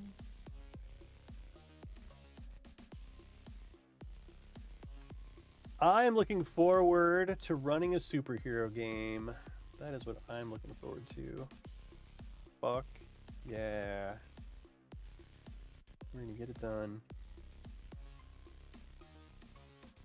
Now that we have sci-fi assets, that's gonna be cool as hell.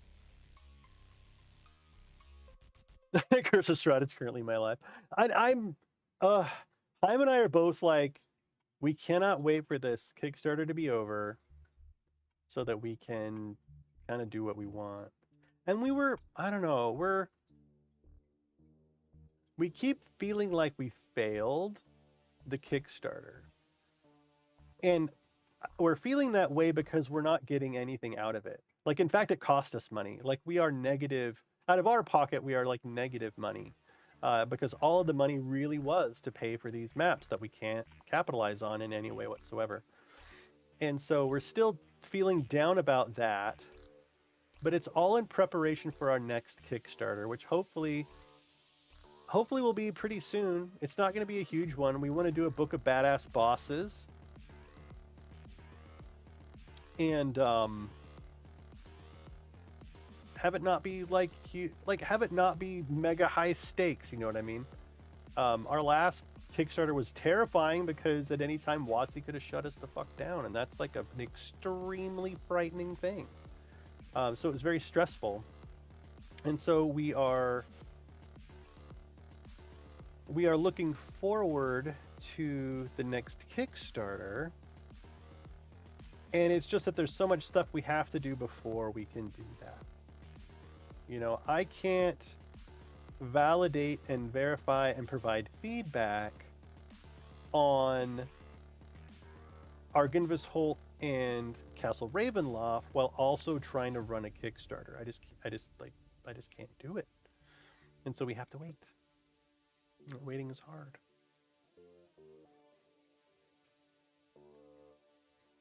Okay, so far so good.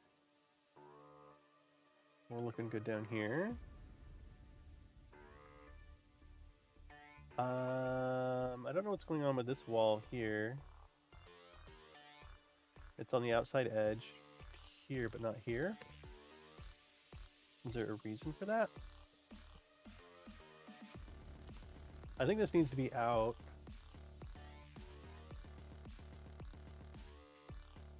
Yeah, this is better. It needs to be out because we're gonna hide the interior of this room.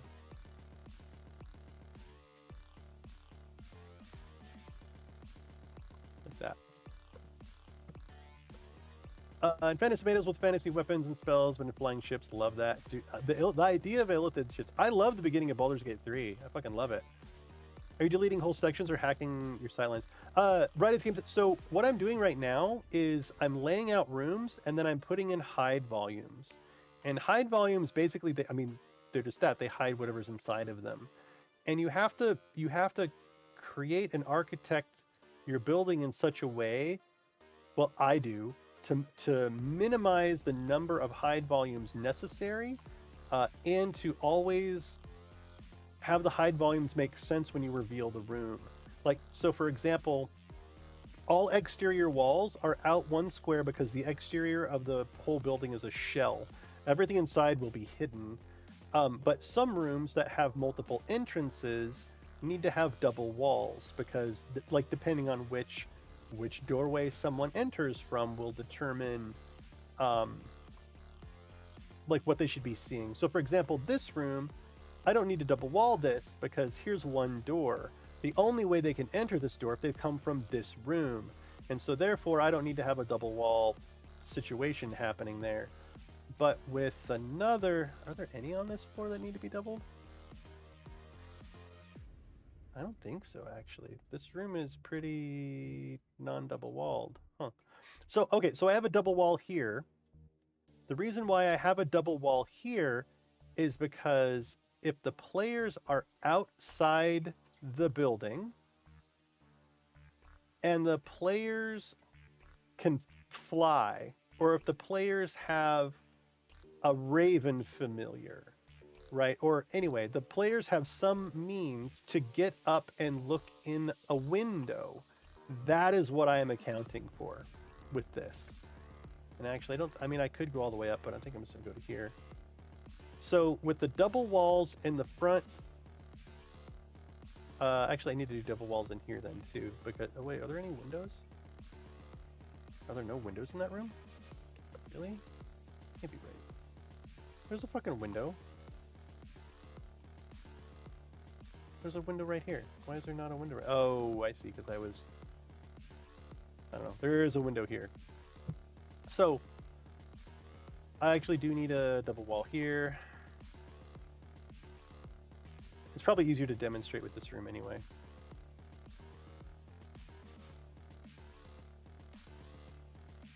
If they fly up and look in this window,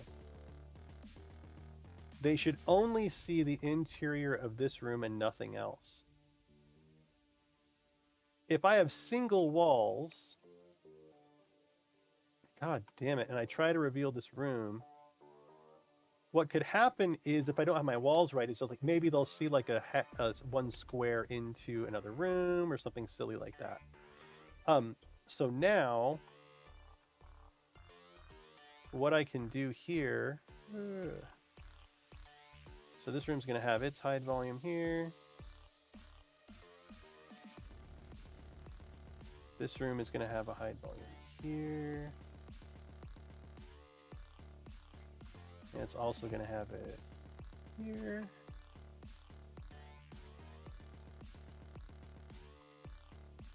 And then let me get these guys out here. And no one else does this shit. I'm the only fucking one who does this. Well, actually, Udi does now. Udi's super good at it now. Okay, so let me get this exterior hall hidden now. This whole, all this nonsense to here.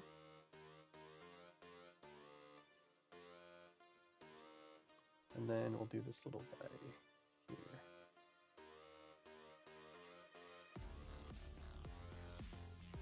Come on. Okay, so now, if they fly up and look in this window, the GM can just say, you see this room. And then they'll have to move the door, right? There you go.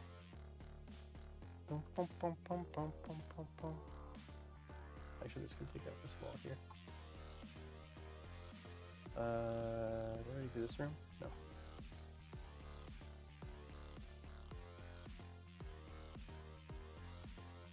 And no one fucking does. I'm the only one who demands this be a thing. Mainly because it's really fucking hard work. It's really hard work. So yeah, if they look in the window from outside, you can actually have them look inside the room and reveal it and not give away the entire rest of the place. At the very least, you have a successful Kickstarter under your belt. Yes, Taladaga. Doing maps and a tool for an already published product. Yeah, so we won't do that ever again. Like, any maps that we do in the future are going to be our own IP. Any Kickstarter that we do is going to be our own IP. You know what I mean? And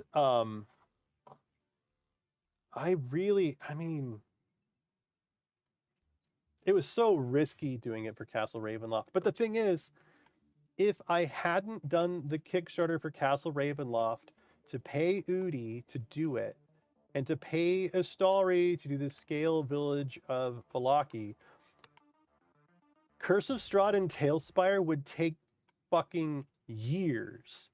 What has been accomplished since April would have taken like 3 years alone. So that's where my mind was at when I was doing it. And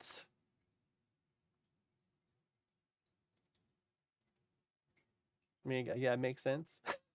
like, like, makes sense. But yeah, so we're looking forward to when we do the next Kickstarter for our own stuff, and we're pretty much going to have the book done when we do the Kickstarter. And the benefit there is like, you know what? Do a Kickstarter for things you already have. Oh, dude, hang on. Um, my very good friends at Mammoth Factory, their Kickstarter's now live. They're already funded. They funded in like 4 hours or some shit. Check this out. So Mammoth Factory, I've been talking with Dav at Mammoth Factory for a while now. Super cool guy.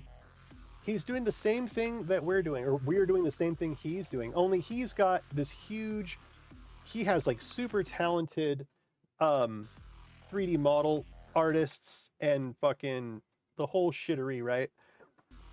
An amazing guy and his amazing project.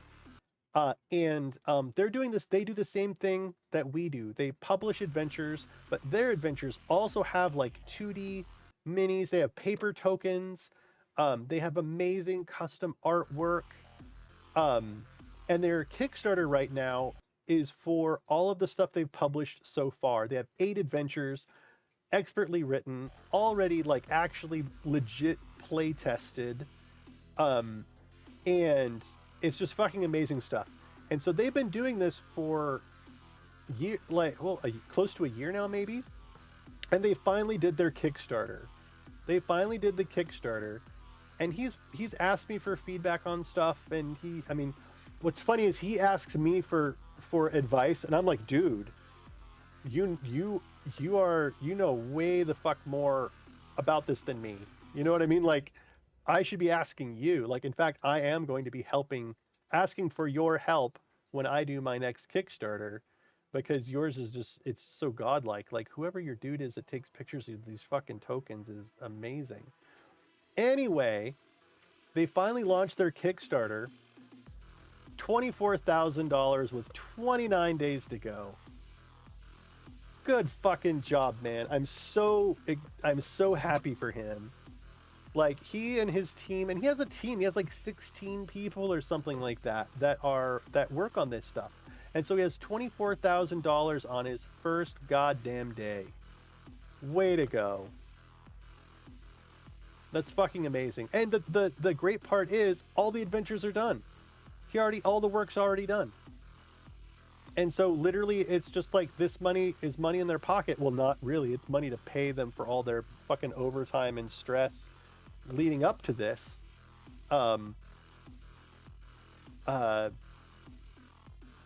But yeah, anyway, so go check that out. Like, they're super cool people. They have a Patreon. They have a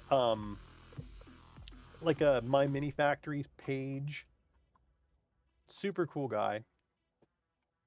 He deserves every fucking penny. That guy he's worked for absolutely nothing up until now. Anyway, so that's what we want to do. We want to do that same sort of thing, only we're a much smaller scale, right? There's like 2 of us. And I guess there's like 2 of us and a bunch of vendors, I guess, where, you know, we'll have maybe people make Talespire maps or something, but we want to do that same thing where we want to write like 4 or 5 adventures and then do a Kickstarter where everybody gets them for cheap as fuck. Yeah. Also, with me pestering about Kickstarter stuff, I did artwork for a board game a few years back and it didn't get back, and that's the only experience on Kickstarter. Oh, that's Been Your Only?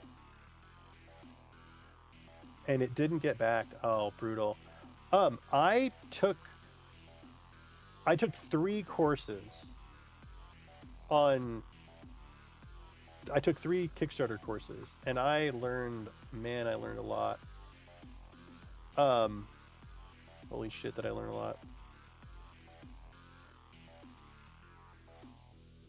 And it'll be so much easier this next time around, I tell myself. The stakes are going to be a lot lower, is the thing. You know, we're gonna do the Big Bad Book of Bosses, and then it's also going to be we can give away our adventures as stretch or not as stretch goals, but like, hey, if you're the tier 2 backer, you also get all of our PDFs that we've already made. You know, um, have at it. And yeah, so it's nice to have those products in our backlog that are ours. They're not anybody else's IP. We can do with them what they want, and we can charge money for them, even though people don't want them. And actually, how this Kickstarter goes is really going to shape what we do next. If it doesn't go well, I mean, we might just like toss in the towel, man. We tried, forget it. We gave it a shot. We could make it work, but we have other things that we can do besides this. And we're kind of at a point where the money is a little more important than, you know, doing something we love. Which it would be nice if those things coincided, but we've been doing this for 2 years now, and if it doesn't pay off like relatively soon, it wasn't meant to be. We had coding for a game that we wanted to get finished with Kickstarter, but it only got like $200. Really? We had no build-up though. Need someone who knows the marketing side. Dude, Vampire Logan, I can give you a big fucking earful. Vampire Logan, I mean, if you give a shit, I highly recommend the Udemy. Oh man, it was like, it's a Udemy Kickstarter course. God, it was so good. No. This one, right here. The complete crowdfunding course for Kickstarter and Indiegogo. Gold. It was worth every fucking penny. And it was extremely insightful. It gives you a roadmap. There's a lot of stuff about running a Kickstarter that's like not intuitive. Really, you should be building your email list right now. Like, you should just have a website where you're building your email list.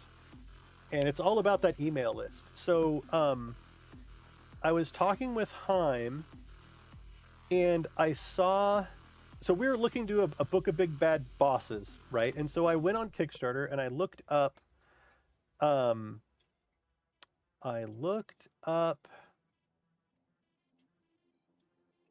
other Kickstarters that just did, you know, creature books. And here's what I found. It's Dungeon Legends? Is that what it was?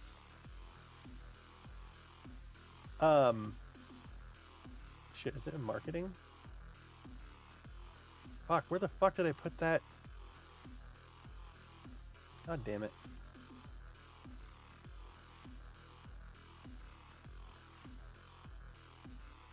Actually, it might be quicker if I just look on... God damn it. Hang on.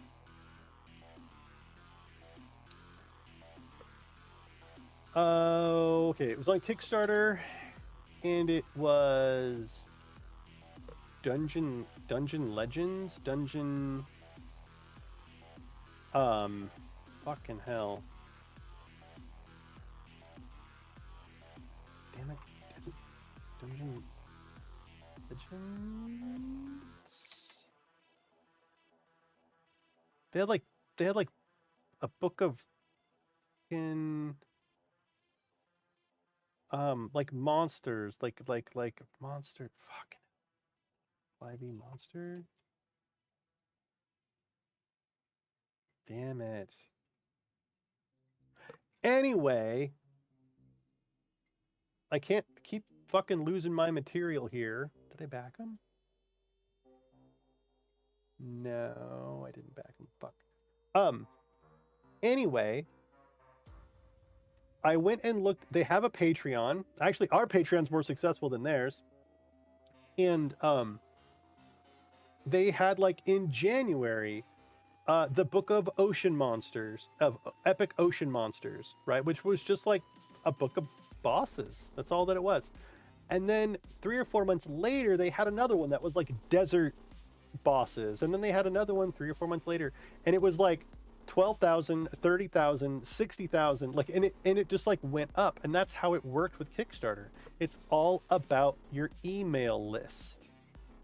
Your email list is the #1 indicator of how successful you will be, period.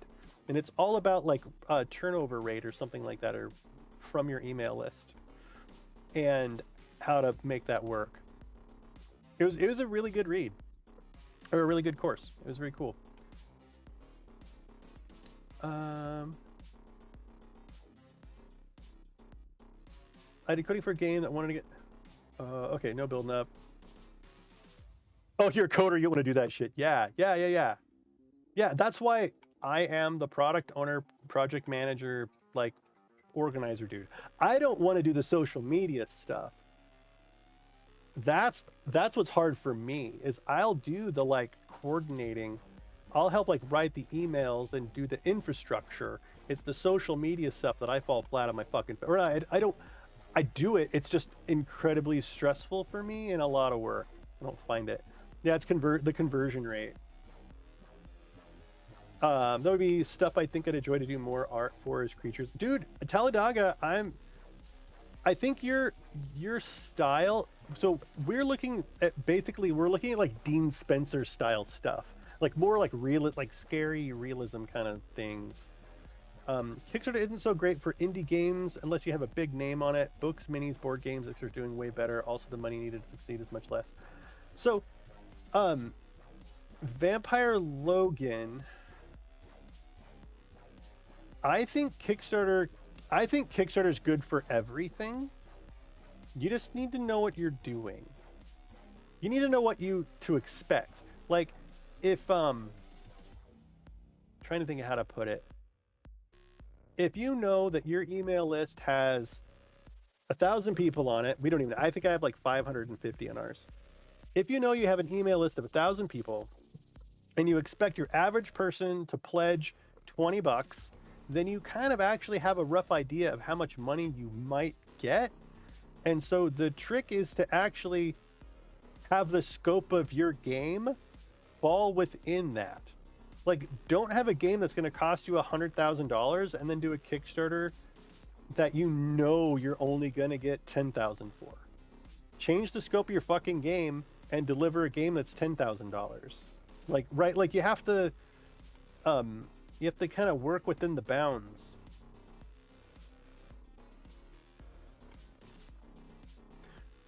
Or hire people.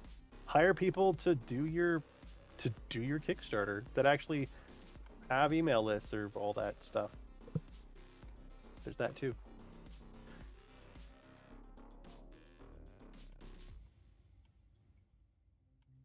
Okay then. What do I need to do now? Okay, I need to put the Okay, I'm gonna place this. Actually, I'm gonna look at the fucking map. What does the map look like of the cellar? Stairs. Wait, stairs. What? Oh, there's 2 stairs that go down? How does that fucking work? Oh, the cellar from outside. Oh. And then we have from the... Okay. All right. And again, the height that we are going for is 2 walls plus 1.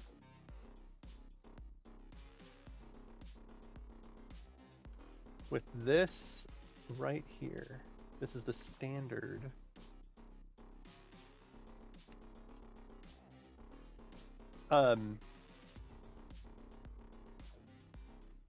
Yeah, I mean, so I think you can do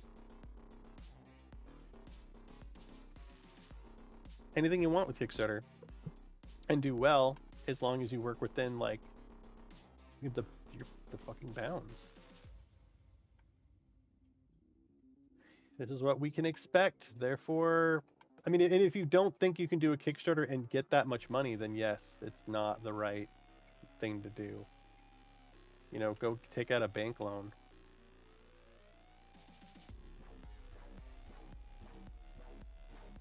fun as that sounds. Like an unsecured loan, please, to fund my indie video game. Said no one's fucking husband ever. Well, shouldn't anyway.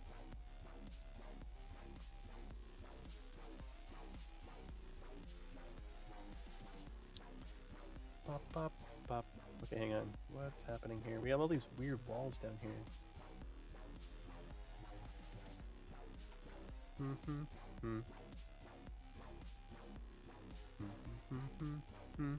Actually, I might my rule for the height here is a little strange because we have this whole layer of grass and bullshit that actually should be taken out of here.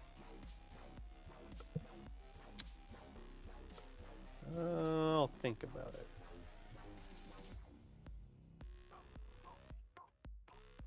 Okay, so where are we at? So theoretically, this is supposed to line up. Oh man, Talespire's not happy with me.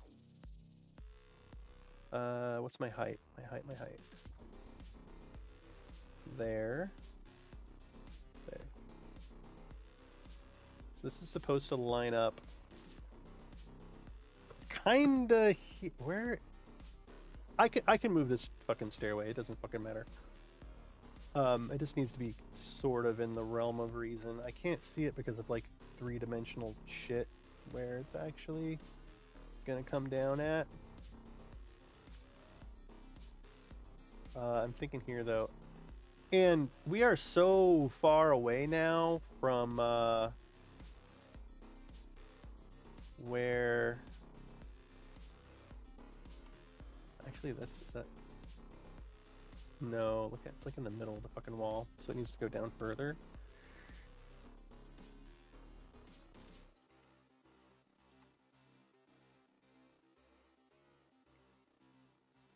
It should be. Actually, I'm just gonna line up the wall. I'm not gonna deal with it too much.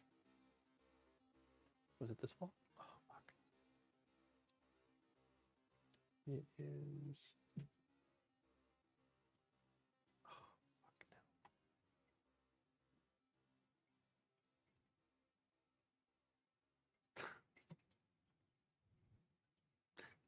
So annoying.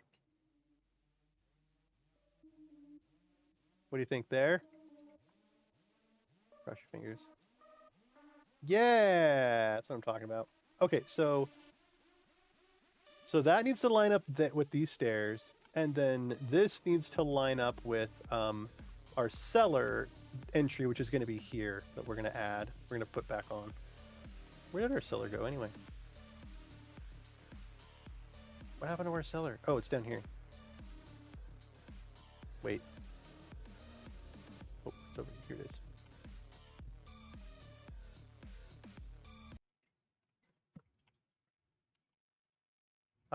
This game was almost done, so playable and everything. This guy still owes me 4K that I'll probably never see, so I don't think he could afford to pay some. Oh, brutal, dude. There's a lunar lander style 2D side scroller with fairly realistic physics and a bit of combat maneuvering. Oh, hey! Hey! Vampire Logan!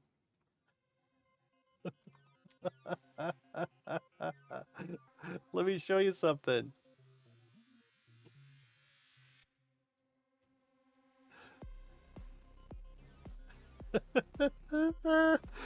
Speaking of a lunar lander type game,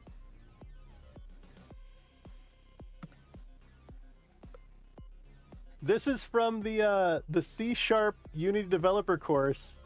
Woohoo! I did this in about 8 hours. The course is actually really, really good. Again, it's a Udemy course. I mean, it's like how rigid bodies and physics fucking work, and how to like write your input scripts and your on collision scripts, and like how to organize your projects and how to build shit out of prefabs, and like each chapter, each section, you start from nothing. Each section you start from absolutely nothing, and so I built this from nothing. Like I made this out of shapes and I put little materials on them and I built the inputs for this. And all the if-thens were like, if you're holding left and you press right, don't go fucking crazy. How to play sounds, how to remove entries. Um, but the next course or the next section is making a game like Star Fox. It's like on a rail. Yeah, your digital stuff is very not realism currently, and I'm working with my ink traditional work to look like Explorer's Guide with hatching. Yeah, so Tallydaga, there's a chart in what is the name of that book? It's about comics. It's all about like comic books and like the history of them and an understanding of them.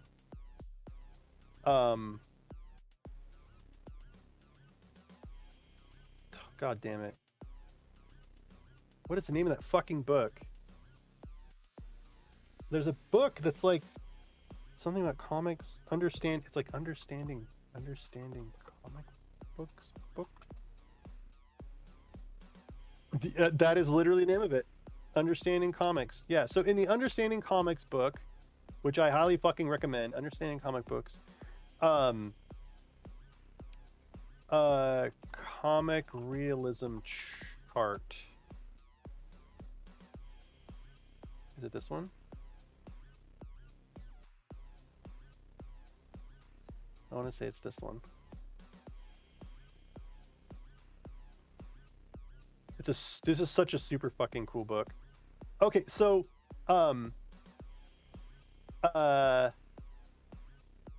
he has a chart in the book, and basically you choose like the level of realism that you like, and it like tells you about something like kind of about yourself.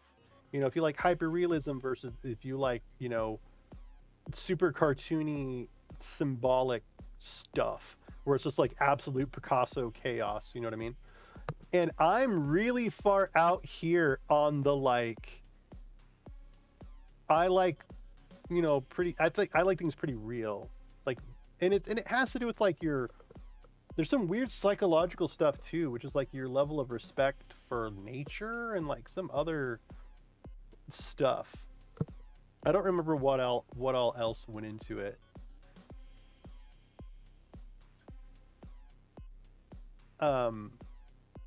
But anyway, if you haven't read that book, I'm an English major, right? So I love comic books. So comic books as a medium.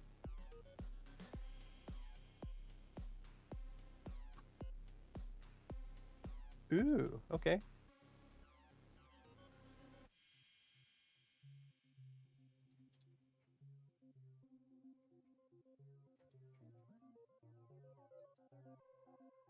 So it's Solar Jetman. This is literally the first level of Solar fucking Jetman. This is, oh my god, it is Solar Jetman. This is Solar Jetman.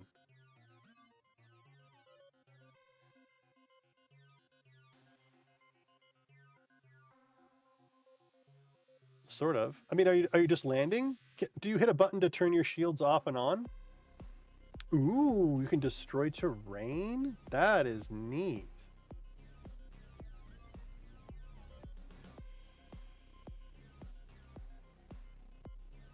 Dude, I like the missiles.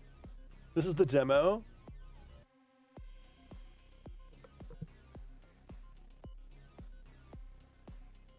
This looks like a cute little game. And you said that they pledged like $200. Yeah, I can see that. I mean, it's dude, the missile stuff is neat.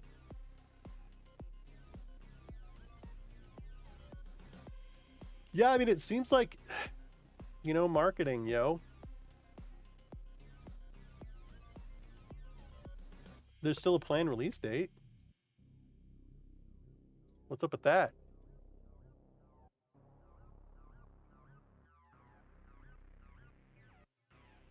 Yeah, Talladega, that is an incredibly eye-opening book. I mean, it's a lot. I mean, it's everything from like the psychology of like using shapes to convey stuff. I mean, it's deep. It gets really fucking deep. It's very interesting. I really enjoyed it. I mean, I read that before I was even in college. Like, I just bought it and read it because it was cool. There's a comic book about comic books. What's not to like about that?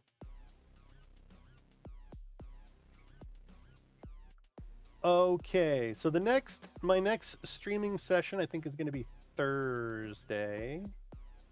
That'll be more of the same. So all I need to do now is make sure I've got some hide vol. Ah, dude, I can just do this now. It's 2 in the morning. I can do this. There's just like nothing to do down here, I don't think. I need to shift this over. I need to add my stairs up top. Well, there's no, I should clarify, there's no hide volumes down here that I need to really worry about. Because there's no exterior windows. This whole room can be fucking hidden. Because there's the one door here. But this door doesn't need to be on. I'm not even going to move the walls because the walls might move due to the stairway.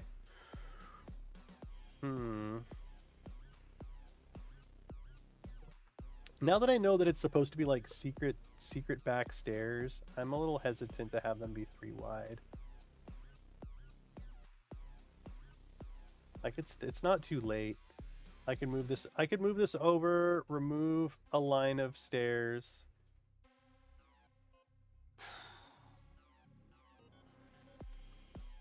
Do I want to do that though? Whatever. I'll have Haim look at it and see what he says.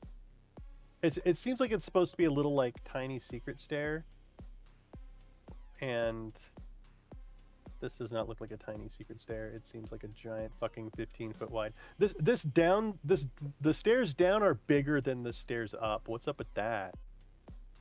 What? You work on MechWarrior 5? No.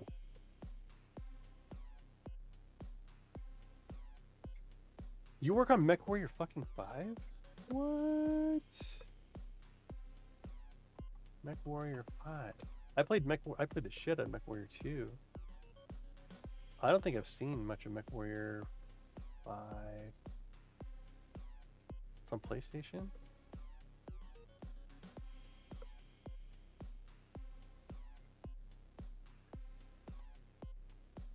God damn it. MechWarrior 5. Ooh, there's lots of DLC. All the fucking DLC. Dude, MechWarrior's so good. Hey. Bum, bum, bum. Dude, it's fucking MechWarrior and it's $29.99, not $59.99.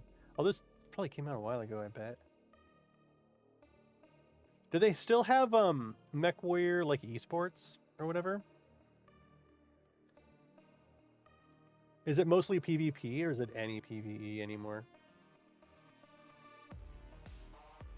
Is there like a single player campaign? That was my thing, is I don't really like PvP games. I like tournament fighters, but fight alongside your friend with 4-player PvE co-op. Hey now. Is it only PvE? Wait, hang on. Inner sphere. So what do you do?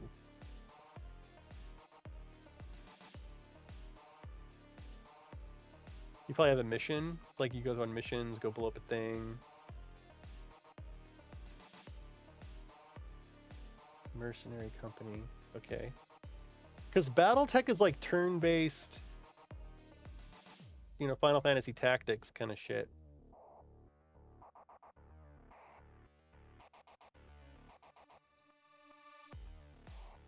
Four-player co-op supported by both of the campaign. Instant active. See them alongside your friends. Okay, okay.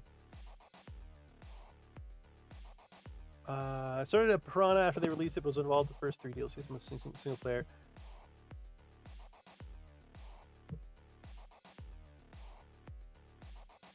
Nice. Okay, so it's PvE. It's primarily PvE. Oh, not recommended. Whoa, shit. Very positive, though. Very positive. It just happens to be the top guy. I'm a fan of BattleTech. Played tabletop. Love the lore. Not a good game. Blah blah blah blah. Why not? The mechanics, which is done so badly that it takes away from the simple fun and joy. You have a feeling that the dev team tried really hard to screw you over. Difficulty and spawning of enemies. There's no difficulty settings. For some play... Oh, okay. Yeah, I can see how that'd be an issue. Artificially spawning over and over hordes of enemies is just tiresome. Feels like a chore to keep shooting all those locusts. Enemy AI is rudimentary. When was this written, though? Posted July 12th. This is recent. You know, sometimes that's what you wanted to fucking do, though, is just, like, murder things for... So...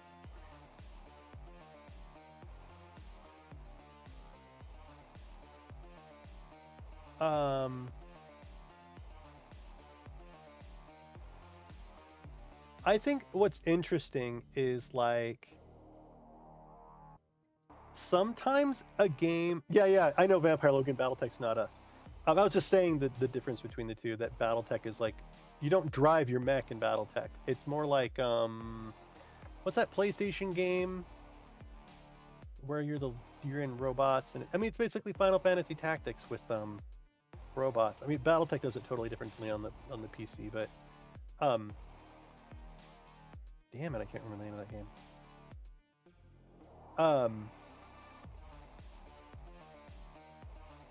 So there's a difference, I think, between a game that you're going to buy, that you're going to put 1,000 hours into, and it's always going to entertain you, blah, blah, blah, blah, blah. But you know what? If you get a game for $30 and you put 140 hours into it, and then you're like, okay, I'm tired of it now, how can you be upset about that? Like, what do you want? You want every game to be infinitely replayable forever? Yeah, if you play a game for 140 hours and you shoot the same mech for, you know, the last 40 hours of it, yeah, I can see how that would get boring. But at 140 hours, maybe you just weren't supposed to play the game for 140 hours. Maybe it's just not, like, designed that way. I don't know. What do you want? What are you expecting? If I put 140 hours into a game that I spent $30 on, I would be fine with that. I spent 25 on Talespire. I got 1,800 hours. Okay. I'm Demon Gun. This is Talespire. If you want to see me build some more, go ahead and follow the channel. But really, I highly, highly, highly recommend... Oh, I need to change that. I need to change that Nightbot command, by the way. Oops.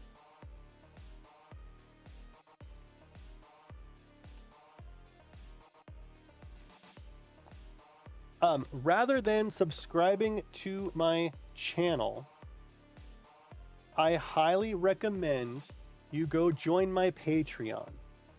We publish adventure PDFs, we publish adventure boards for Talespire, we publish encounter charts. If you go subscribe at Patreon, I can give you a fucking product, right? If you subscribe to me at Twitch, you're giving me $250 and you're giving the Twitch mothership $250. So I get more money from you at Patreon, and you actually get something, like you get actual PDFs with adventures and shit. I recommend, if you would like to support me, go join the Patreon, because I can give you neat things. And let me update that command for Patreon, because it's old. Man, it's old. It's like from March. Here we go. Mountain Table, it did go live. Next up will be become a patron. Next up will be what the hell do we call it? Something with the sewers. Sewer something or another's. There's Death House, Coffin Maker Shop, Sewer Ziggurat, something like that. We me the sewer ziggurat adventure with the final version sometime. I'm gonna say like sometime mid-August. Counselor because Charter. Work is now underway. Support us to sign up. I guess that's still true. Where does that link go? MechWarrior 5 could easily keep you busy for 1,000 hours? What? There are several campaigns, and they're instant action with the co-op. It's quite fun, dude. Yeah, 140 hours for $30 fucking dollars. Like, chill your jets.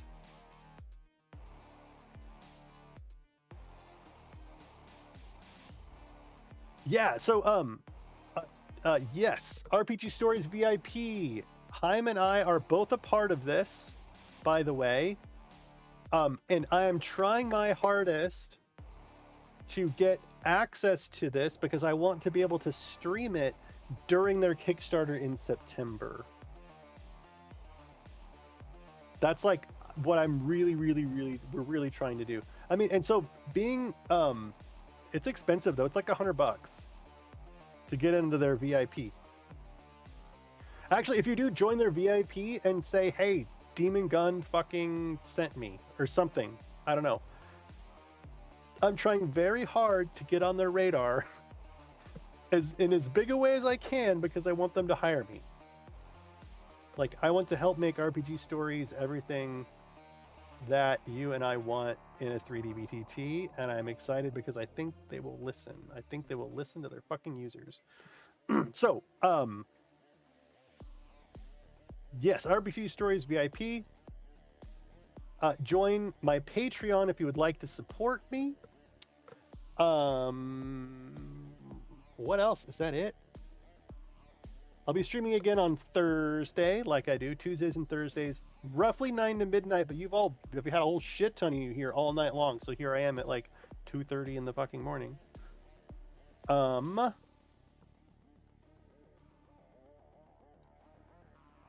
think that's it.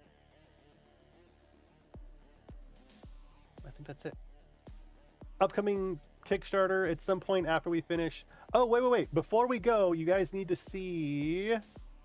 you need to see Castle Ravenloft.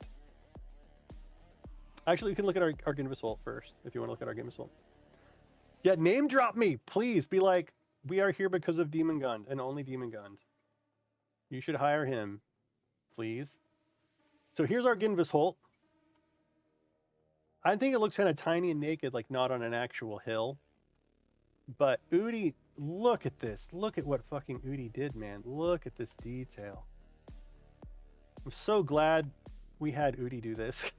Because he went to way more effort than I would have, I swear to God.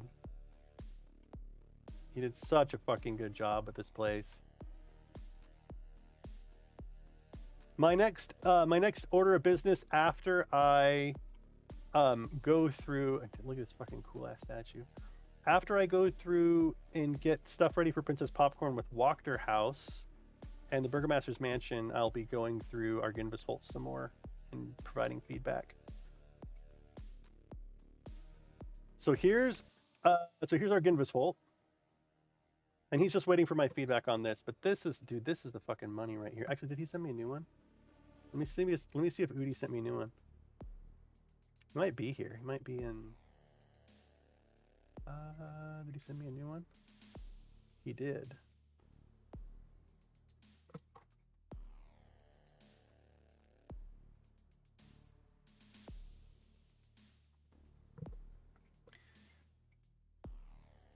There's no... yeah. Yeah, it's too bad. Actually, if you go in the Discord or something and be like, hey, I'm here because he's a Demon Gun. Here is Castle fucking Ravenloft, my friends. Absolutely insane. My poor computer is just like, stop. I mean, it's unreal. It is unfucking real. Look at these rooms. Like the circular pillars that he did. It's just fucking nuts. Look at these, the circular towers, like the stairway towers. Oops, let's rebuild mode on.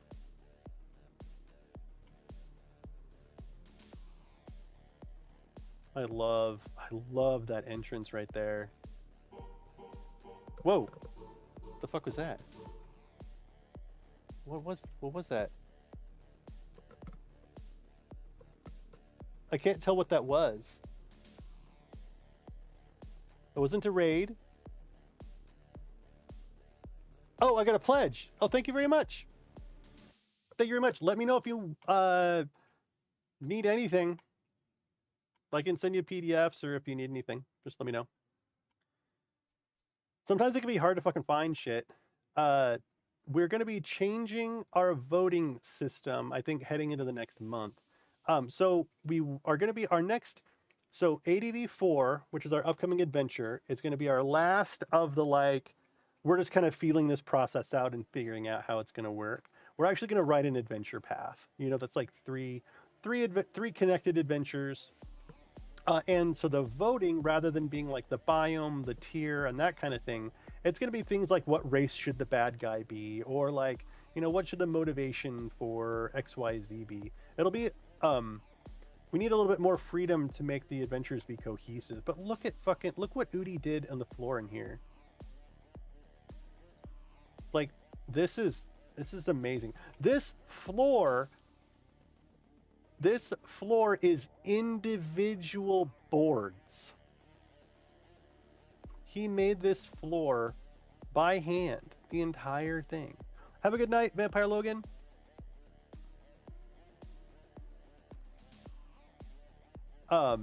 So Castle Ravenloft is very close to being finished. And I don't even know what this chunk over there is. I think that's this chunk down here and there.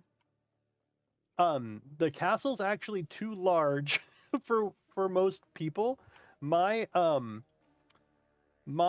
whatever reason, my resolution allows my camera to go higher than normal. And so we will have to figure out what's the right height for the board to be. I think it's actually going to need to be multiple boards. There's going to be the same deal where there's the hollow version, and then we have it we're going to have the big, the slices of it out to the side. And I think he's starting the Undercroft, which is going to need to I think it's going to need to be its own board somewhere. But yeah, this is fucking amazing. Udi this is incredible. This is incredible work. This is so much better than anything I would have produced. By creating the individual boards, that does increase the render weight of the load. I haven't really experienced that with Talespire yet, but I wonder. So this board is massive. The number of assets that you're seeing here,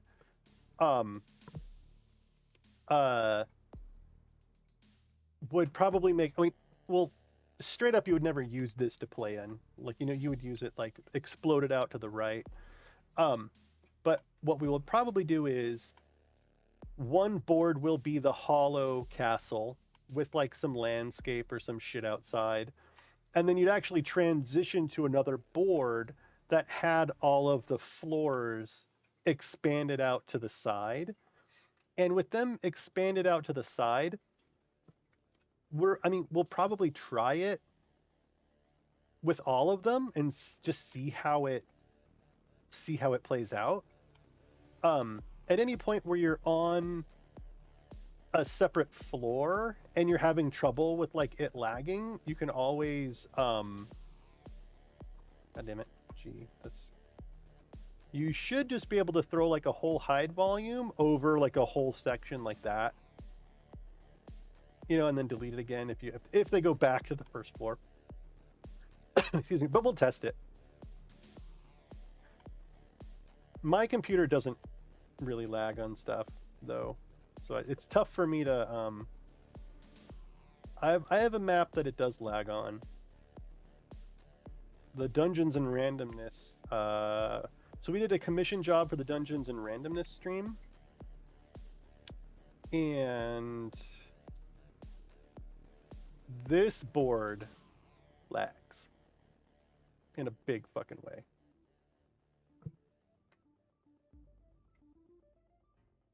I can't even like move.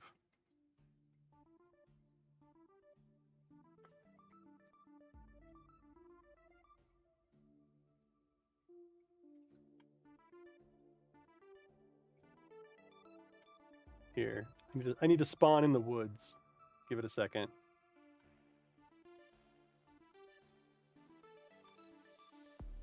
This board is specifically to take screenshots on. You could not actually play on this. I don't think.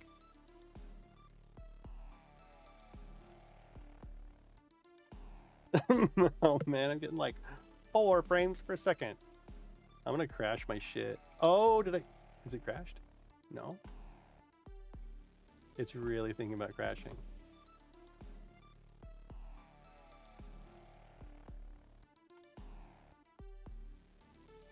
So this is Don Hurst from the Dungeons and Randomness podcast campaign. That's the Church of Civilization there in the middle. Oh, I'm losing it. Is there info count on the menu of how many assets, props, support? No, there isn't. No. You can get that if you upload it to Tales Tavern. If you upload it to Tales Tavern as a slab, you can get that info. Whoa, why are you shaking like that? Are you lagging? Or are you just like disconnected?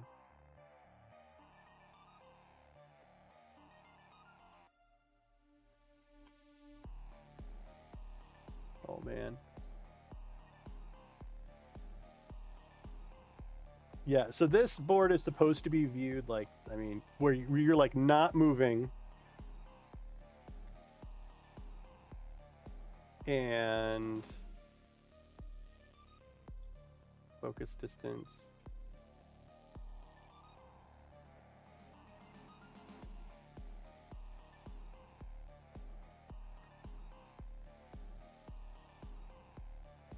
Yeah, this is designed to like, you just take, you know, you take screenshots here. Or some shit. I did save my work. I think so. Hope so. I haven't had it super fuck me since Death House round 1 a long time ago. So I'm not paranoid enough about that anymore. I should start to be more paranoid.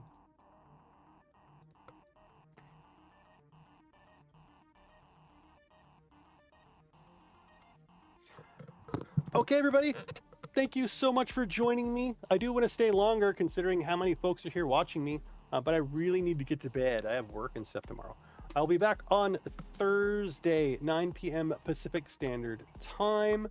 And it looks like Liquid Snake is online, and it'll be super fun to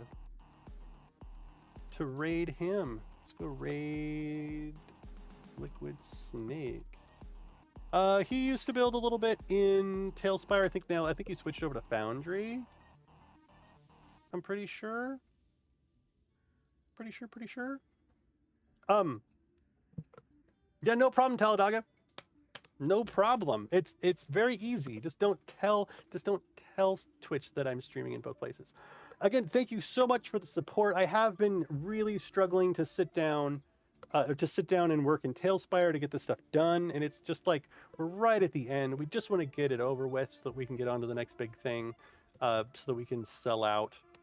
Honest to fucking God, like we've been working at this for 2 years, and we've been very altruistic about it, and it's just we can't anymore. Like the gas prices are going up. You know, it's like, should I work at a gas station in my spare time or should I do this? And that's a harder and harder thing to justify anymore.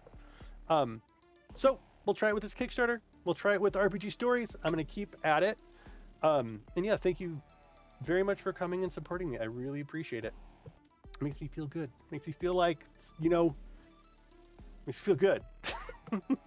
Anyway, have a great night, everybody. Take care. Thanks so much for hanging out. Taladaga, it was good to see you. And good to meet you, right as Game and Vampire Logan. Right. Have a great night, everybody.